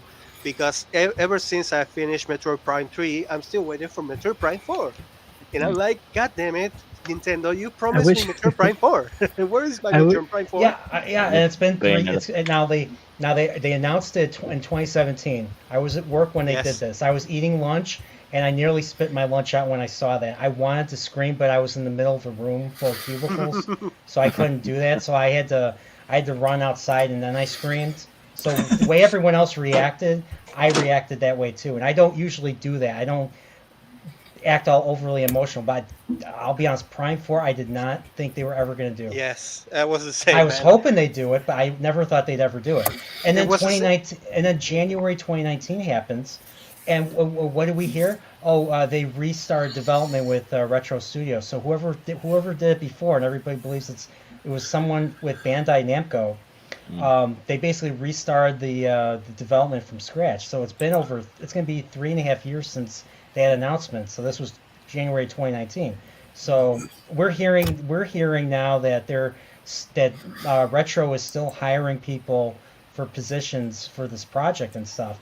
And here's the thing: the people that worked on the original Prime trilogy back in 2000, from '99 all the way till 2009, they're all gone. They've moved on to other companies, better paying jobs and stuff. So it's like you have a bunch of younger people now having to learn how to do all this stuff. Right. Not only that, they don't have the originals, and they're gonna make another thing completely different from the originals. It can become, and I'm gonna say this completely honest, it can become another Metroid Guardian Forces, and I will hate them for that. You mean Federation Forces? Federation Forces. Oh, oh my gosh, people! I was so mad when I saw that. I'm like, what is this? It's been 5 years since Other M came out, and you give us this? What is this? Yeah. Oh, dude, bringing up Other M. Look, I'm sorry, Samus. Shut up. Samus, shut up. You talk too much. We don't want to hear everything in your effing head. We just don't. Okay. I replayed Metroid Other M a few years ago, and it's not as bad as I remembered it was. So it's to me it's a solid. It's not as good as Prime or any of the other, like, especially not Super Metroid or stuff. But I thought it was pretty. To me, I still thought it was pretty solid, despite the fact that it was a little too linear. My buddy is like, after playing Metroid Other M, he's like, I will never touch another Metroid game ever. He said, Metroid Dread is great. I know it is. Great. I told him that too, but he doesn't. It's fine. Samus Returns is a tricky one because it was okay, but you know what? I honestly prefer AM2R. Yes, same. I say exactly the same. Samus Return added that counter attack that it was pointless and stupid, and it actually made the game. Sorry, Metroid can't counter attacks in that kind of game. You're right. Another M is way better. It was actually another M Revision 2, right? Which one? It was AMNR 2. I remember it was another Metroid. AM2R. Another Metroid. It's called another. It's based on another. It stands for Another Metroid 2 remake. Okay. I am 2R. Yeah, my same friend who got me into Legend of the Galactic Heroes that I showed you guys earlier. He's the one that told me about this this fan game, and I knew about this since as early as 2007. So when the game finally came out in 2016, I think it was 2016, I was like, I enjoyed it. And then right at the same time, right at the same time, Yes. Nintendo announces their game, Samus Returns. And I'll they be break- honest, and it was okay, but it didn't look nearly as good. They actually gave a cease and desist to the fans that are actually finishing Yeah. the game. It Yeah, was like, because- come on. Yeah, because it was all over the internet. Like IGN was spreading it around, saying, "Oh, look, this guy's game is done. Hi, Nintendo. Look, he's right there. His game is done." I'm like, Well, like something I actually Shut there up, was something IGN.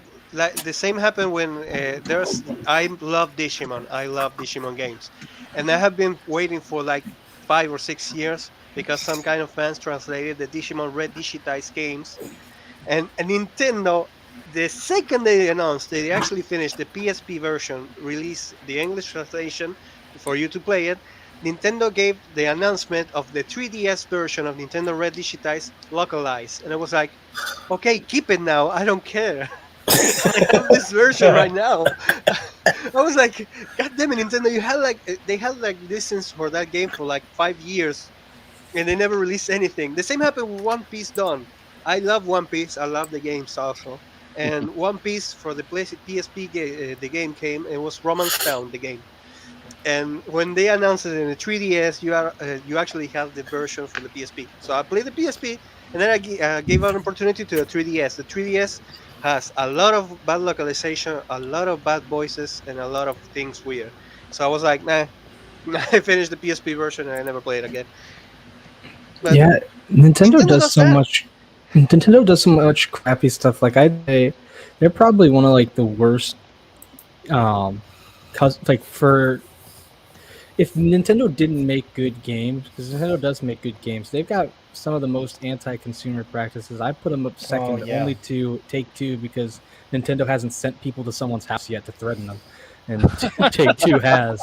So I guess they're a little bit higher.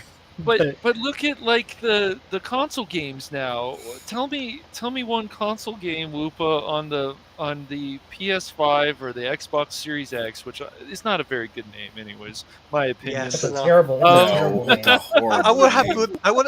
Why didn't you put it the Xbox of Power? I would love to actually say that I have the Xbox of Power. Which Xbox one? Extreme, something like Yes, that. I something- mean, my gosh. Extreme. Well, Call it yeah, everybody. the Extreme. First It's it the was same. Xbox, then it was Xbox 360, then it's 360 was Xbox pretty good. One, and Yes. now it's Xbox Series X. X, yes. Series X. No, you got it. Xbox Series X. The hard part is actually saying the other one because the Xbox Series S is like the SSS. It's just, but now like these companies are so greedy. I mean, GTA, the new Gran Turismo Oh my game, gosh. has an always online connection, which none of them ever had that. Then on top of it, there's microtransactions in that game, and on top of that, you're paying $70 right now. Now these games will go down in price, but Those it's- games, they're those not games look $70 worse than worth of the content. I just don't buy it. But like. You look at the animations from when that PlayStation 2, the PlayStation 2 San Andreas, and then you look at the remade San Andreas. It looks worse. I know. What did you It's do? ridiculous. It's You could have done lazy. nothing, and it would have been better. I'm like, right. that ticks me that's off right. so much. I know, it's so annoying. And the man. thing is, I think they fixed this because it had such a bad reaction. But at the first, they released that, and then on Steam they took down all the original versions, so you could only buy that Yeah, one. And the I new know. version was worse. That was just outrageous. It's like, and what are you guys going to do with this new Grand Theft Auto game? Is it going to be not politically correct? Because these games have always been politically incorrect. So I don't understand. I don't get it. Where they censored some of that trilogy. I don't understand these decisions. And it Yeah, must well, be they Sin should. 2 Okay, or Rockstar or Blizzard did whatever. exactly the same. Blizzard released the Warcraft 3 remaster, and they actually gave Yes. like they took out the original Warcraft 3. So when they Stupid. actually ask why are people pirating our games, you have the answer right there. Uh, Go and this with these words exactly. Go fuck yourself. What do you expect? If you give us a product that you actually charge us $60, and here in Argentina it's even worse because they actually charge us yes. $60 plus 20 of taxes plus 10 more for the taxes we have in this country. It's like I'm not gonna buy it because you actually show me a product that is half what it was in the original 90s games, and you actually try to expect me to pay that much money for this piece of shit. Sorry, it's insane. I don't care if it's the graphics. I'm gonna be completely honest. A normal person, doesn't care sometimes about the graphics. Sometimes it Right. cares about the product. If the Yes. graphics are great, but the product you change it from A to B without telling anybody, you're gonna get a lot of backlash because people don't care about the graphics if the product isn't the same as the original. We just want a remaster. Do you know what remaster means? It means more graphics, giving us a little bit more of of process, frame skips, frames, everything, all that, and give us another thing, but with the same kind of concept. Don't change it. Change doesn't come. Call it a reboot. Call it a reboot and try to sell it if you call it a reboot, because that's what you're doing. You're changing everything around the game. When you realize, when you actually play the game, you say, "This is not the same I play." I'm not a fan. I'm not a fan from Warcraft 3, but I have friends of mine that actually said to me, like, "I play Warcraft 3 all my life. I play like 50 times in my life. I Yep. know it from beginning to end." And he told me like they did this. He was Yep. like 2 hours explaining to me every kind of change they made because he Yep. know it from beginning to end. And he was like, "I'm not gonna pay them any kind of cent of my money because I love that game, and I'm gonna pirate it because I don't have any kind of opportunity to play my original game that I actually bought." He told me, "I bought it and I lose it." Why? Because Blizzard decided like that, and it's the same with GTA, and it's the same with all those kind of games. Mass Effect did exactly the same. They said, "Oh, we removed the us shot because it was a dude. Who's gonna play those games? Dudes, and dudes only care to see that ass. Show that Okay. ass and shut up." Okay. Okay. Sorry. So Mike from Pacific 414 has to bow out. So, Mike, do you have Okay. anything you want to say to me? Is there anything you want to tell me? Of course, brother.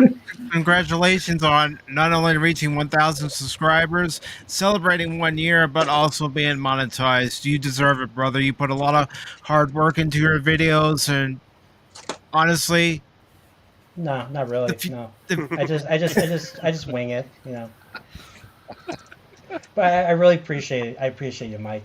That's why I always harass everyone around you, saying, "Hey, if you don't subscribe to Mike, then I don't get any residuals." So, but yeah, so everybody subscribe to Pacific 414 for his pop talk, for his box score. Is it box score?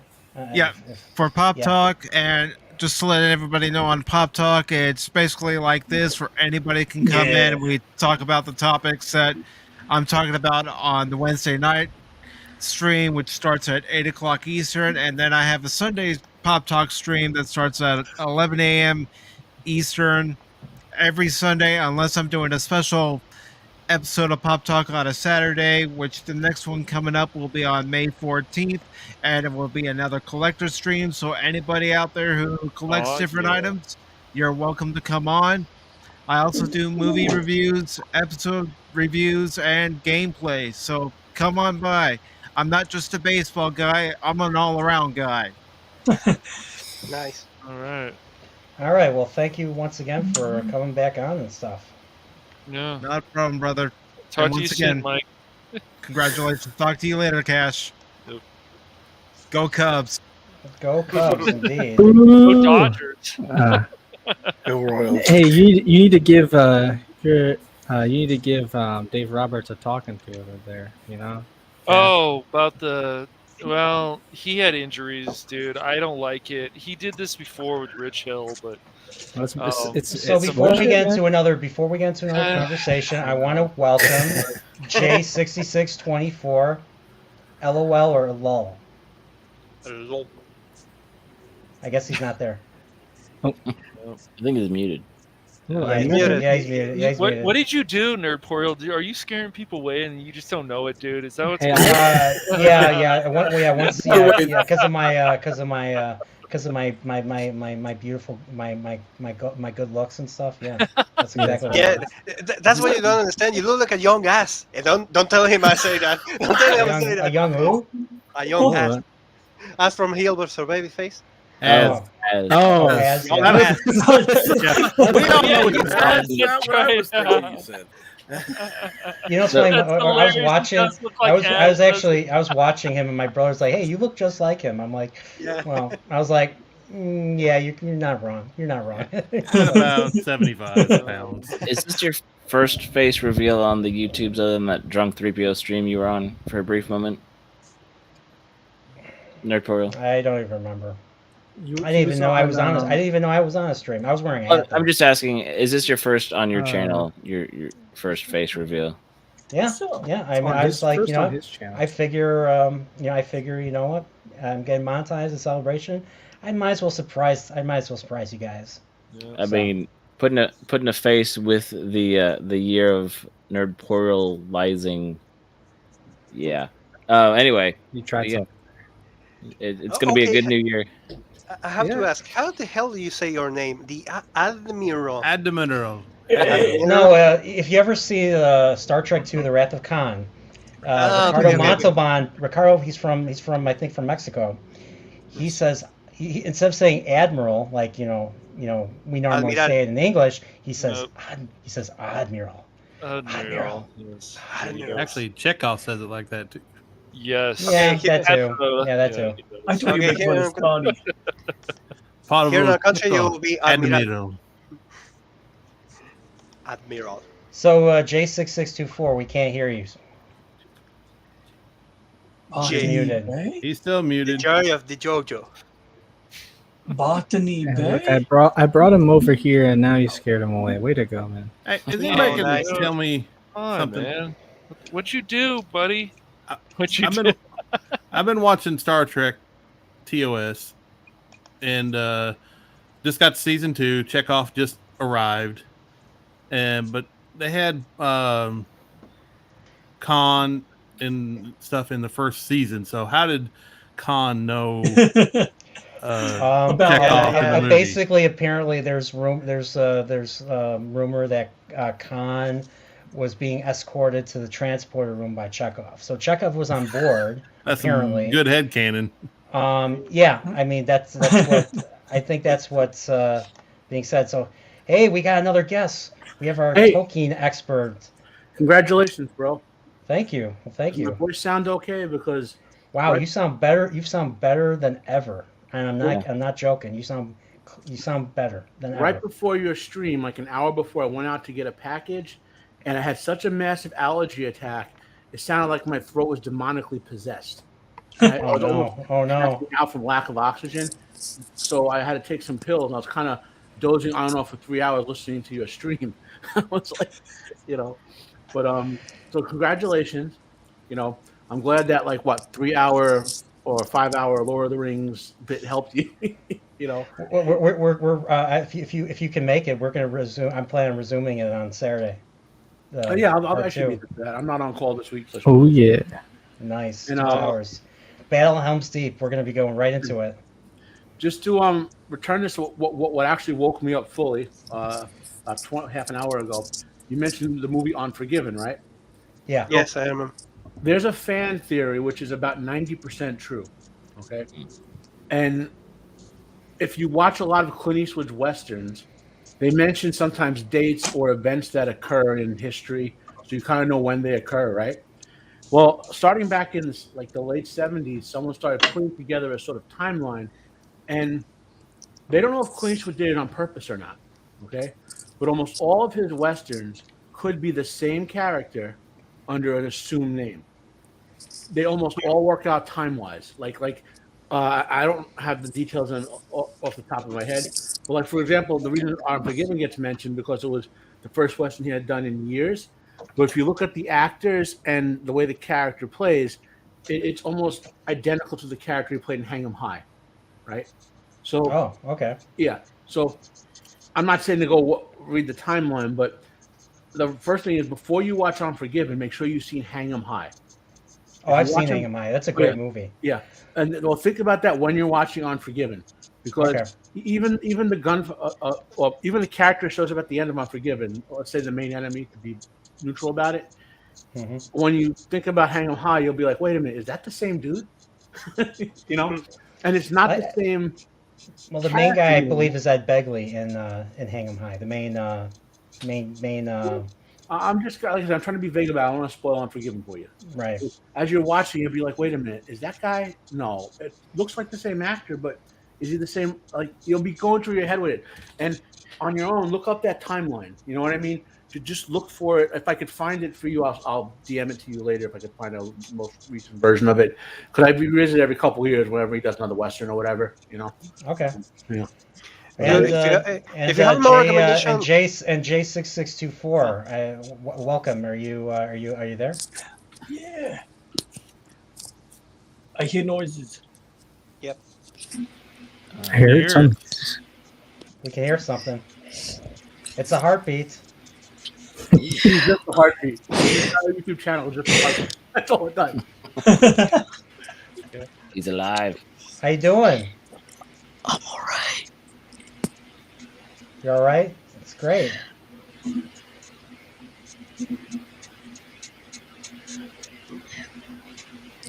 Reminds me before they banned it, YouTube used to have like people who would put like a camera in front of their fish tank and just let it play all day. Oh, I did that one. Yeah, but people make money for years on this. The old YouTube. Oh, I didn't get money for it. Yeah. The old YouTube you could almost instantly monetize as long as you had something else going on. They would pay you, basically. You know? Mm-hmm. Right. And then they banned it because it wasn't active content. Like if you put like your a cam out your window on a highway in the old days, you could look, I have a traffic cam. Look at all the cool cars or whatever, and just go to work. You know. I did it for like 5 seconds. I actually right before they changed the monetizing rules, I put up a webcam on my turtle tank, ran like a freaking 5-hour stream, and then a week later the rules changed. I mean, I wasn't monetized yet, but I mean, the bar was pretty low back then. Yeah, it was crazy. It was like the Wild West of streaming days or something. But I laugh when people get like the controversies now on YouTube, what people get in trouble for. And I think back to 2007 or so. Oh my gosh! Do you remember the? I don't even want to say his channel name just because it's close to something. But how to be ninja, how to be emo, all that stuff. There are a bunch of channels like that. It's just you just go back and watch it, and it's like, man, that was the most popular video on YouTube. Everyone's watching that, and I listened to some of that stuff, and it's like, wow, you cannot. You can't say most of that stuff anymore. Yeah, it's or so good though. Remember the TV show Jackass? They just did a movie based on Yes. it. Well, Jackass was from like the '90s, right? So the Jackass and Bam Margera's show launched a whole bunch of like YouTube similar content of people are hurting themselves for money. Basically, if people like look, I can set my hand on fire for 5 minutes and do it, and they get paid for it. You know? Don't hate the game, hate the player. Yeah. They always had that one back when you could just say like you could just put down like I don't own this stuff, and they're like, ah, crap, they got us. we can't take down the video.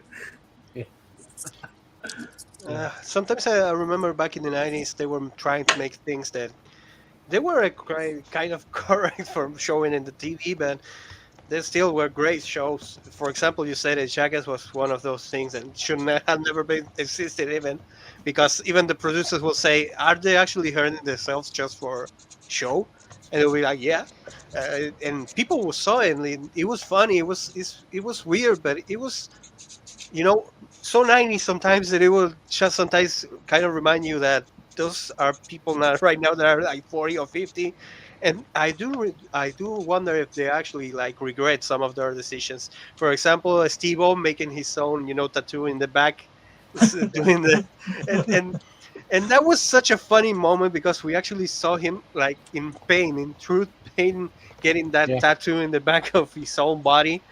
But nowadays, he actually, like, I think 1 or 2 weeks ago, he actually took a picture of himself making the same face and the tattoo showing the same face. I was like, does he ever regret it, like being with a woman and showing that tattoo, like in the middle?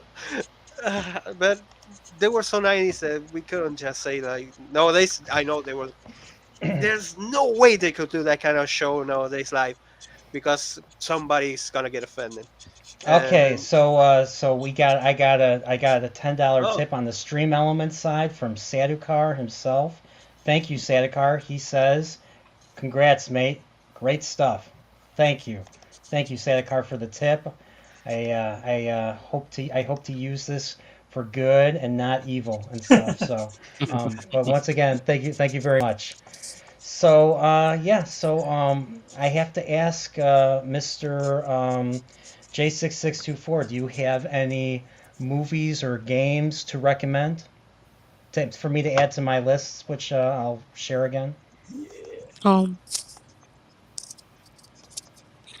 you know the movie from Broly, the Dragon Ball Z one.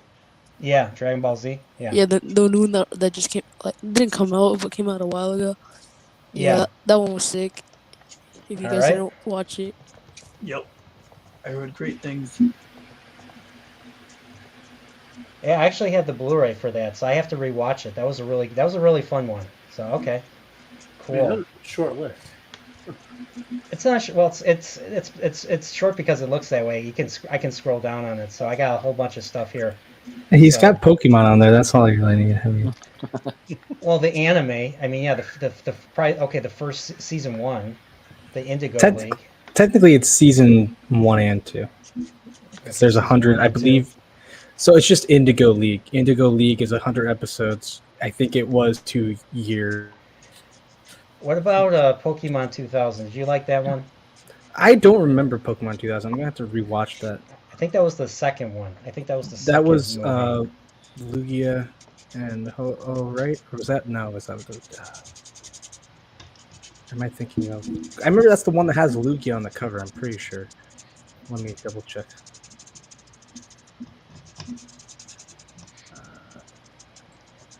But I actually don't remember that one as well. I know my mic is. I can't hear anything. Can you guys say something? Bleep bloop. Yellow. Skedaddle, skedoodle. Oh, I can do fart sounds. Talent, buddy. Talent. There we go. All right, This is what you've got in monetized toy. I heard it. I can hear you guys now. Awesome. I can make real fart noises. Oh no! Please don't. Please don't. All right, I want to say hello to Mr. CZTV. He says, "Congrats, Nerdporeal." Thank you. And then we have GMC Live Sports and Entertainment. He says, "Congrats, Nerdporeal. Welcome to the YouTube Pay Pennies Club." That's right. I made 26 whole cents so far. Yay! Woo! Dang. And All then, right. but then the super chats came in, and of course YouTube, like the Mother Gangster organization, takes its cut. Yeah, 30%. Was it? Do you have a subscribe star set up? No, actually I don't. I don't even. I've heard Subscribestar. I've never actually been on the website. It's an alternative to Patreon, but they don't punish people for their political beliefs. Wow. Jeremy from Quartering uses Subscribestar, so right. Hey, with that 26 cents, like I was saying, I think next meal's on Nerdporeal. You know. What would 26 cents buy? It doesn't even buy a gumbo anymore. Like a single crouton. A single crouton? Yes. I don't think you can get even a sandwich at McDonald's for that. No, you can't. You can't even get There is no dollar menu at McDonald's anymore. No, there's not. Like, I'm not even joking. Like And even I'm a McChicken sandwich is like $2 now. Yeah, and it's like, and I'm in the Midwest, so like our prices are same lower than everywhere else usually. Because I'm sure on the East Coast you probably can't even get something for $2. That is I true. think here in Argentina you can actually buy like a half pound, a pound of bread. I think that's all. Pound of bread. Pound, you measure your bread by the pound? No, I actually tried myself to thumb, the feets and the pounds because I still don't understand. It's half a kilo, here, but it's a pound right there, right? Yeah. Yeah. We go buy a loaf. Oh, sorry, loaf of bread. Then it will be like There you 2 go. loaves of bread. For 26 cents. Mm-hmm. Can you get a lobster for $1? No. Just checking. Had to think about that one. A lobster Okay. for $1. No, all right, here it John. will be like 3 or 4. You can get that in Cambodia for $1. Okay, Johnson, I'm Hey, going is that a to. picture? Is that a picture of Zelda you Yeah. have in the background? Yep. No, that's not Zelda. That's Link. That's Link. Okay. I was gonna say I heard they were gonna.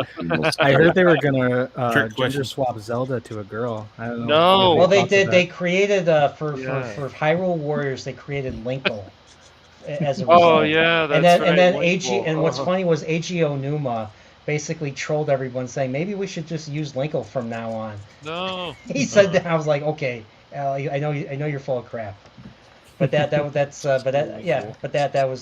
AG Onuma. But yeah, I didn't play the. I played the first Hyrule Warriors. It was okay. I got a little bored with it, then I got rid of it, and I didn't pretty even fun. bother getting the. I didn't even bother getting the second one, which Age I of believe is supposed to be a Calamity is Breath good. of the Wild. It's supposed to be a Breath of the Wild. It's a prequel to Breath of the Wild. It's good, but like I said, if you don't enjoy those, or I've said to people, if you don't enjoy the Dynasty Warrior type combat, then don't bother with it. But you can upgrade your weapons, which is cool. And it's a fun game. It's good. I've only played one Zelda game, Link's Crossbow Training. Oh. On the Wii, yeah, okay. Yeah, that's actually really fun. I know it's probably like really cheesy to say and maybe What was pains the you guys. what but- was the Wii version? What was the Wii gun called? I forget what that was called again. Oh, it was just called the Wii gun. Was it the Zapper? No, the Zapper That was was the so NES. much The fun. Zapper, it was Zapper's Wii gun. old. Dude, I still remember like when we got that gun, like whenever my cousins would come over, just run around the house, just like just mowing them down. You can, you got the little Wiimote, like reloader, you just take it Can out. I, put another one back Yeah, in. I got one. Something happened to my gray cord, and like the inside is exposed now to it. Can I just tape that up and use it again? Is that fine? I guess I can, right? I don't have to buy a new cord? Okay. I just wonder if you guys knew or not. I thought I could. I'm just not 100% sure. Let me see a close up. You can do anything you want if you try hard enough. Oh, thank you, Whoopa. And you can catch all the Pokemon that you want. You just got to try. Let's say you can try if you can do you accomplish anything with the right amount of safety guidelines ignored. Safety guidelines ignored. I know for a fact that we can actually use like the SNES Mini joysticks in the Nintendo Wii because it has the same kind of connectors. You can actually use the same. Okay. That is cool. All right, I mean, gentlemen, I'm going to conclude the stream, so I'm Yes. going to let you all plug your channels, and we'll save the best for first. So we'll start with you, Cash. Best for first. I'm Cash Money. Yay! No. My channel is the Phantom Hooligans. You can just type in Phantom Hooligans. The funny thing is there was a Phantom Hooligans 8 years ago, so I don't know if I'm ever going to run into any problems, but my channel, you'll see a banner of one of my friends made the graphic of the buildings in back, and you show a hooligan. He's got this like eye and like he's got this hood on. It's really cool because he's a graphic designer artist. And so we talk about a lot of different things, pop talk stuff. We get in arguments with about different topics, and I also play games on there. And then I'm working on expanding it to videos as well. So there's still stuff that I need to learn that Nerdporeal already knows. So I guess I can always ask him for some help if I need it. But yeah. And what we about got a you? group of people too. So. Yeah. And what about you? Well, let's see here. It's sort of like that time you made a list of videos you wanted to do, and still got a pipeline of things to do. So, good news was I did record something today, a tutorial, a guide on how to adjust your equalizer when using OBS. So if you have to get more bass or if you want more treble, we got that in the pipeline. I also have a show and tell video that I recorded but got to edit, and that one, might take longer, but got some show and tell content, random stuff. But basically, I just want to upload a couple of guide videos on things that I already know how to do, things I can share with you guys, and occasionally just try to have fun. I got an astronomy stream in the pipeline again, so I got some That was pretty footage. cool. Yeah, that's wicked cool. so like last night I did some cloudy night footage, but tomorrow night, if we got a clear night, hopefully I can squeeze some real live action in. But it's hit or miss. The weather really gets in your way when you got a telescope. All right. Well, thanks, DJ Ronnie G. Thank you for having me on. No problem. And next is some Whoopa. Where are you, Whoopa? So Whoopa, what's going on with you? When are you going to get done with Pokemon Red?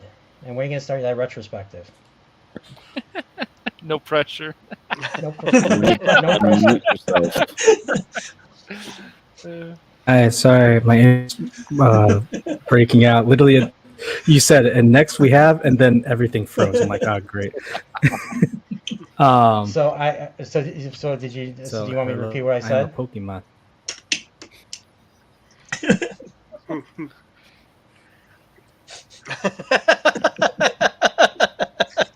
I guess that's I'm all. gonna come back. That's all. So when are you almost done with Pokemon Red, Whoopa? When are you gonna start that retrospective on Gen 1 Pokemon? Do it. What happened eventually? I'm sorry. This is literally, as I always say, I work for the internet company, and it's this bad. So I. Oh man. We just put him on the spot again. Go. Yeah, how come you did that? You shouldn't have done that. You can't do anything without my permission. I'm kidding. Bad. I'm kidding. No, that's. So what's up? What's happening with you? What do you got planned next? So tomorrow I'm doing a stream, Hoi 4 Fridays. Last time I did a stream of Hearts of Iron 4, I got over. Pretty cool. Yeah, that was a really well performed video. I'm jealous. Yeah, I'm excited. So I'm gonna do it again because it's a game I really enjoy. I don't know who I'm gonna be playing yet. I'm playing some Kaiserreich. What time? What time tomorrow? 7 p.m. Central, unless dinner runs late because I'm fat. So am I. We all are. Yeah. Not me. Not me. But so I'm doing that. I'll be on this. There's a small channel. I don't know if you guys have heard of it, called the Nerdporeal Lifeform. No, I never heard of him. Sounds like a hack. It's got some really bad reviews. Yeah, apparently so. I don't know. That's an understatement. But I'm going to be on his channel on Saturday talking about Lord of the Rings, the Two Towers, second half of that, which will be fun. What happens in the second half of Two Towers, Whoopa? What can you tell us? Basically, Rohan loses. No. Yeah, and No. they never make a third. I don't remember that. Wait a minute. And there's a lot of music, and some big guys comes and punch the faces of other guys, and it's awesome. And Warrior Galadriel comes and saves the day. Yes. That's and she screams, "Nobody's gonna touch me because I have the power of me too!" And I don't think everybody Galadriel's dies. even in Two Towers. Is she? Is she in Two Towers now? I don't remember. I think she is for a bit. She has that bit that. Yeah. And then for some reason Tila shows up and we don't know why. Ray comes out of nowhere. He-Man was before my time. He-Man came out before I was born. Gray. And Captain Marvel appears, and she actually grabs the ring in her hands, and she actually throws it in the middle of Mordor, and she goes and kills Sauron because she's that powerful. Yeah, that's amazing. Exactly that sounds about right. I'm not even mad. That's amazing. That summed it up. We don't even need to do the stream. That's brave and stunning. That's everything should be.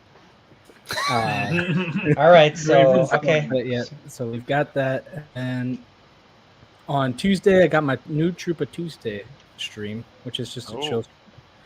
I'm probably going to be. Last time I was playing Plants vs Zombies, I had a little bit of technical difficulties because I tried to do the free version and didn't realize it had ads, so I had to quickly pay $5 for the Steam version that doesn't have ads because I wasn't about to show ads on a stream. Like, come on.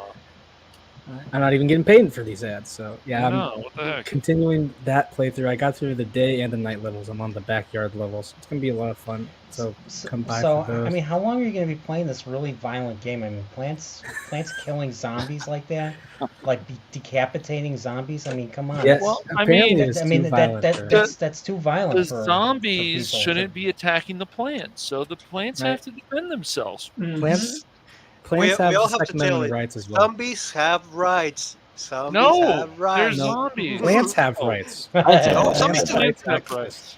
Plants are better than humans. Well, I mean, I'm going to be shouldn't doing. we- I'm doing my Dirty Harry review. I'm be talking plenty about rights in that review. Yeah. Oh, snap. But so I've got that at 7 on Tuesday as well, and then Wednesday, the greatest of holidays, Whoopa Wednesday. That's a I'm gonna holiday? That's it a is holiday? It's a holiday. Yes, you should all celebrate. It's a religious holiday. Yes, It's yes, Sounds like yes, my yes, boss yes, would agree with Whoopa. that. I will celebrate. Do, in a do we monotone pray to voice. the almighty Whoopa? the great Whoopa in the sky. Yes. The He was Whoopa in the resurrected on that sky. day. Oh, I saw it. But We all grab a big whooper and we actually eat it. That's it. whoa, I don't know about that. Oh man. Roasted But- whoopa. So we I don't have know. the. They serve Whoopa at Burger King. I didn't know that. it Yes. is- I know it's Whoopas. pretty tragic. It is. But I'm gonna be playing Pokemon Red Part 19. I'm almost done. I'm right. I ended last stream right in front of Giovanni's gym door, so Yeah. we're ready to take him out. I've got to take out the rival. Hopefully, we're gonna get through all of Victory Road, and then I can end that episode ready for Elite Four. Oh wow! Which I So keep you're almost. So you're almost done.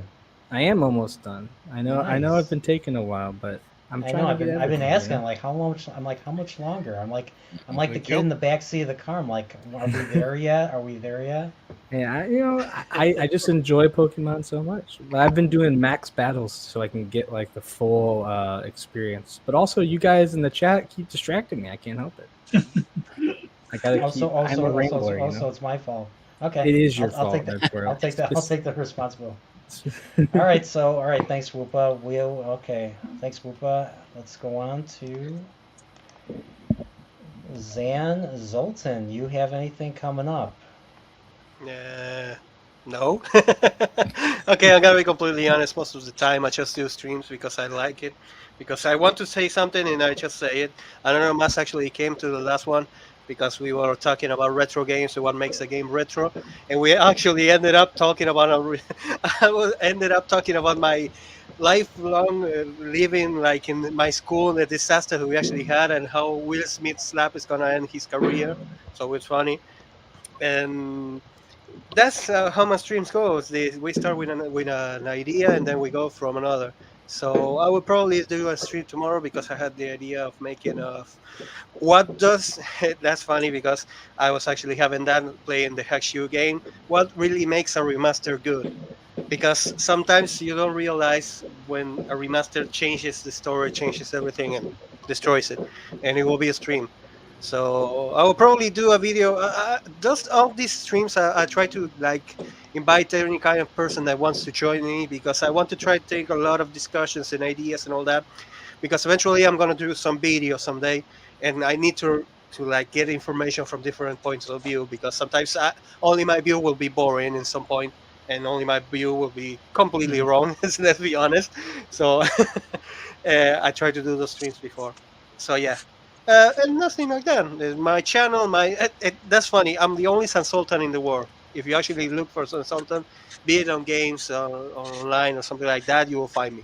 So yeah. You're the only one. That's cool. You're the You're original. man. You're the That's only great. hope.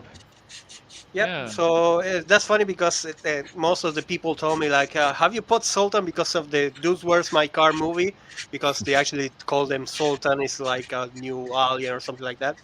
And no, I actually put this name. I had it like 1 year before that movie. So, and then I had San. So Sansol. Anyway, I just want to thank you once again for letting us get inside this stream and congratulate you once again for getting to 1,000 subscribers and get monetized. And I'm really, really, really, really hoping that you actually keep it, because after this stream, I don't know, because we talk about a lot of things. We talk about a lot of movies. We talk about a lot of things. And perhaps YouTube says, okay, guy, no. But congratulations once again. So I really hope you get monetized. You get like 3,000 subscribers next month, and we can actually make this again, so we can bother you again with this kind of streams. Thanks again, Nerdporeal. Well, thank you so much for participating. And Anonymous, what's going on with you, Anonymous?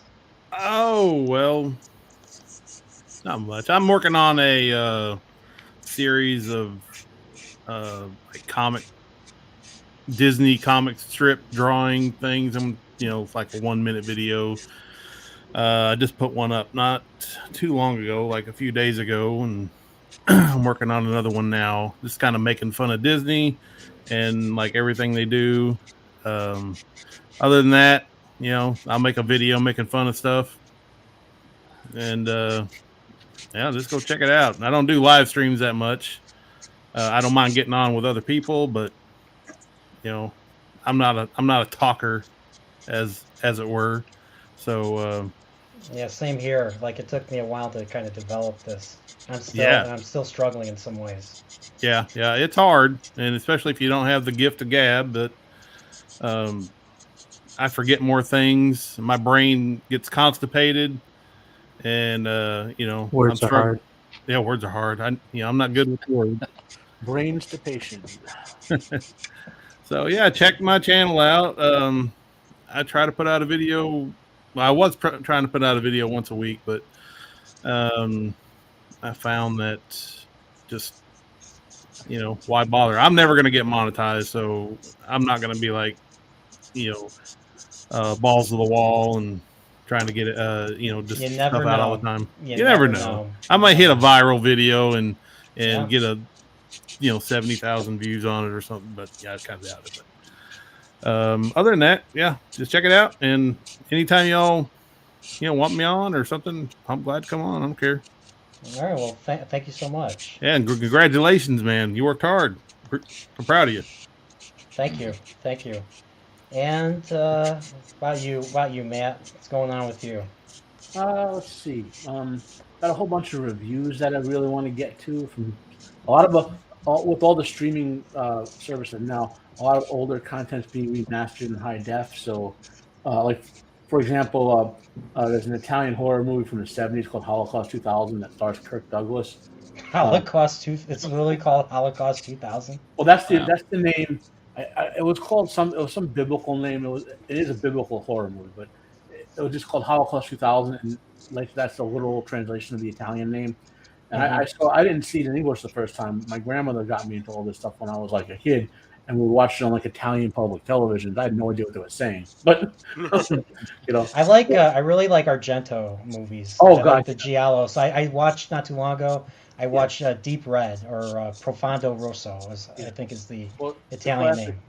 The Three Mothers trilogy, Suspiria, and all, or The Church. Have you ever seen his movie The Church? No, I haven't seen that one. You need to see it. They just put the high def out of it a couple of years ago. Also, like I said, I have a bunch of reviews I want to work on. Lovely Molly, it's a horror movie from 2011 that, not to spoil it too much, but you know how there's a moment in every horror movie where the villain or the monster gets revealed? Now, yeah. I have seen thousands of horror movies, and I mean that, thousands of them, okay? This movie, it's a good movie, but it has the most chilling reveal of the monster I've ever seen in a horror movie, ever.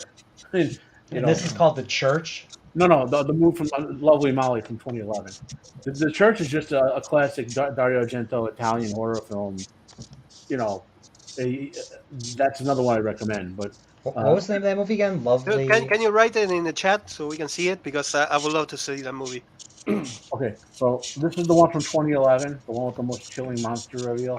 Lovely. I'll put it in the private, and Yeah, that's Okay, okay. I have the YouTube the YouTube broadcast like closed off in the VM right now. Oh, okay. Yeah. So that's I'll that. copy it. Yeah, that's the one from 2011. And then the Dario Argento film is Dario. I could type his name without screwing it up. Dario Argento, The Church. Second one's from the 70s, so that's the one you should see. But I'm going to do a review on The Lovely Molly. Also, there's a horror TV show called From this year that just concluded. I want to do a review on that. Also, like this, I could go on how many reviews I'm doing, but there's a lot of cool stuff I want to get done on that. What else am I doing? My never-ending fight against the Lord of Fan Fiction, The Rings of Power, coming out on his off over there. My last Bad Mike video, actually, which is now just become my highest viewed video, is kind of going off a little bit on that rumor about the fake children of Alpha Arizan and Ellendale, the fan fiction children, and their fake non-existent romance. So that's 2 videos ago. That's worth a listen. And what else I got going on? I mean, I can go on and on forever. One last thing for you there, Nerdporeal. On your movie list, have you ever seen a movie called Dog Soldiers? No. Oh, good. Yeah, it is probably it's arguably the best werewolf film of all time. It's one of its stars is Sean Pertwee, the son of John Pertwee, who played the Third Doctor, and the 4K version of that's coming out in June. So I don't know if you have 4K playback capability in your home. So if you, I don't know if you want to wait to June either. But there's a movie on your list. All right. Well, thank you. I recommend also. Yeah. Nice. I never watched it, so I love this. I have a lot of movies to see this weekend. So Nice. All right. So thanks, Matt. And we have, last but most certainly not least, the bird, the land bird himself, Punk Waddle. Yes. What do you got going on? Well, I am the flightless bird, as you've previously mentioned. So, as far as the channel, I haven't got there yet, but I'm getting a little more inspired. I've started becoming a regular, I would say, co-host. If you've heard of Floral from Under the Rock, he's a puppet. It's a good time. And he's got a couple puppets. He's got Floral, and then he's got Wilton the Troll. But that's a Wednesday night show for about an hour, sometimes hour and a half, about 8 Central, that, like I said, I've been kind of hopping on and helping co-host, if you will. It's kind of a variety hour, if you will, with usually a guest and then chaos. We've been working on a segment lately called YouTuber Showdown, basically taking the idea. I think it was inspired by Loki's Morning of Mischief a few months ago, talking about how, his advice for YouTubers: don't start drama, don't pick on people, like don't air out these things in public. And so Wilton, being a troll, called out Loki and said, no, what you really need to do is just feed the drama farm. And so we've been having guests come on, and we have a bracket, kind of like March Madness, where we've been working up with some of the more famous YouTubers from our kind of corner, with FNT and a few of those other people that you kind of know from those places, and had each week with different guests to kind of decide who would win and who would rise up the brackets. And we're now down to the final showdown next week, which is going to be Eric July versus Polly from Latino Slant. So if you guys want to go check back the highlights, we've got highlight reels. But like I said, it's been really fun learning how to use Streamlabs and learning how to do that. But I would have to say that if it wasn't for hanging out in the chats and Nerdporeal saying, hey, you can have a wrench, and kind of kicking me in gear and pushing me to be more proactive, I probably wouldn't have been here. So thanks for that, and congratulations, sir. Well, thank you. Thanks, Punk Wow. If you ever, yeah, if you set yourself up a channel, let me know, and I'll definitely subscribe, and I'll do whatever I can to whatever you need to for support and stuff. Will you play Pokemon on your channel? Just fast. Well, I hate to disappoint you once again, Whoopa, but I don't think I've ever played any Pokemon. Now the future could Now's a good. It's always a great time to start, Punkwaddle. I bet it is. Oh, But good. no. We got Whoopa again. All right. Anything else you want to say, Whoopa? Yeah. No, my goal is just to make every YouTuber at some point that I talk to play Pokemon, and I've been doing pretty well, honestly, so far. Oh, okay. right. I mean, yeah, it worked on me. It did, exactly. I played the Progress. Yu-Gi-Oh card game. Does that count? Indoctrination. That is good. I will allow it, but Pokemon still. Hey Google, Yeah. remind me to play Pokemon tomorrow at 2 p.m. Yes, thank you. Nerdporeal, just before you go, I have something to say to you. If you want to. Oh. Okay. So yeah, man, congrats. You've been obviously working hard on your channel. It's been great talking to you about conversations, and I look forward to us doing some more streams together, man. I appreciate the knowledge. I really enjoyed the Shadows of the Empire stream, dude. We had a really great time with that. What about really the like Better Call Saul stream? No, those were great too, man. Let's get into that. Yeah, But Monday. congrats Yeah, again, Monday dude. is. Yeah. Oh, thank you. Yeah, I know. It's awesome, man. Just keep it up, and just keep inspiring other people in this community where we can just keep working together and being an unstoppable force. Yeah. Can't be stopped.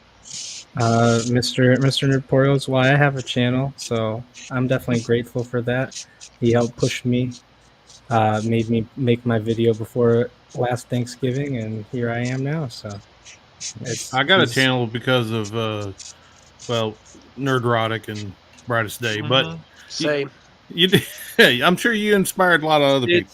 Yep, it's crazy. You start with stuff like Geeks and Gamers, and then you get all the way from here, and it's just because of COVID and things happened, and you start seeing like people inspiring you again on YouTube. So it's great, and then you have more people in the community, and I'm sure everybody here has been inspired by people, not just like Nerdporeal, but obviously other people. So that's great. You want to challenge this, Whoopa? Yeah, I put it in the chat. I said, "Can I ban him? Can I ban him?" I mean, he's a wrench too. He's probably gonna ban you. He's probably gonna ban Okay, you too. if I have to be completely honest, I will say the same, but only if it's the original Yu-Gi-Oh. The Yu-Gi-Oh from nowadays is awful. Oh yeah. I saw one episode that the guy actually made like a chain of 30 or 50 cards. It was it was a disaster. It became such a chain and nowadays Yu-Gi-Oh is dead to me. I mean, This is a guy that actually has a dual disc. So imagine that.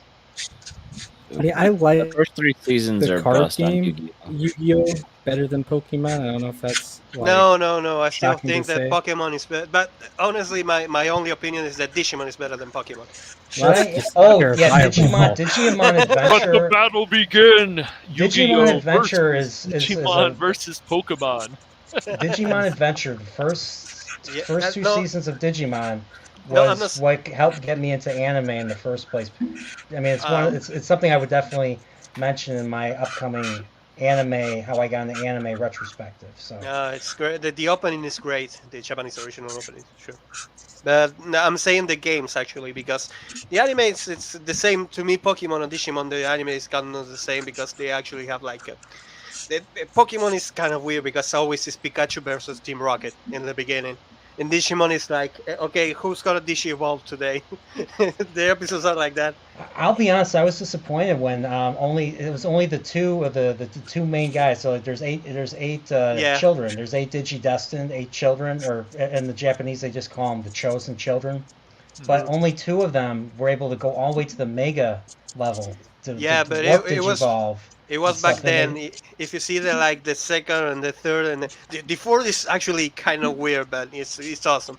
But yeah, you're right. It's only like Metal Garurumon and War Greymon, right? Yeah, that's right.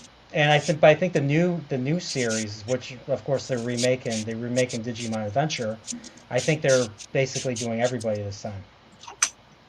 So Yeah, it will be Hey, nice. all I'm saying is Google highest grossing franchises. Eh. Look at number 1. That's all I'm Yeah, saying. I don't I mind think if that they. would be Number 1. Mario. I think that'd be Mario. That would be wrong. That'd I actually don't be mind wrong. if I don't mind if they sound better. I still like Digimon better than Pokemon. Nothing You like know, that. you Even guys are if giving me a fine. lot of inspiration for You're maybe a wrong. next round of YouTuber showdown. So thanks. yeah, sure. Yeah, I don't have any arms. I feel like I'm at a disadvantage. Hey, dude, I'm only a face. What is the disadvantage here? I can only bite you. We'll You call don't it even the have any draw. teeth. Oh, okay. I have the advantage now. Then I have a hat. I know you I have know. a hat. God damn it! I have a hat. Look, Ha-ha! I got I never- phasers. I'll win. I never cared about Pokemon until a few years ago when my friend's like, "You got to get Pokemon X," and I'm like, "Play this," and I was like, "Oh wow, look at all the micromanaging that goes on in this game. This is impressive." It's a lot of fun. You're right. You're right. Nice hands, feet. I know what's going on. Did you drop out of catching school? I did. Captain N, you're not. I failed gym class my freshman year. Micah, I was gonna make such a bad jokes. Leave it there. I almost failed gym class for not dressing out one year. Exactly. Really? Exactly. Yeah, nerd's For gonna that? nerd. Okay, I actually have a. That's how it happened here. I have a gun from the Sega Genesis from the Little Enforcers game that it actually looks like. Have you ever seen the Who Framed Roger Rabbit? Do you Yeah. remember that cartoon Yeah, gun? of It's course, like that. man. It's Underrated. huge. Yeah, it's a Yes. huge gun and it's blue. It's funny. Someday I will show it. And I have it now, right of course, Please. yeah, and Disney feels that Jessica Rabbit is, canceled. So basically, Oh, I see. Really? Anyways, That because does- of nonsense. God damn it. You can take a guess, Nerdporeal, why? Yeah. I think I Disney can. need to, that one. I have exactly that one. That one. That is the Oh, one that I no. actually have. That looks Oh. sick. That is the one So that I that's actually have. so that's It's the awesome. Sega. That's a Sega gun. Yeah, that's a Sega. That's a Sega gun. Oh, that's pretty cool. Is that the Zillion? Isn't the Zillion the Sega gun? Yeah, that's the Sega gun. It's the game, Little Enforcers. And it's got Oh. the justifier. Yeah, Oh yeah. 357 Sega. it's an awesome game actually. It reminds me more of the arcade games of that era. Yeah, and funny enough, I know that gun actually came from a friend of mine. That he actually gave me like a Sega Genesis, and he said like, "I have this gun. Do you want it?" I was like, "Yes." And he never knew that it was from that game. I had the game, but I didn't have the gun. Is that the ghost gun that they keep warning us about on the news? Or Yeah, it came with no serial numbers. Oh, You know, I don't think so. I've been bad man with that gun. He told me when he gave it to me. All right. Hey. So I'm gonna do myself now. So I mean, right now, like I said earlier, I'm working on my next video. It's a Dirty Harry review. So be ready for some. I'm gonna be talking about some controversy and stuff. So. do you feel lucky about it?